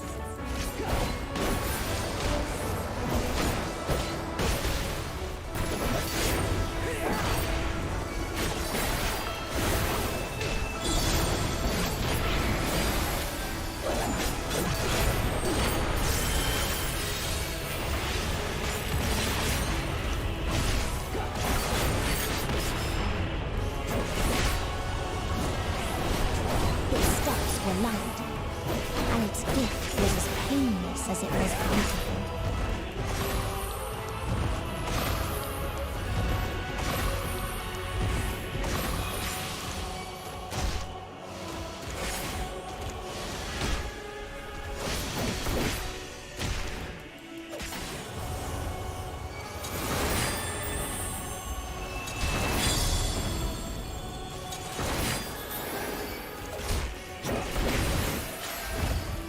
Bathed in its golden glow, they all slept happily ever after.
That you still stand. Your determination defies all reason. The souls within me writhe and recoil in your presence. What must I do?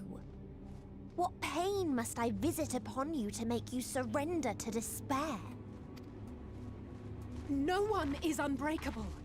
What pains one may weather may bring another to tears. But therein lies our strength. For when we fall, our brothers and sisters are there to raise us up, again and again, without end. I see.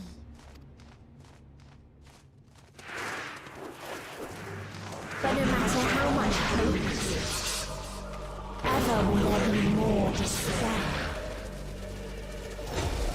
Ever will the living curse the present and lament the future. So shall sin into light ceases to be.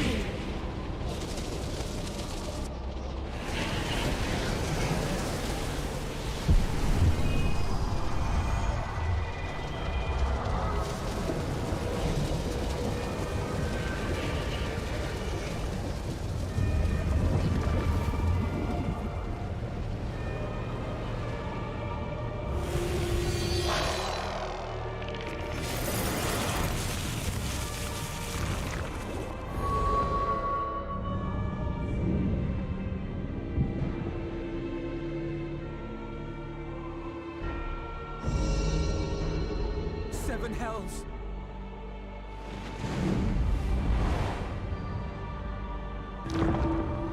On your guard.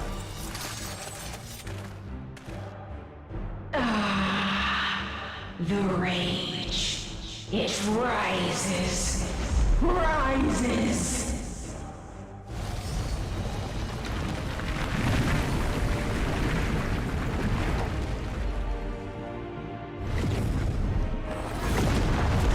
Did she just throw a fucking planet at us? Very small planet.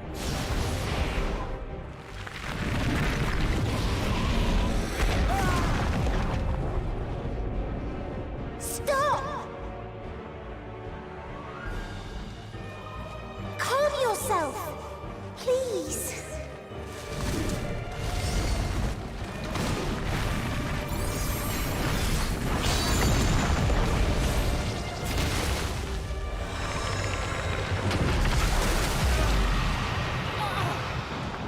We die in pain. We die in suffering. Who are you to live? Who are you to hope? Hold on, my friends.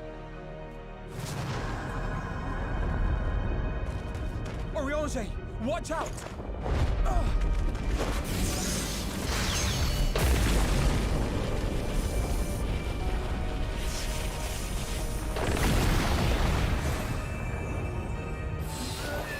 Alphino! We cannot comprehend. We cannot know. We cannot know.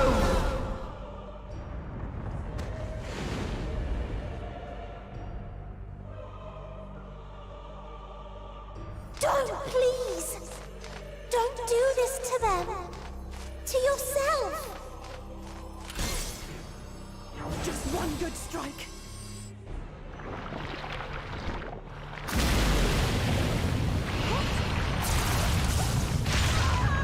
Stop! Please stop! We will not suffer alone. All will know our pain. No, you don't!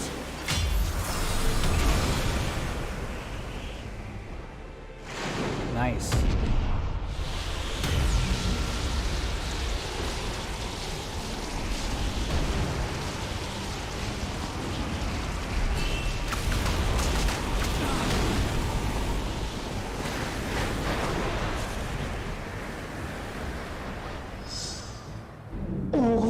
awash in ice, a frozen waste, forever silent.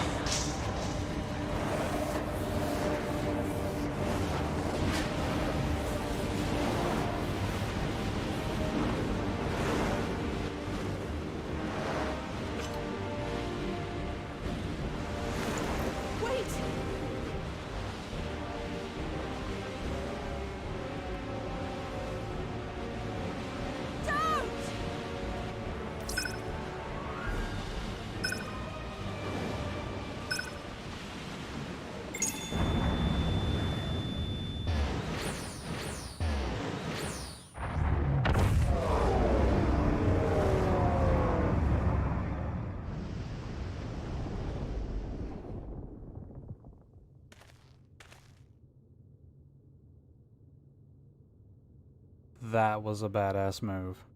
You gifted them escape and rendered yourself powerless. Bereft of the synergy you claim is your strength. Unless you need to call upon the dead once more.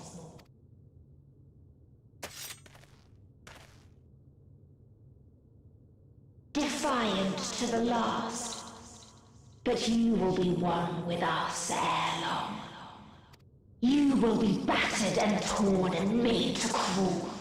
You will weep and wail and curse your impotence. Curse your life as it fades.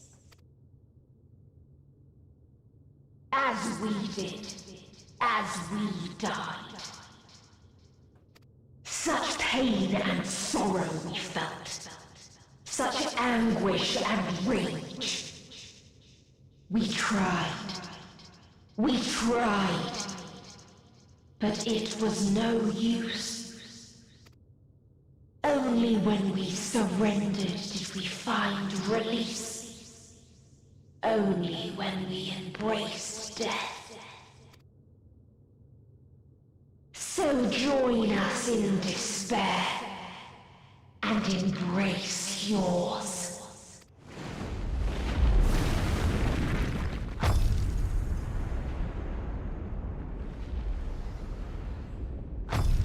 My ultimatum. What is happening?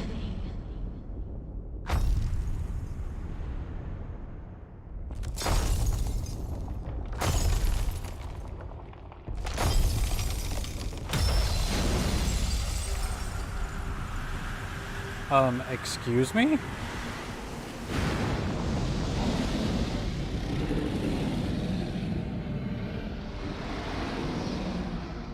At the end of everything, I find you, my friend. I sought something in you once, as you did in me.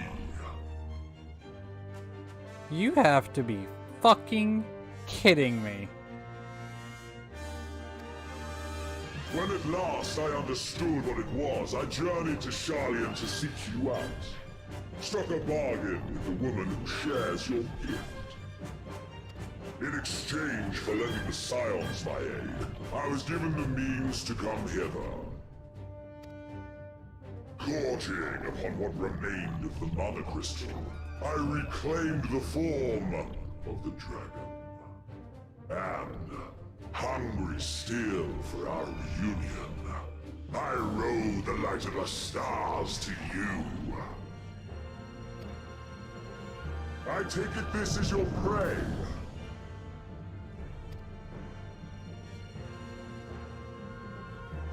But why does it still live? Surely it is no match for you. I assumed you would be above something so banal as despair.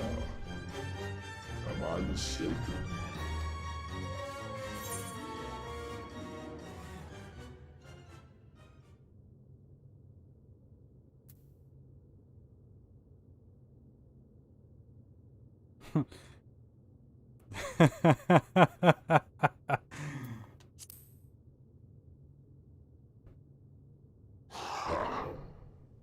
And I'd rather not give it. Nay, I would have preferred that we enjoy a private reunion.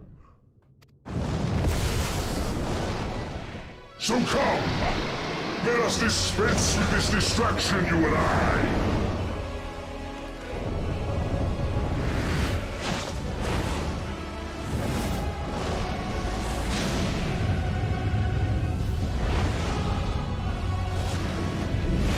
You struggle in vain. You will not silence our song of oblivion.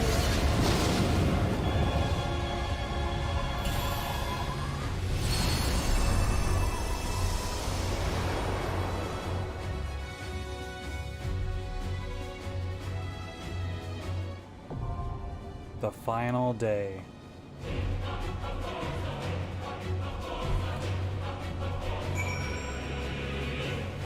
Oh, this looks familiar.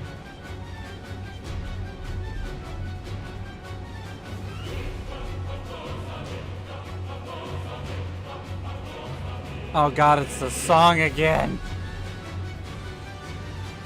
Oh, Crispy, you're not gonna co-tank with me?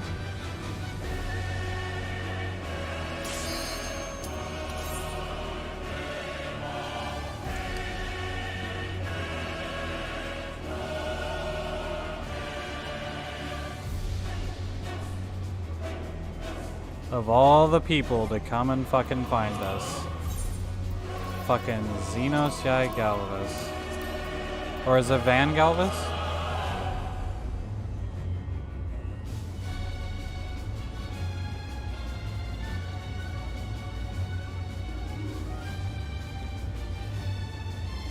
Come on, DPS.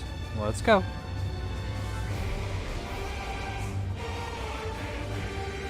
Wait, did we make a platform on his back? Okay.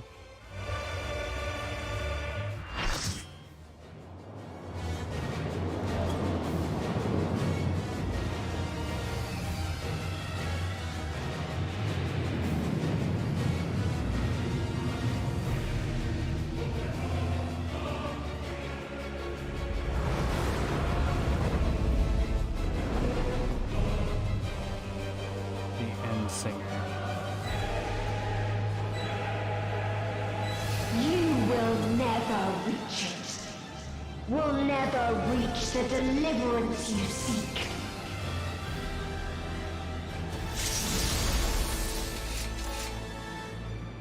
Look at all them Reapers.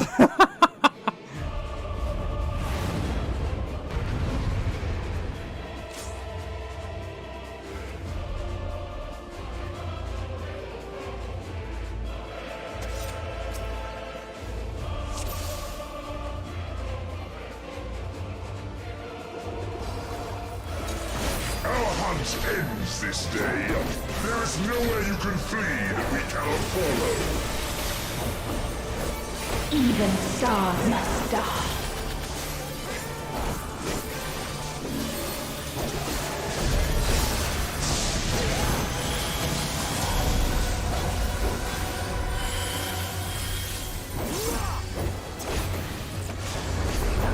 Okay.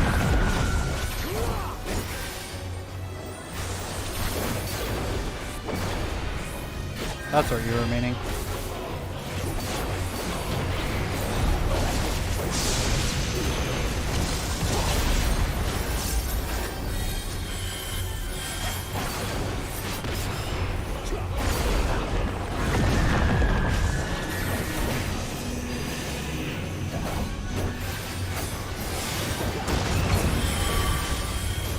That does not give you a whole lot of time to react.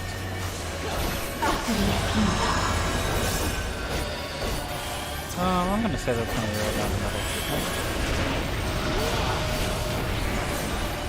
Your suffering is at the end.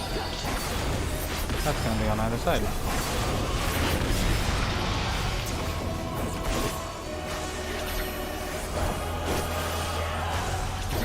This is a kindness. Oh, the fuck? Is this baitable? Nope, it's just spreadable.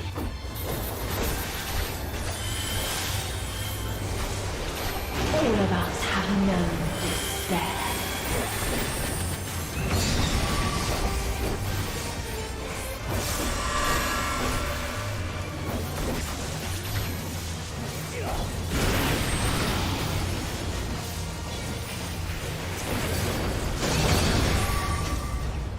Ow! We have seen the end.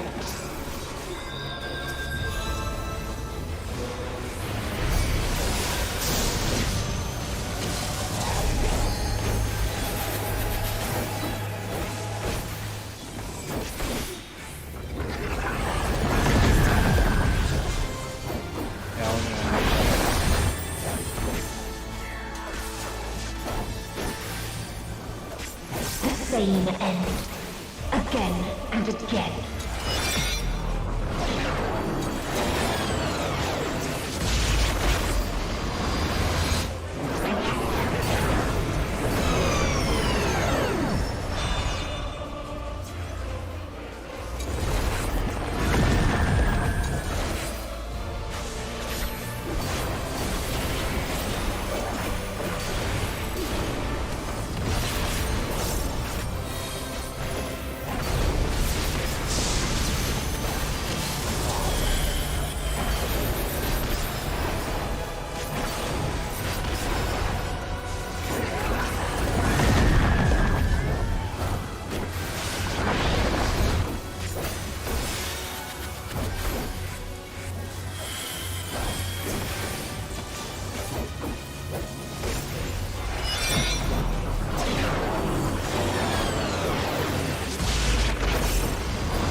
Oh shit.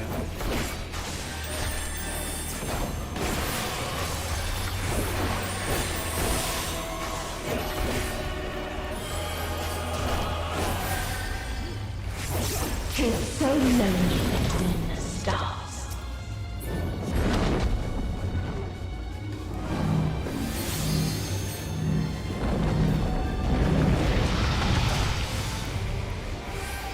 Nothing I could have done. We were both going the same way.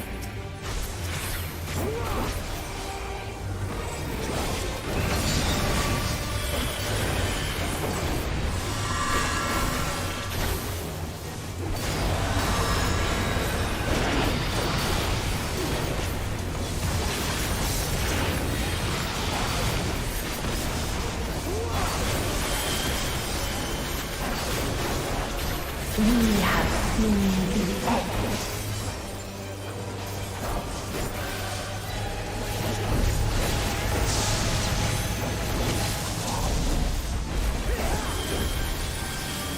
Oh shit.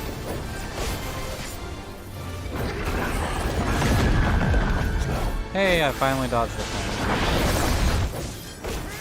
So we're just gonna stay over there. I beg your pardon?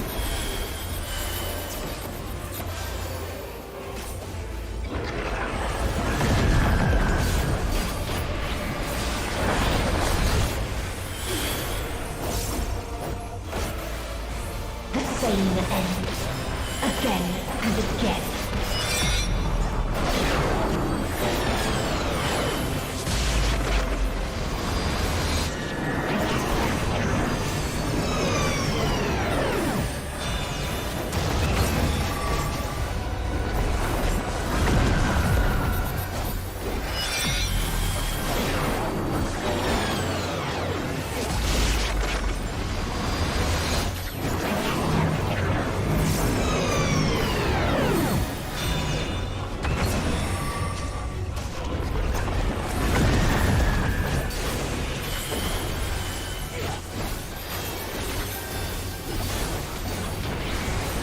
This is a kindness.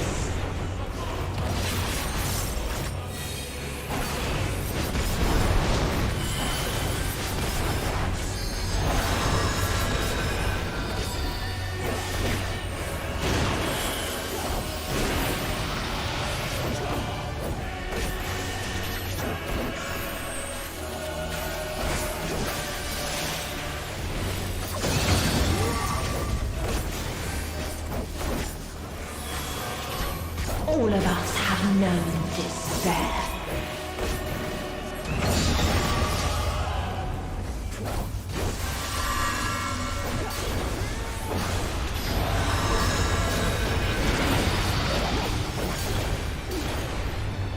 Oh shit, I forgot that goes all the way to the end.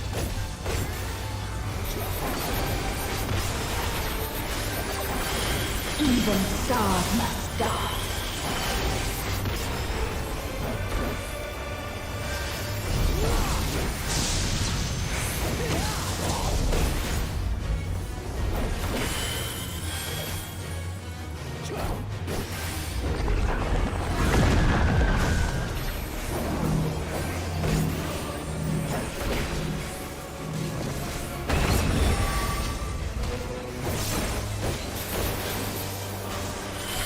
There is no happiness in life.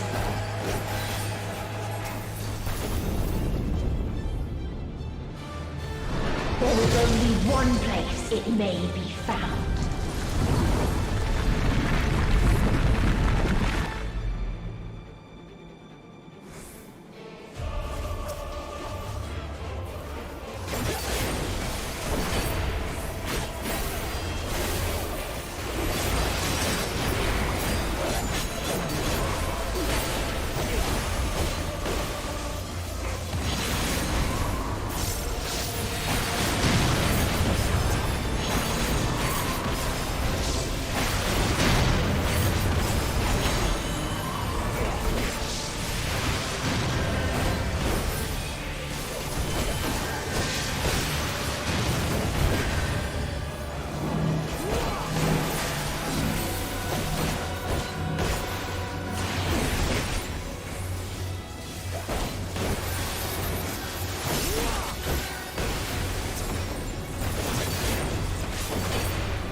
Oh, it's another tank LB mechanic. Down with it.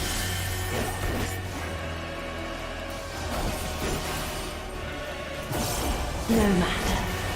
You only delay the inevitable. This is fate.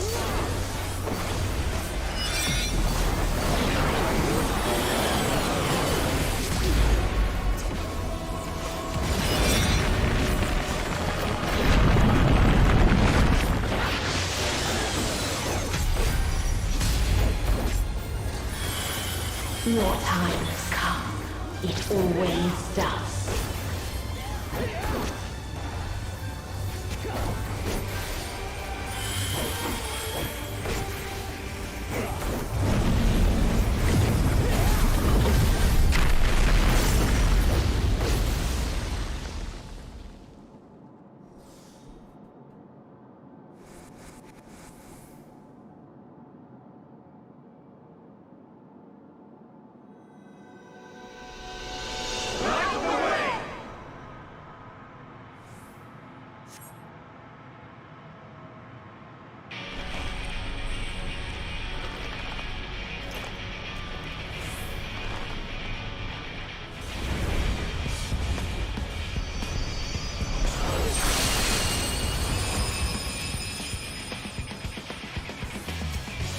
Think again, bitch.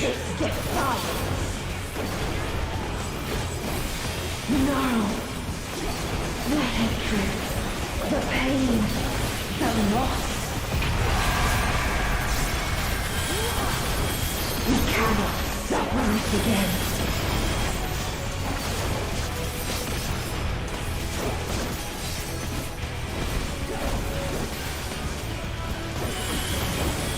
We will stand against fate. No matter the cost. We've been here before.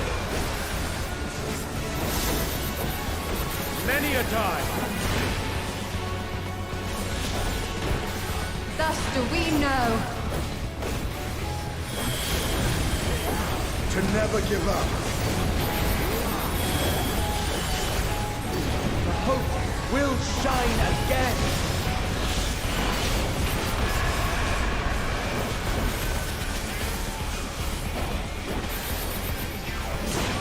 What we saw.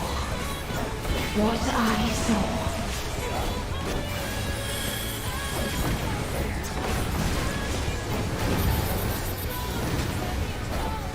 This can only end in misery and desolation.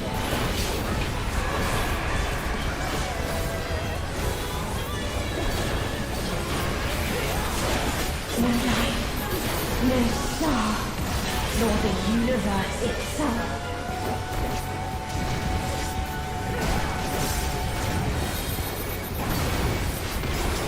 None should hope for better.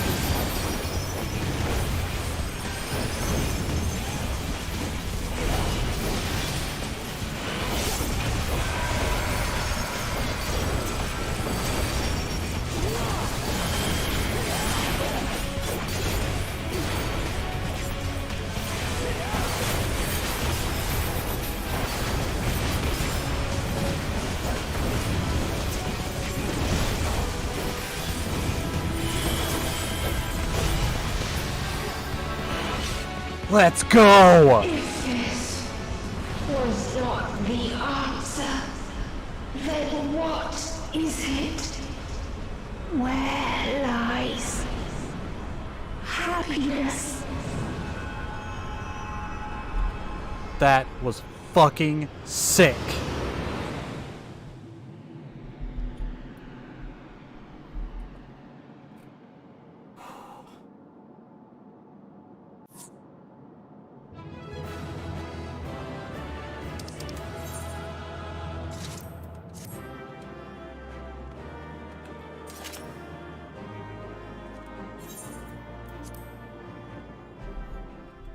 Holy shit, that was cool.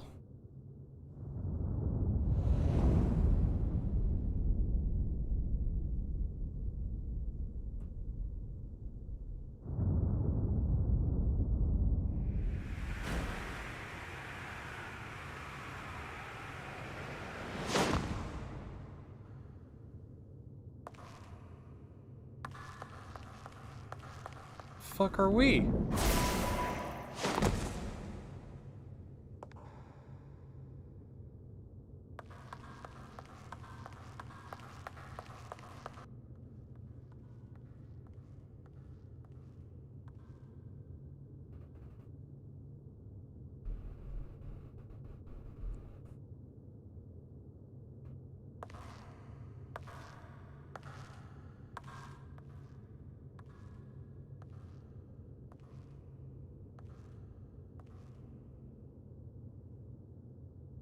No matter where we flew, there was only darkness and loneliness and pain. We couldn't find the answers Hermes yearned for. The answers he deserved.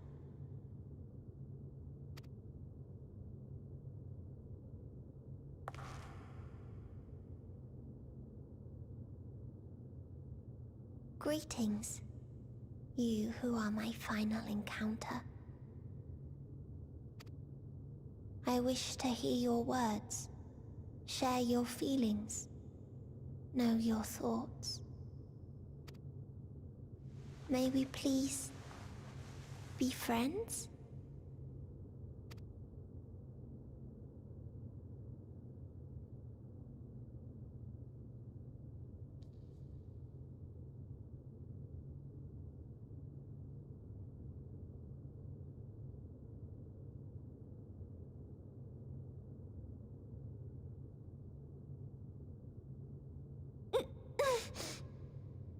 Yes, I can see them. The memories of a long, long journey. So many people. The thoughts of them overflowing in your heart.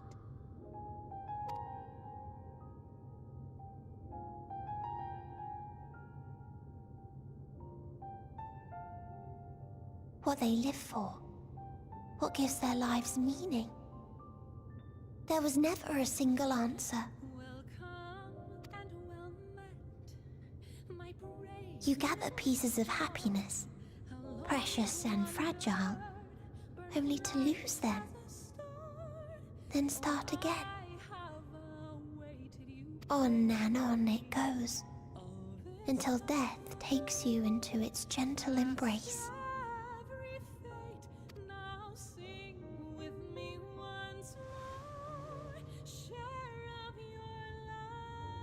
That which Hermes sent us to find was there all this time, on Atheris.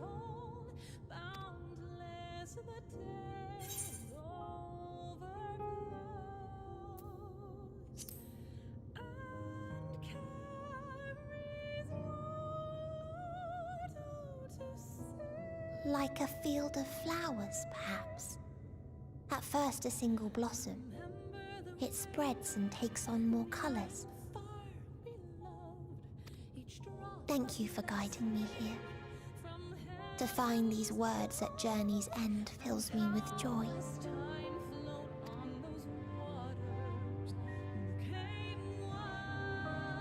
And so, before I fall forever silent, there is one thing I must do.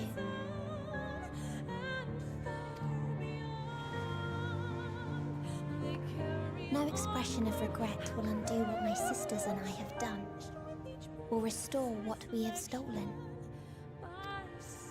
But if you would allow it, I would sing one last song. A song of the newfound joy that swells in my heart. Of the beauty of light when it shines across a dark and starless sea.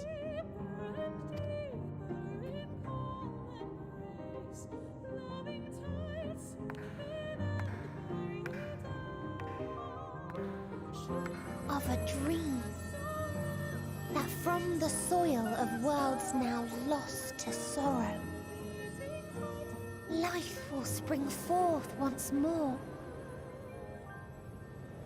nourished by gentle rains and caressed by uplifting winds, a song of hope.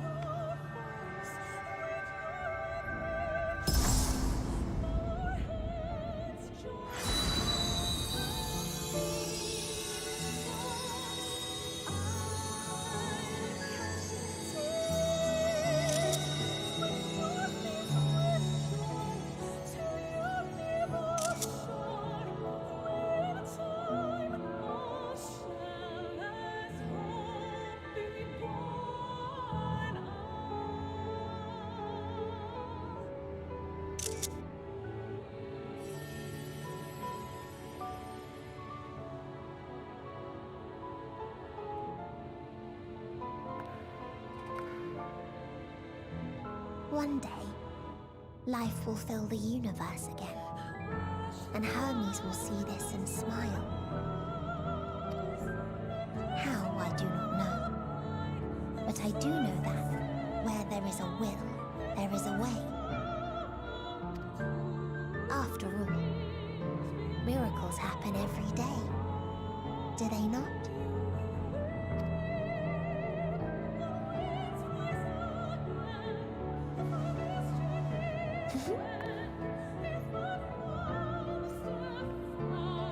I will create a path back to your ship, where your dear friends await.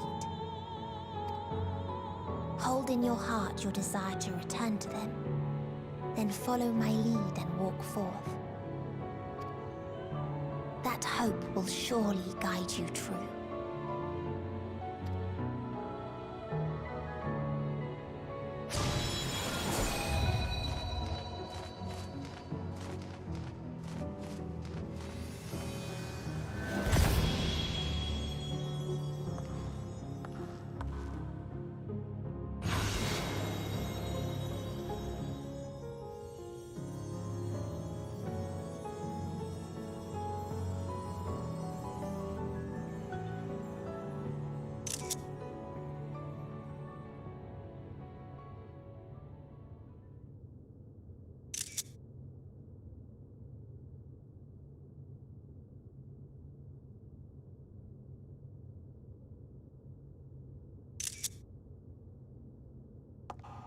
You mean to return to the world where you are hailed as a hero.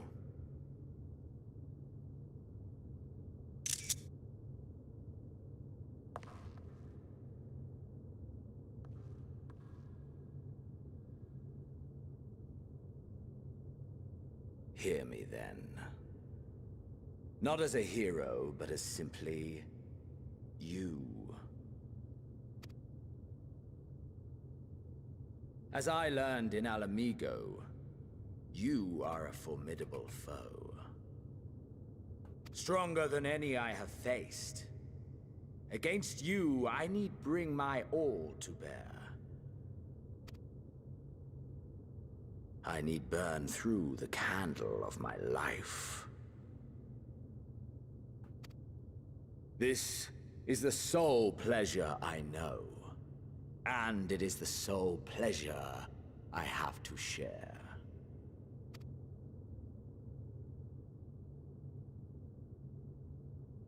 And so I come before you, to issue challenge, and offer singular bliss.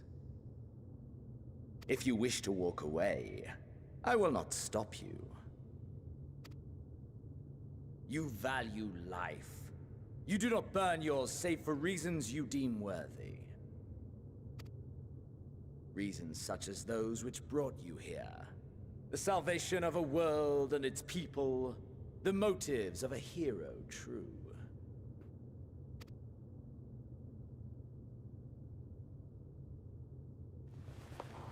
But there is more to you than that. You know this to be true. As surely as you know the thrill of pushing your body and soul to their limits. Of confronting ever mightier foes, dancing ever closer to the precipice, wondering if this will be the one to finally fill the void.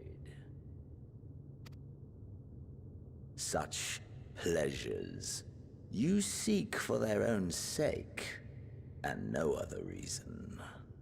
Is this not so, adventurer?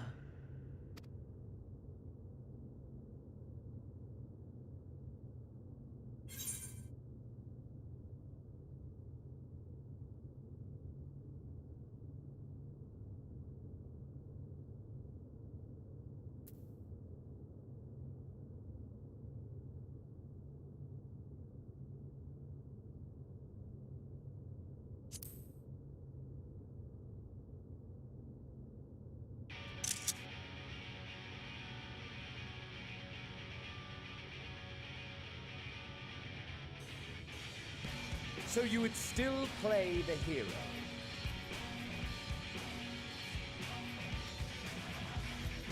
No matter. In acceptance, you betray your deception. You know full well what we are and what we seek. To shine incandescent in death's shadow.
nothing back.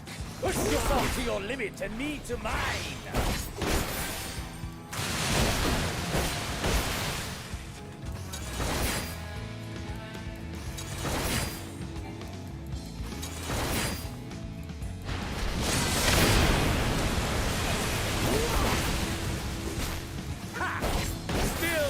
In you, I see.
soul. How it burns!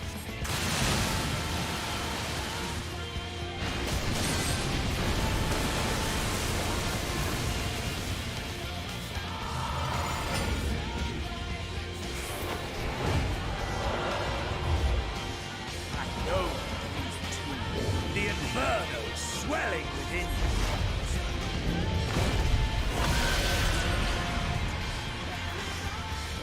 Come! Let all creation be consumed by our ravenous fervor! I have you!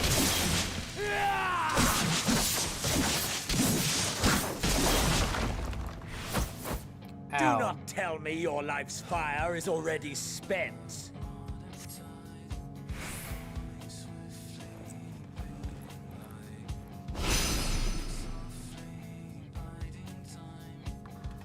Yes, yes! Rise once more! It mustn't end yet!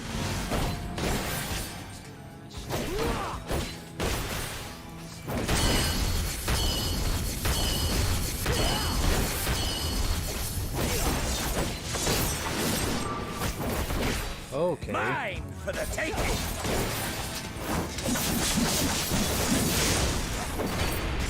I have you!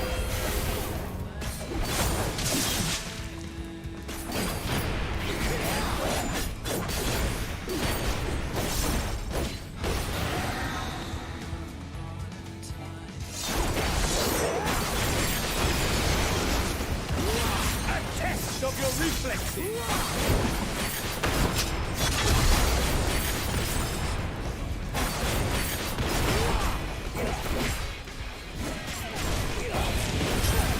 Show me your vaunted fortitude.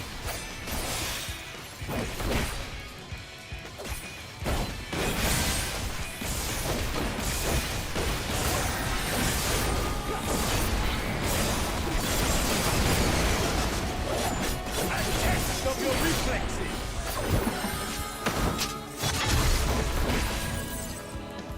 I have you.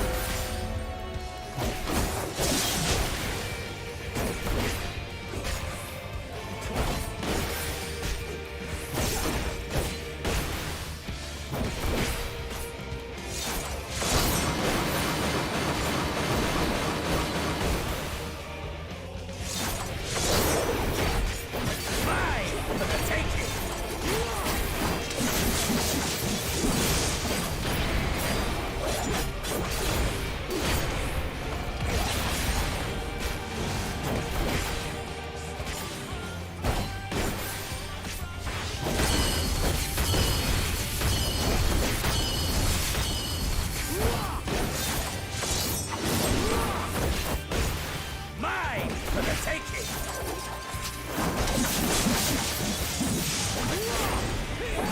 I have you! No, bitch, don't.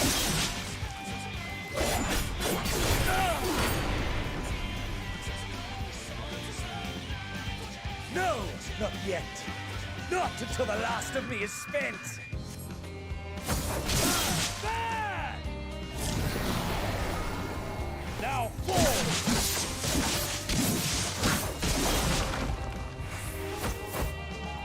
This is my moment! Our moment!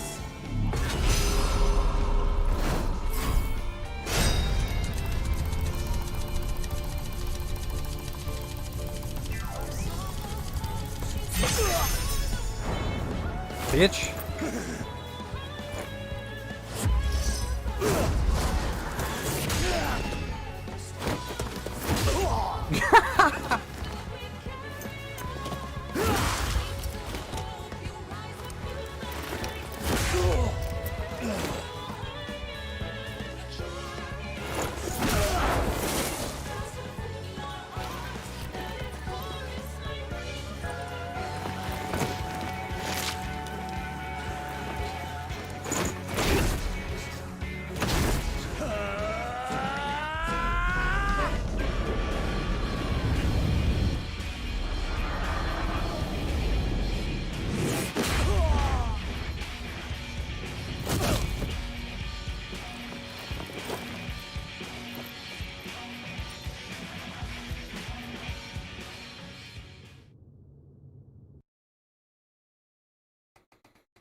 And fucking stay down.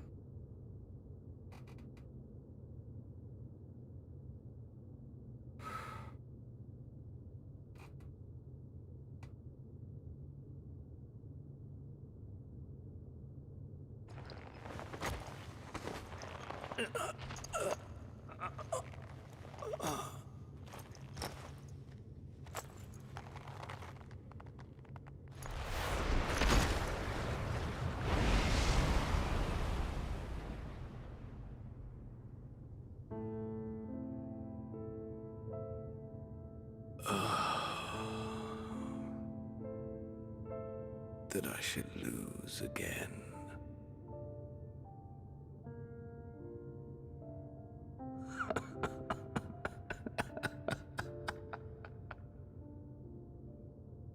How disappointing.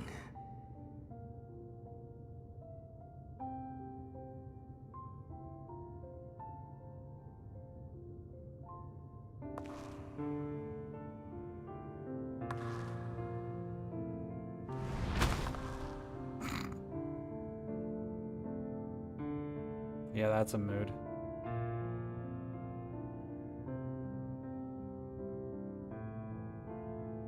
Never have I understood those around me.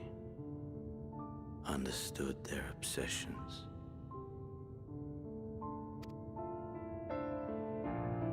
Besieged by their banality, the world is a mire of tedium and trivialities. But in these fleeting moments, there is a spark, blinding, brilliant. Gone too soon.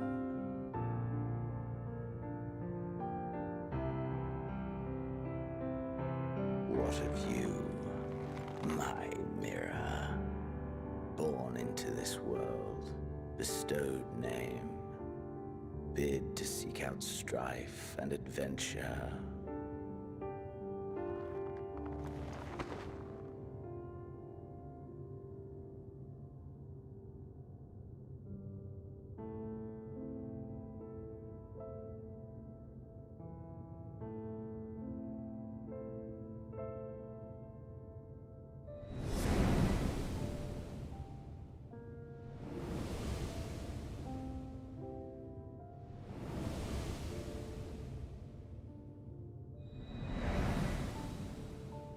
Was this life a gift or a burden?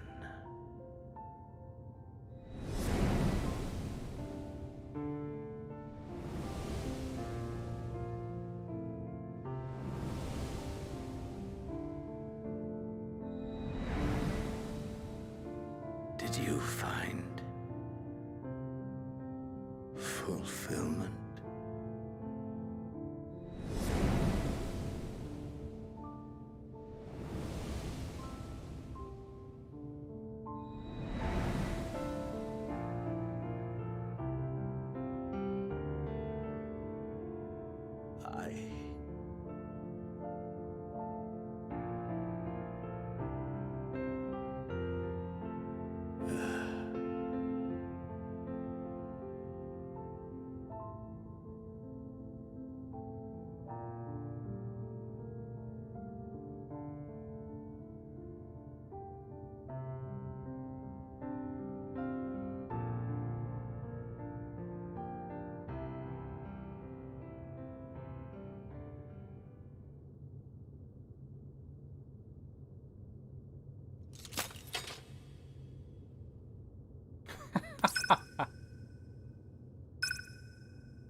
Can you hear? Safe. Must tend to.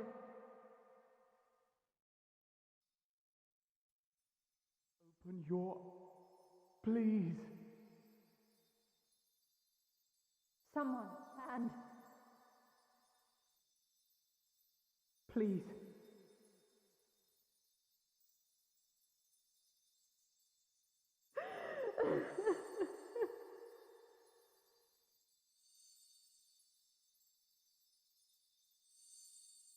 You can't leave us! Not like this! do, I'll never forgive you. So come on, open your eyes and get up.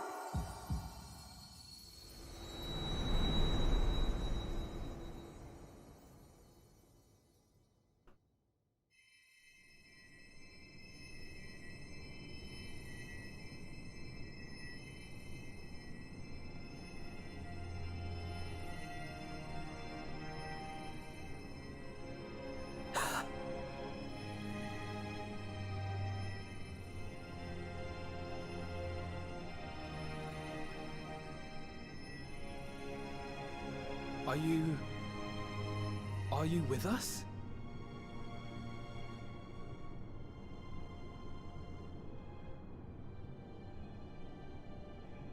Oh, thank the heavens. For a moment we thought...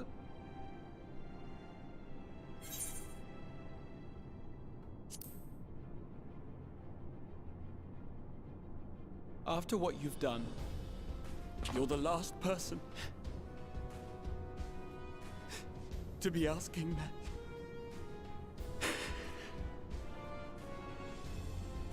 You... How can you keep your promise if you're not here?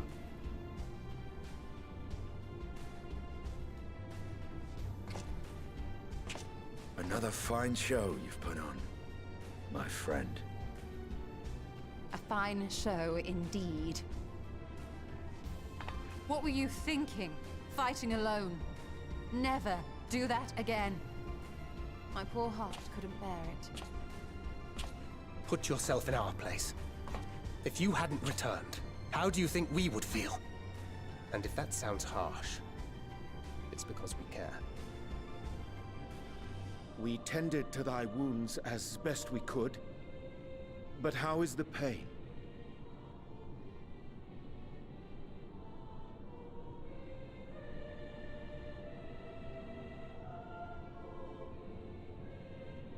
That is gladdening.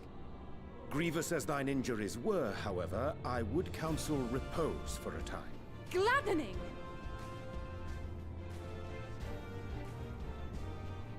There's nothing gladdening about this. When Meteion appeared in here and told us that you were right behind her, we all got our hopes up. But you never came. And when you finally deigned to appear, you're within an ilm of your life. Damn you! Damn you for making us worry!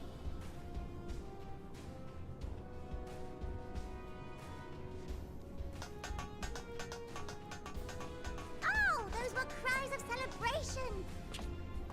Anyway, well, the important thing is that you're all alive and in reasonably good health, and we mean to get you back that way. As for your earlier request, I'm quite certain we're in range to make contact now. Ah, excellent. Let us announce our return at once. I hope you're ready.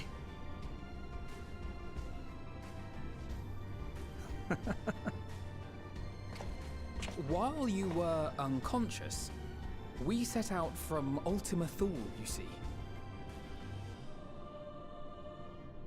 Can you stand? If so, you may wish to see what's outside.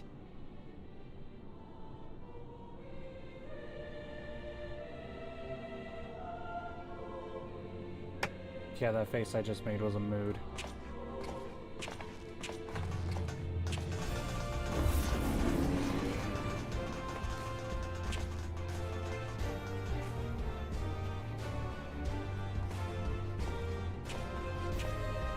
We're home, my friend.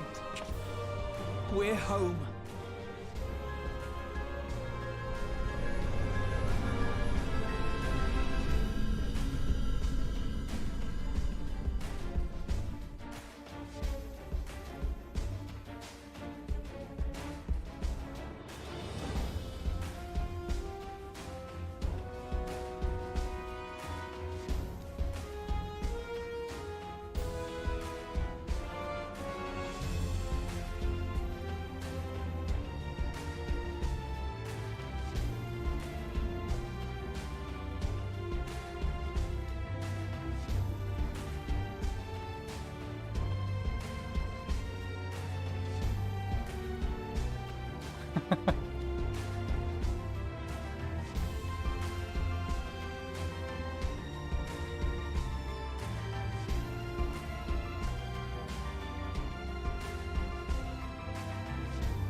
Is that?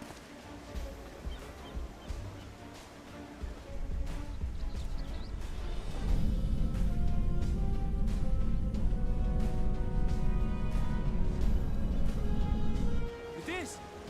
It's the Ragnarok! They're back!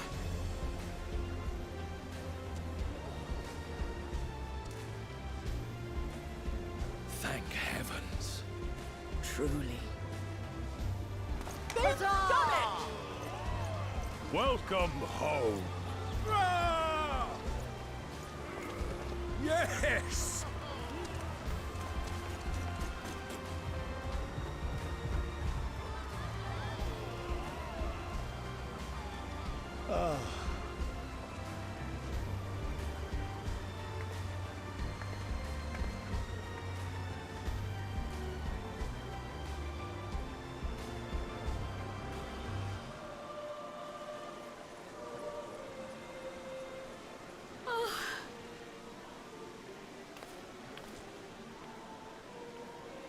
Welcome home, everyone!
Welcome home!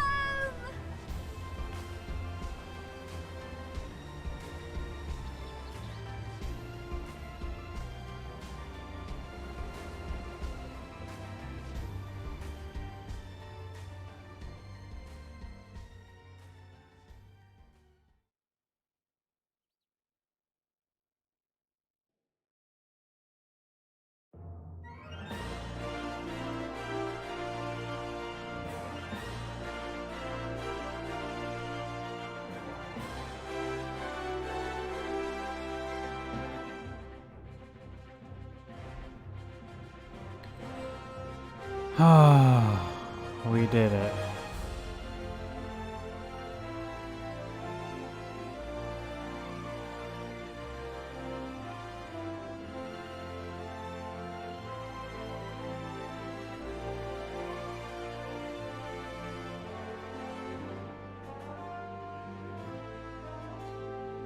Just when I thought that Shadowbringers was gonna be the best expansion and that there would be no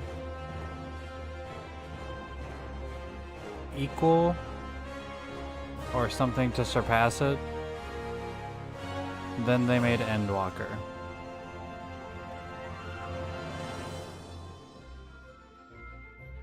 This game never ceases to amaze.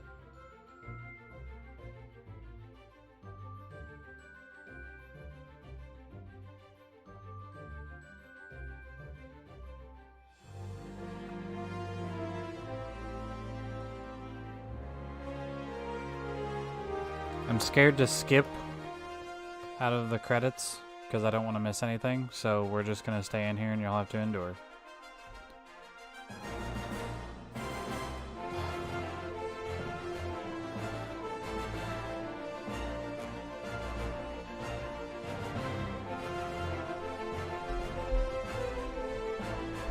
But this is by far the best. This is by far the best expansion. Like, Jesus.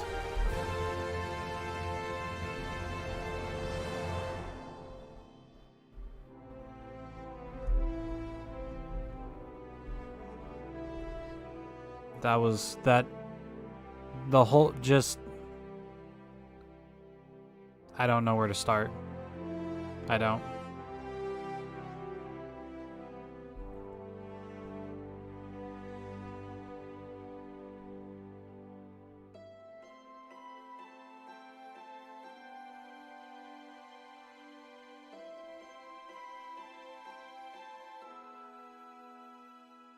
Thank you, Allie and Crispy, for helping me with the last dungeon and the last boss. That was super cool. Hope you enjoyed watching me almost fucking cry my entire eyes out whenever was in the scene with Graha and Reen. When I heard Reen's voice, I about lost it. Like, I went into immediate bawl mode and was able to recover before tears were spilled. I didn't recognize a lot of the other voices though. Or at least I guess I didn't remember the voices.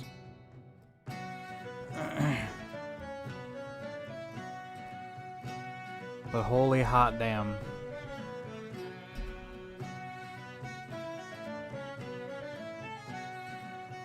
That was amazing.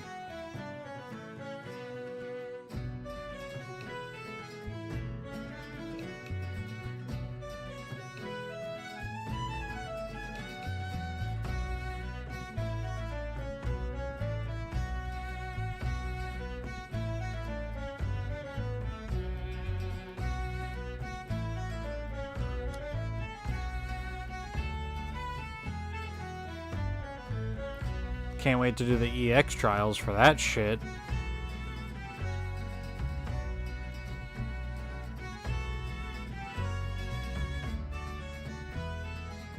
That was all kinds of hectic. Like all three of those fights were chaotic. Like all of it. The bosses for all of these dungeons and the trials that we had have been just chaos. Like overlapping mechanics, and you don't get enough time to even move out of the way, and then you're stacked up with vuln stacks. Like that was hectic. Can't wait to see what the EX trials are like. That's gonna be a fucking mess. It's just gonna be a mess. Like no rhyme or reason, just chaos.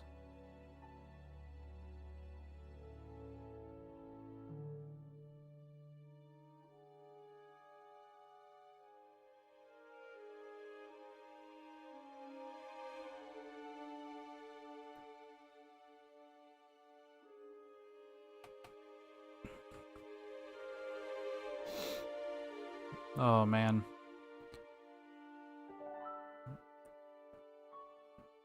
I know that I cried at basically the Scions like sacrificing themselves, but I was sitting here thinking, man, there is no way they're just gonna let them go out like that. Like no way. I knew there had to be a catch. Something that would bring them back. I'm glad I was correct. But, oh man.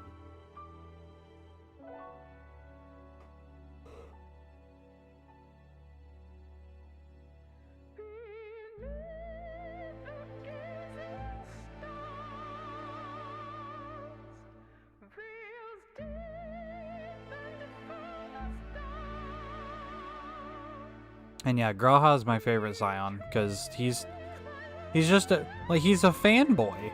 He's your biggest fan. And he wants nothing more than to just hang with you. That man would literally bends over backwards. Like he's done a lot of shit.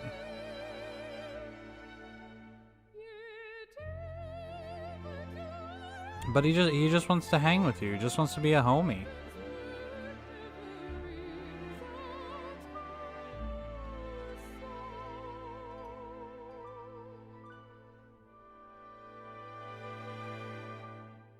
I could also say that about Alice. She's like, if you, I keep using that expression, but it's true. If you were Batman, then she is Robin. Like she wants to follow you everywhere and be just like you.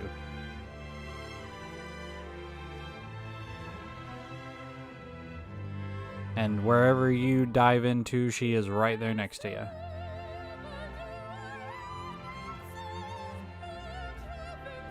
But that last little move of hitting the button and dropping your remote and letting all of them fly off back to the ship, that was a badass sacrifice move. That was so good.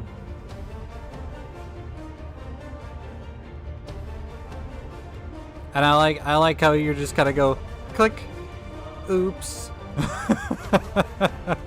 and drop your remote.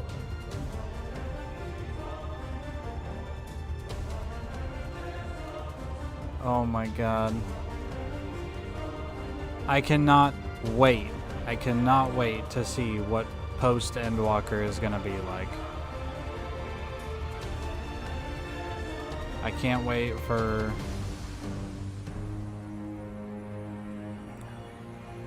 all of it. I want to do the Savage raids. I eventually want to do Ultimate.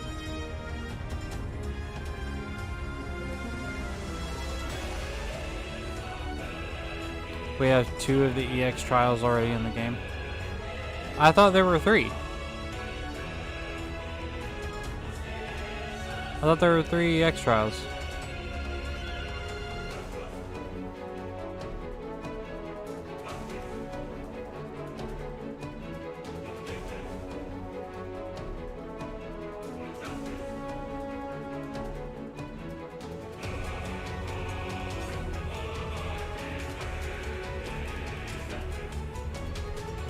Oh, okay.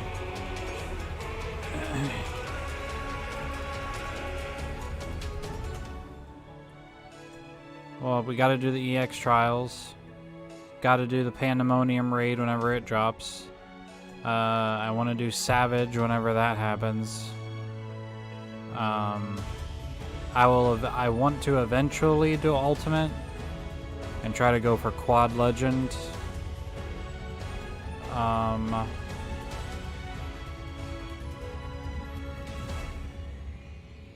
Try to get best in slot gear. Like, I want to go for it. Try to do as much as there is.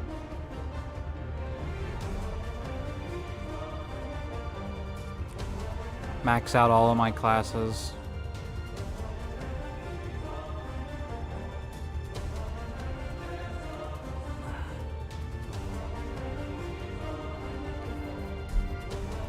I think if I had not taken hiatuses in between a couple of the expansions, then I probably would be max and everything already. like I would have been able to max before Endwalker. Had I not taken hiatuses, but I took hiatuses. Other games were out at the times in between expansions, and you know, friends were playing them, so I played with friends, and I eventually came back though. Once I started playing this game, I knew that this was going to be something that I was going to be doing for a while. Because this shit just keeps drawing you back in. Even when you're like, man, I'm just going to take a break, you will come back.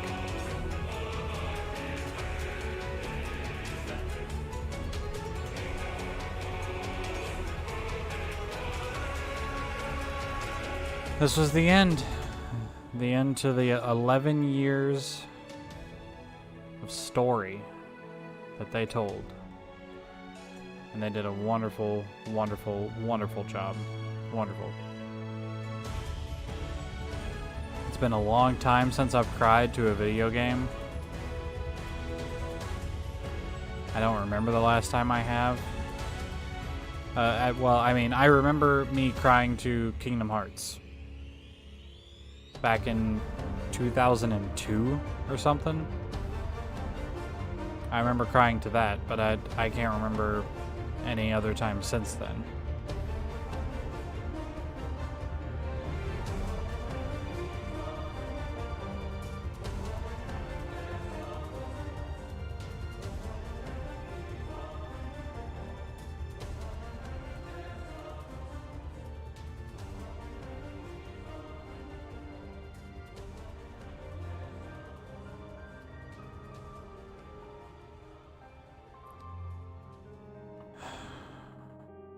I guess the only other thing to do is exactly what Emmett Selk said. Like, there's so much of our little piece of Hydaelyn that, or Atheris, that we've not seen, much less heard of. So I guess from here on out, it's just see the world.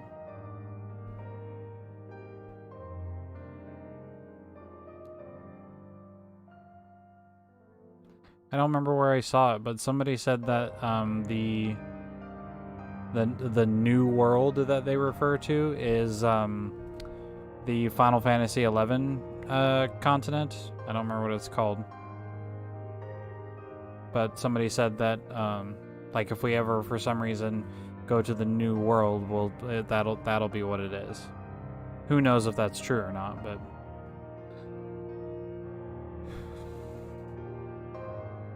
Yeah, we haven't been to Mericidia. Apparently there's a bunch of, like, forgotten people and ruins and stuff. Shit we've never seen. That fight with Xenos was dope. It wasn't, like, super difficult. And it just felt good. Like, it felt like an awesome one-on-one.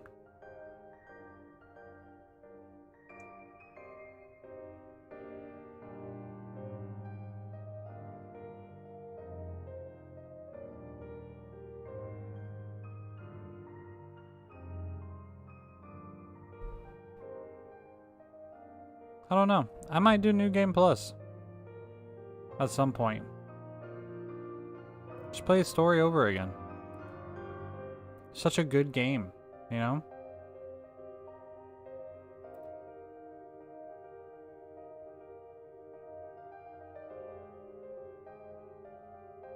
But I've got so much other stuff I want to do.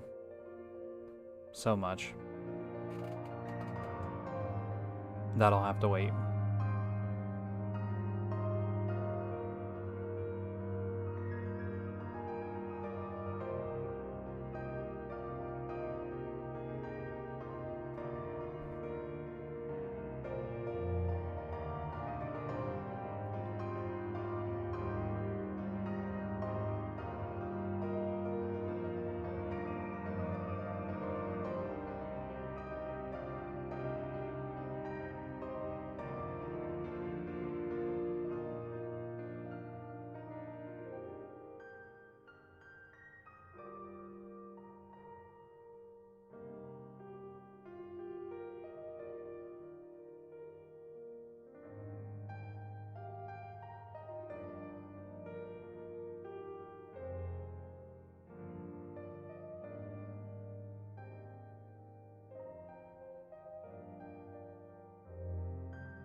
This is such a good game.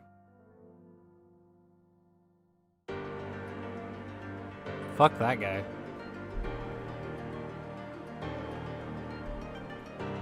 I would have loved to have punched him in his stupid, dumb face.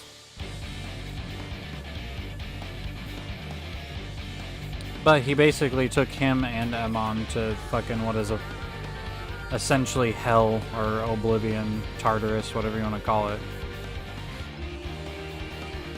So I guess I'll settle for that.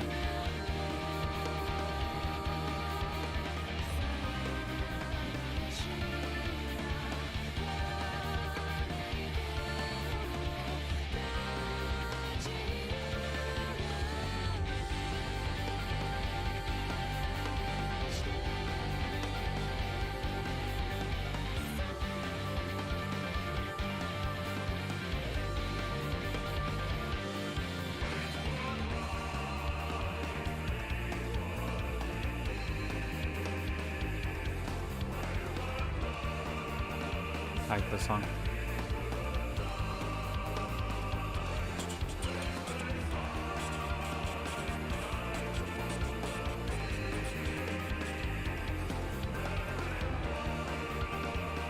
It is 6:37. I've been playing for like over 10 hours.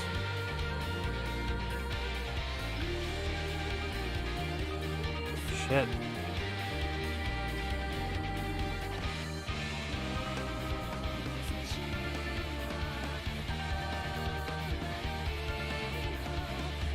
Well, after the credits are over, I'm probably going to be done for the day. And I'll come back and touch up on other things that need to be done later on. Because I have a wife and baby out there that are probably missing me. Unless they're asleep. If they're asleep, then I'll go out there and I'll eat, and then I'll come back and probably play some more, but maybe not. We'll see. We'll see.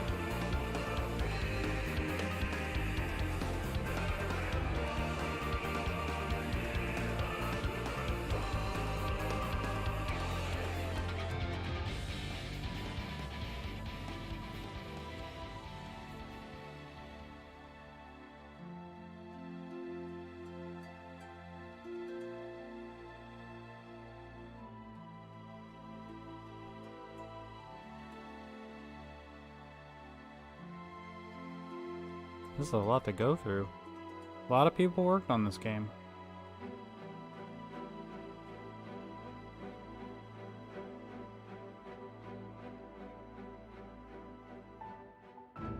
Or are working, I guess, because it's still going on, so. A lot of people are working on this game.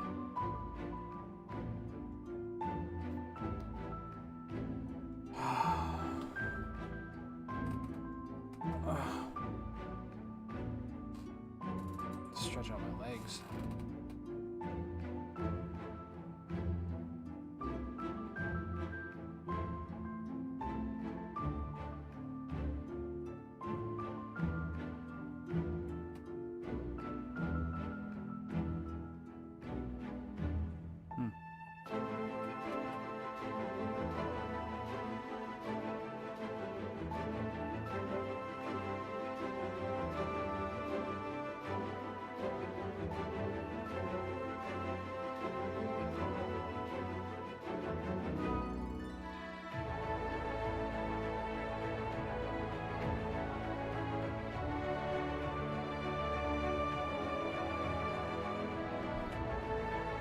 Shadowbringers did have a fucking awesome soundtrack though, Jesus.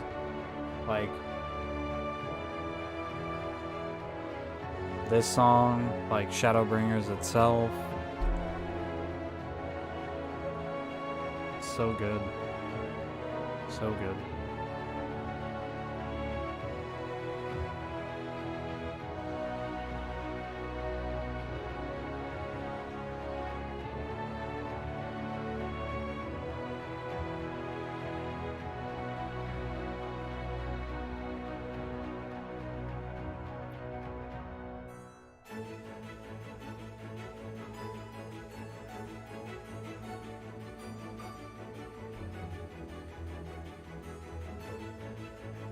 I like how me and Xenos just like ended up beating each other silly.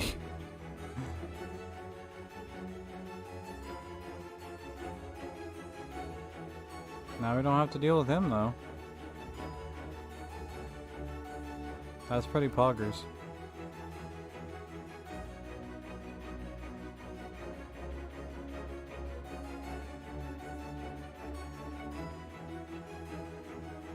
Shadowbringers is definitely an expansion I would play over again. Like, it was just so good from like beginning to end.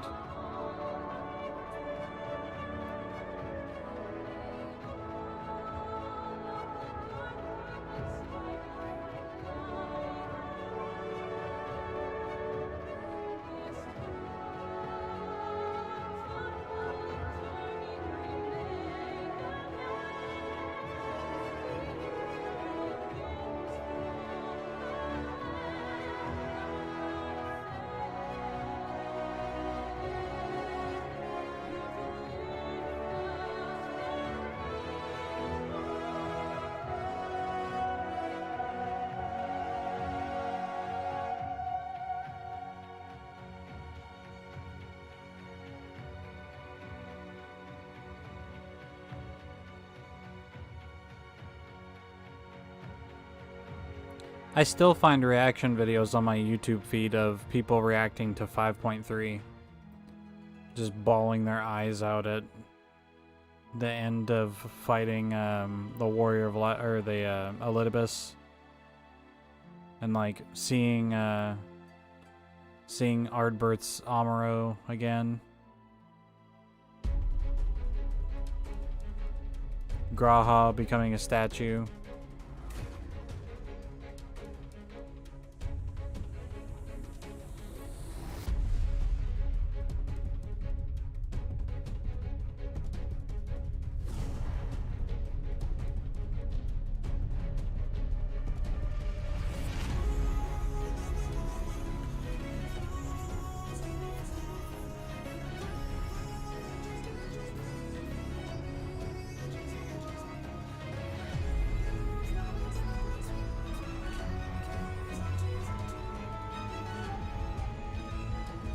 My eyes burn from crying. I'm hungry as fuck.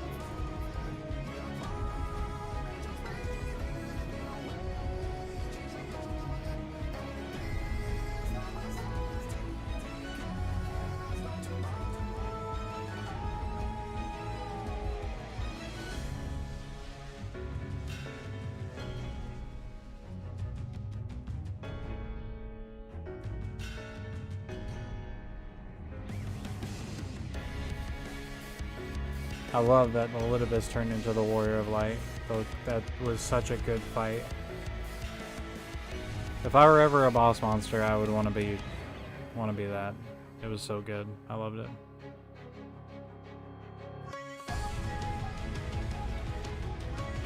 Motherfucker didn't want to give up his mount though.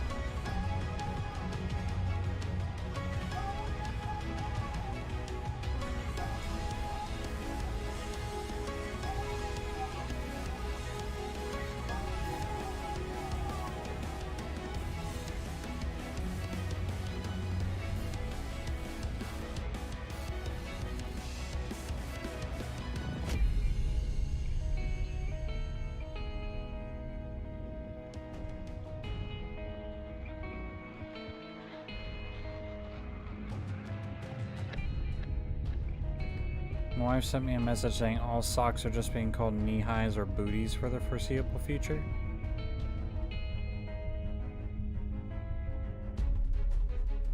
Aww.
Fuck you, Fandaniel.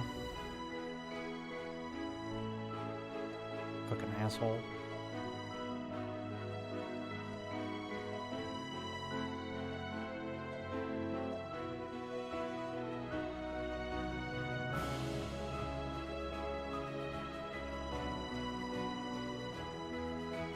Soak in. Wait a second. Oh, that's for footfalls.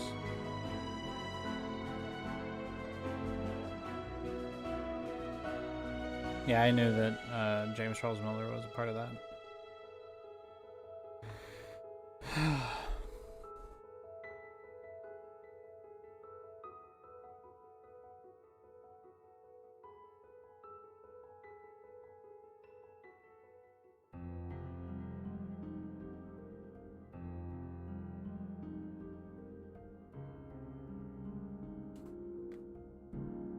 When I went into this, I didn't think we were going to fight Zodiark.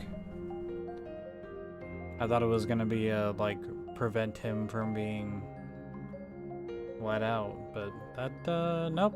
We let him out, and then we proceeded to whoop his ass.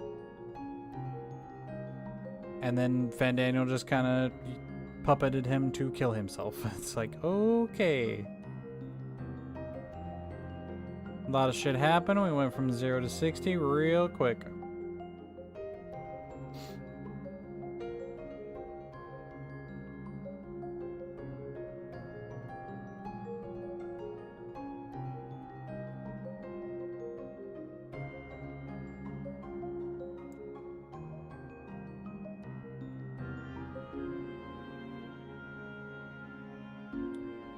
Oh, that baby part?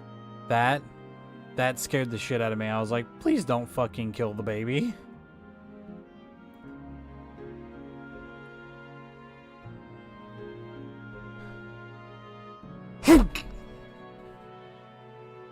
Excuse me.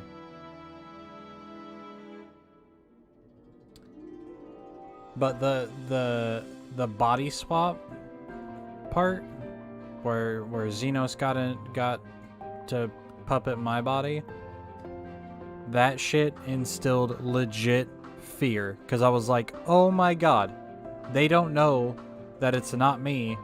This guy is going to slaughter all of my friends. Nope, didn't happen. Thank god.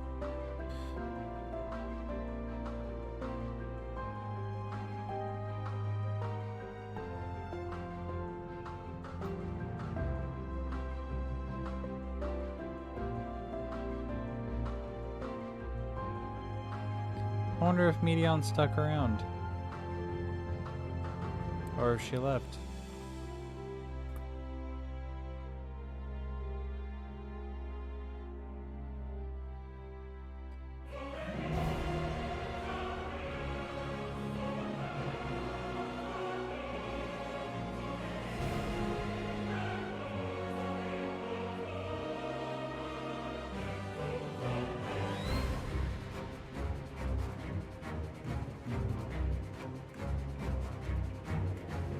I need like all of the weapons from that from Heidelin, like all those crystal weapons. I need all of them.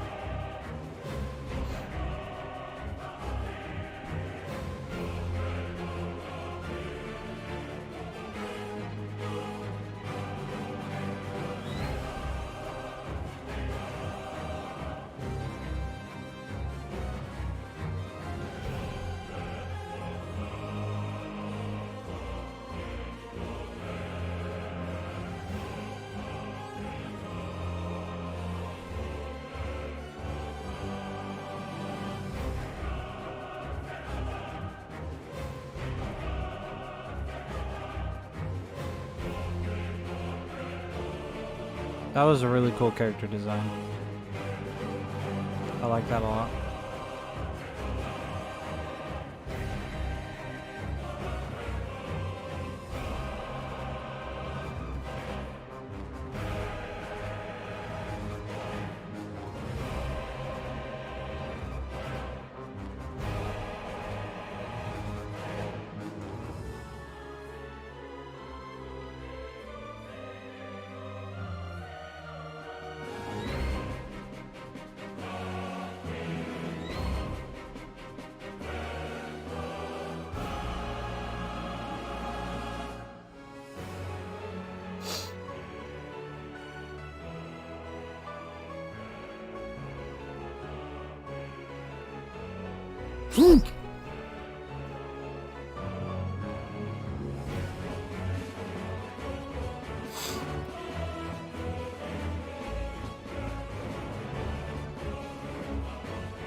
Should almost be done. Okay, so now we're at Medion.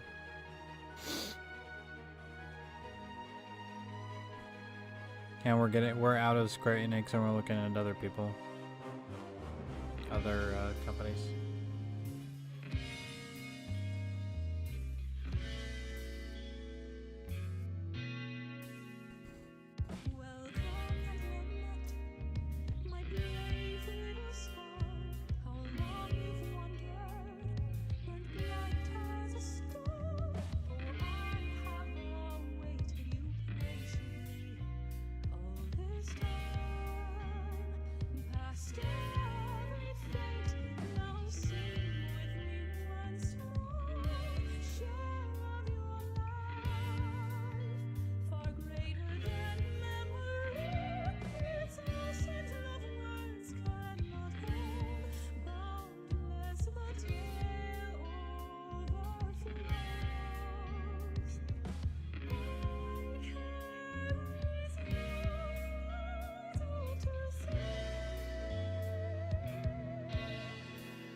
Oh.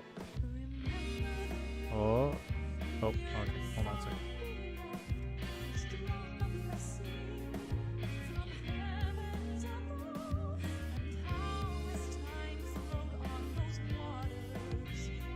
Did I know Havoc and Bink Video were in this?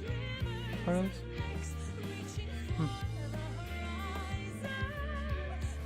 this? Fender, yeah, nice.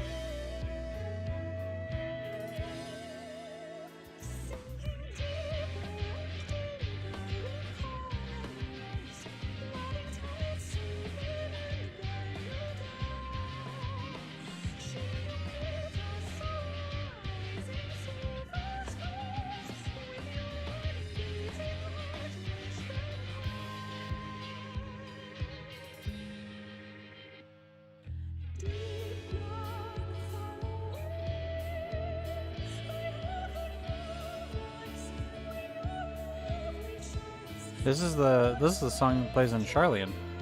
This is a good song. I like this song.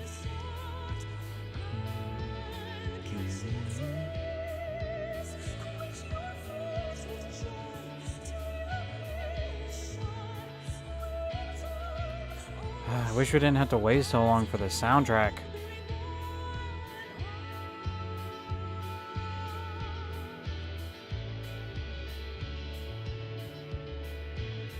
Like the Shadowbringer soundtrack didn't hit Spotify until Endwalker was almost out. Sucks.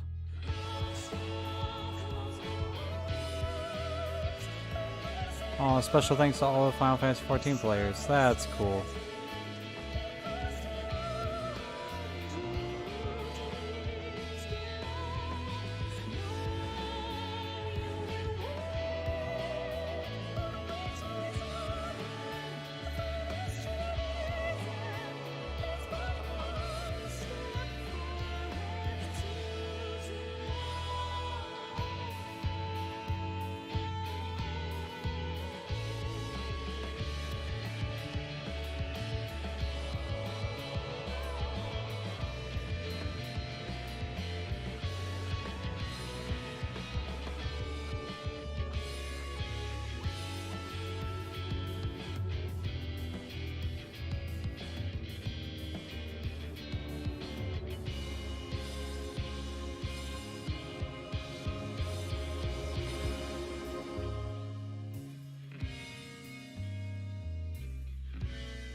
Dearest mother, dearest father,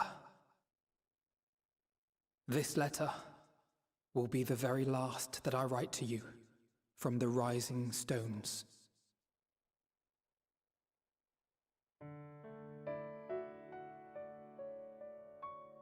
As I commit these words to parchment, I fondly recall my journey as a scion.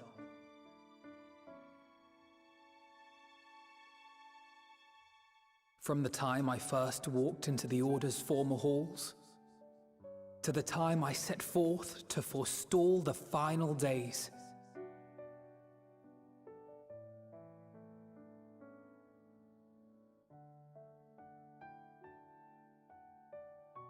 At the farthest reaches of the Sea of Stars, we fought the battle of our lives.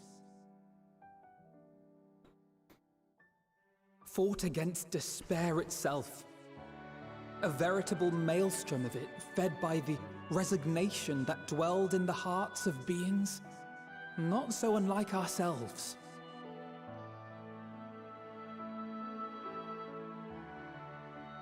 Full oft have I harbored the same malaise. Have I been brought to my knees, crushed by the weight of sorrow and defeat, convinced that I will never rise again.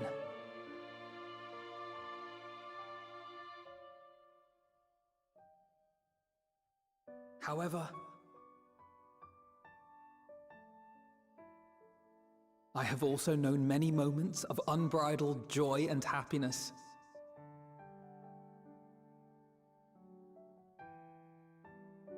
By this truth do I find hope within, blooming resplendent, like the Elpis flower.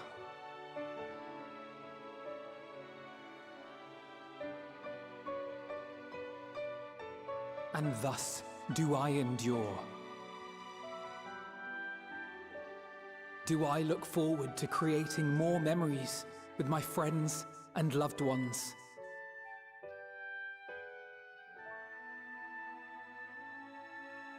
For from these fertile seeds, yet more hope shall spring forth. And they will grow to become shining lights that illuminate the dark.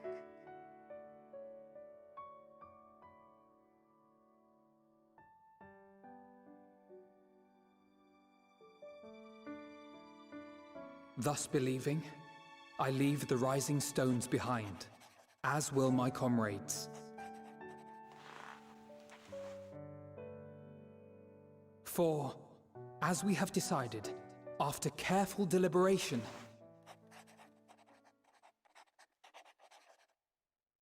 we are disbanding the Scions of the Seventh Dawn. There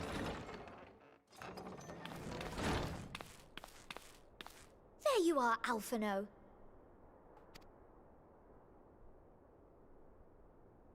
Everyone is already gathered in the foyer. My apologies. I'll be right there.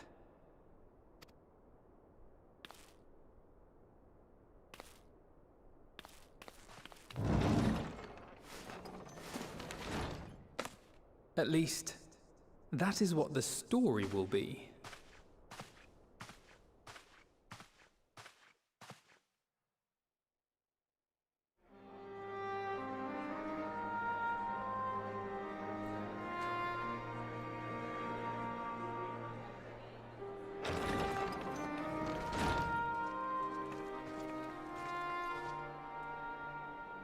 Sorry to keep you all waiting.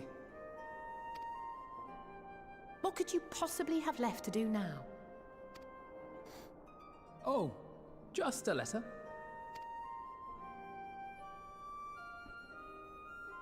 I imagine it will be a while before we can gather like this again.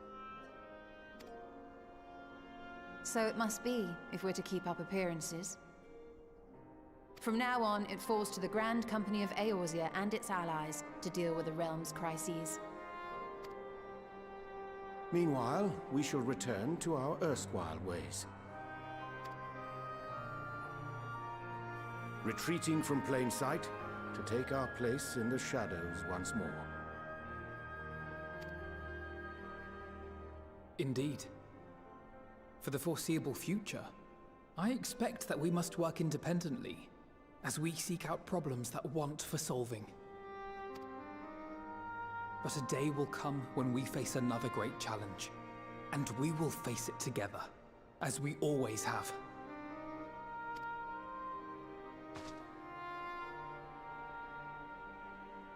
As much as I look forward to that day, I do hope it doesn't come anytime soon. Well, formal association or no, if any of you should require my services, you need but ask. I'll be glad to keep my lance arm honed. I'll hold you to that. So you had better keep your link pearl on hand.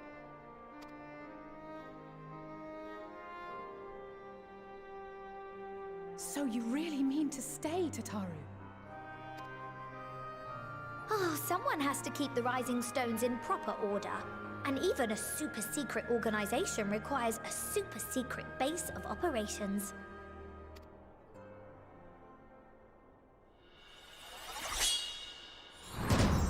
To the rest of the world, it will be naught more than a workshop for Eorzea's foremost up-and-coming artisan.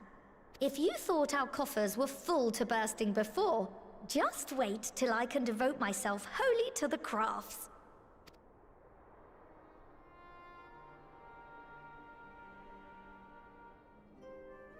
Plotting to build a mercantile empire to rival that of Lord Lodorito, are we?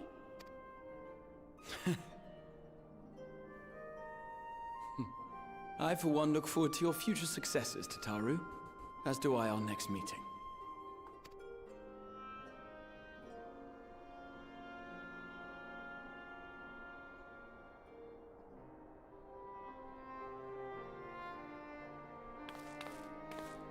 And with that, I believe it is past time you all made ready to depart. Leave no preparations undone or words unsaid, all right? Now, off with you.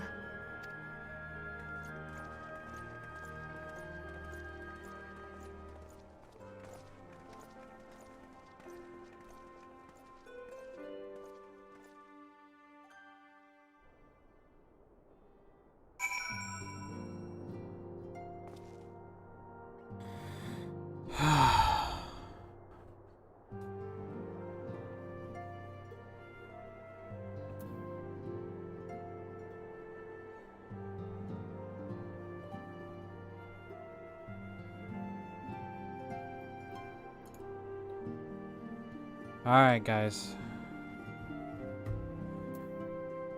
Ugh. I need a break. That was fucking awesome. That was so good. Oh, shit. I do need a break, though. Like, my eyes are on fire. This game is amazing. I love it so much.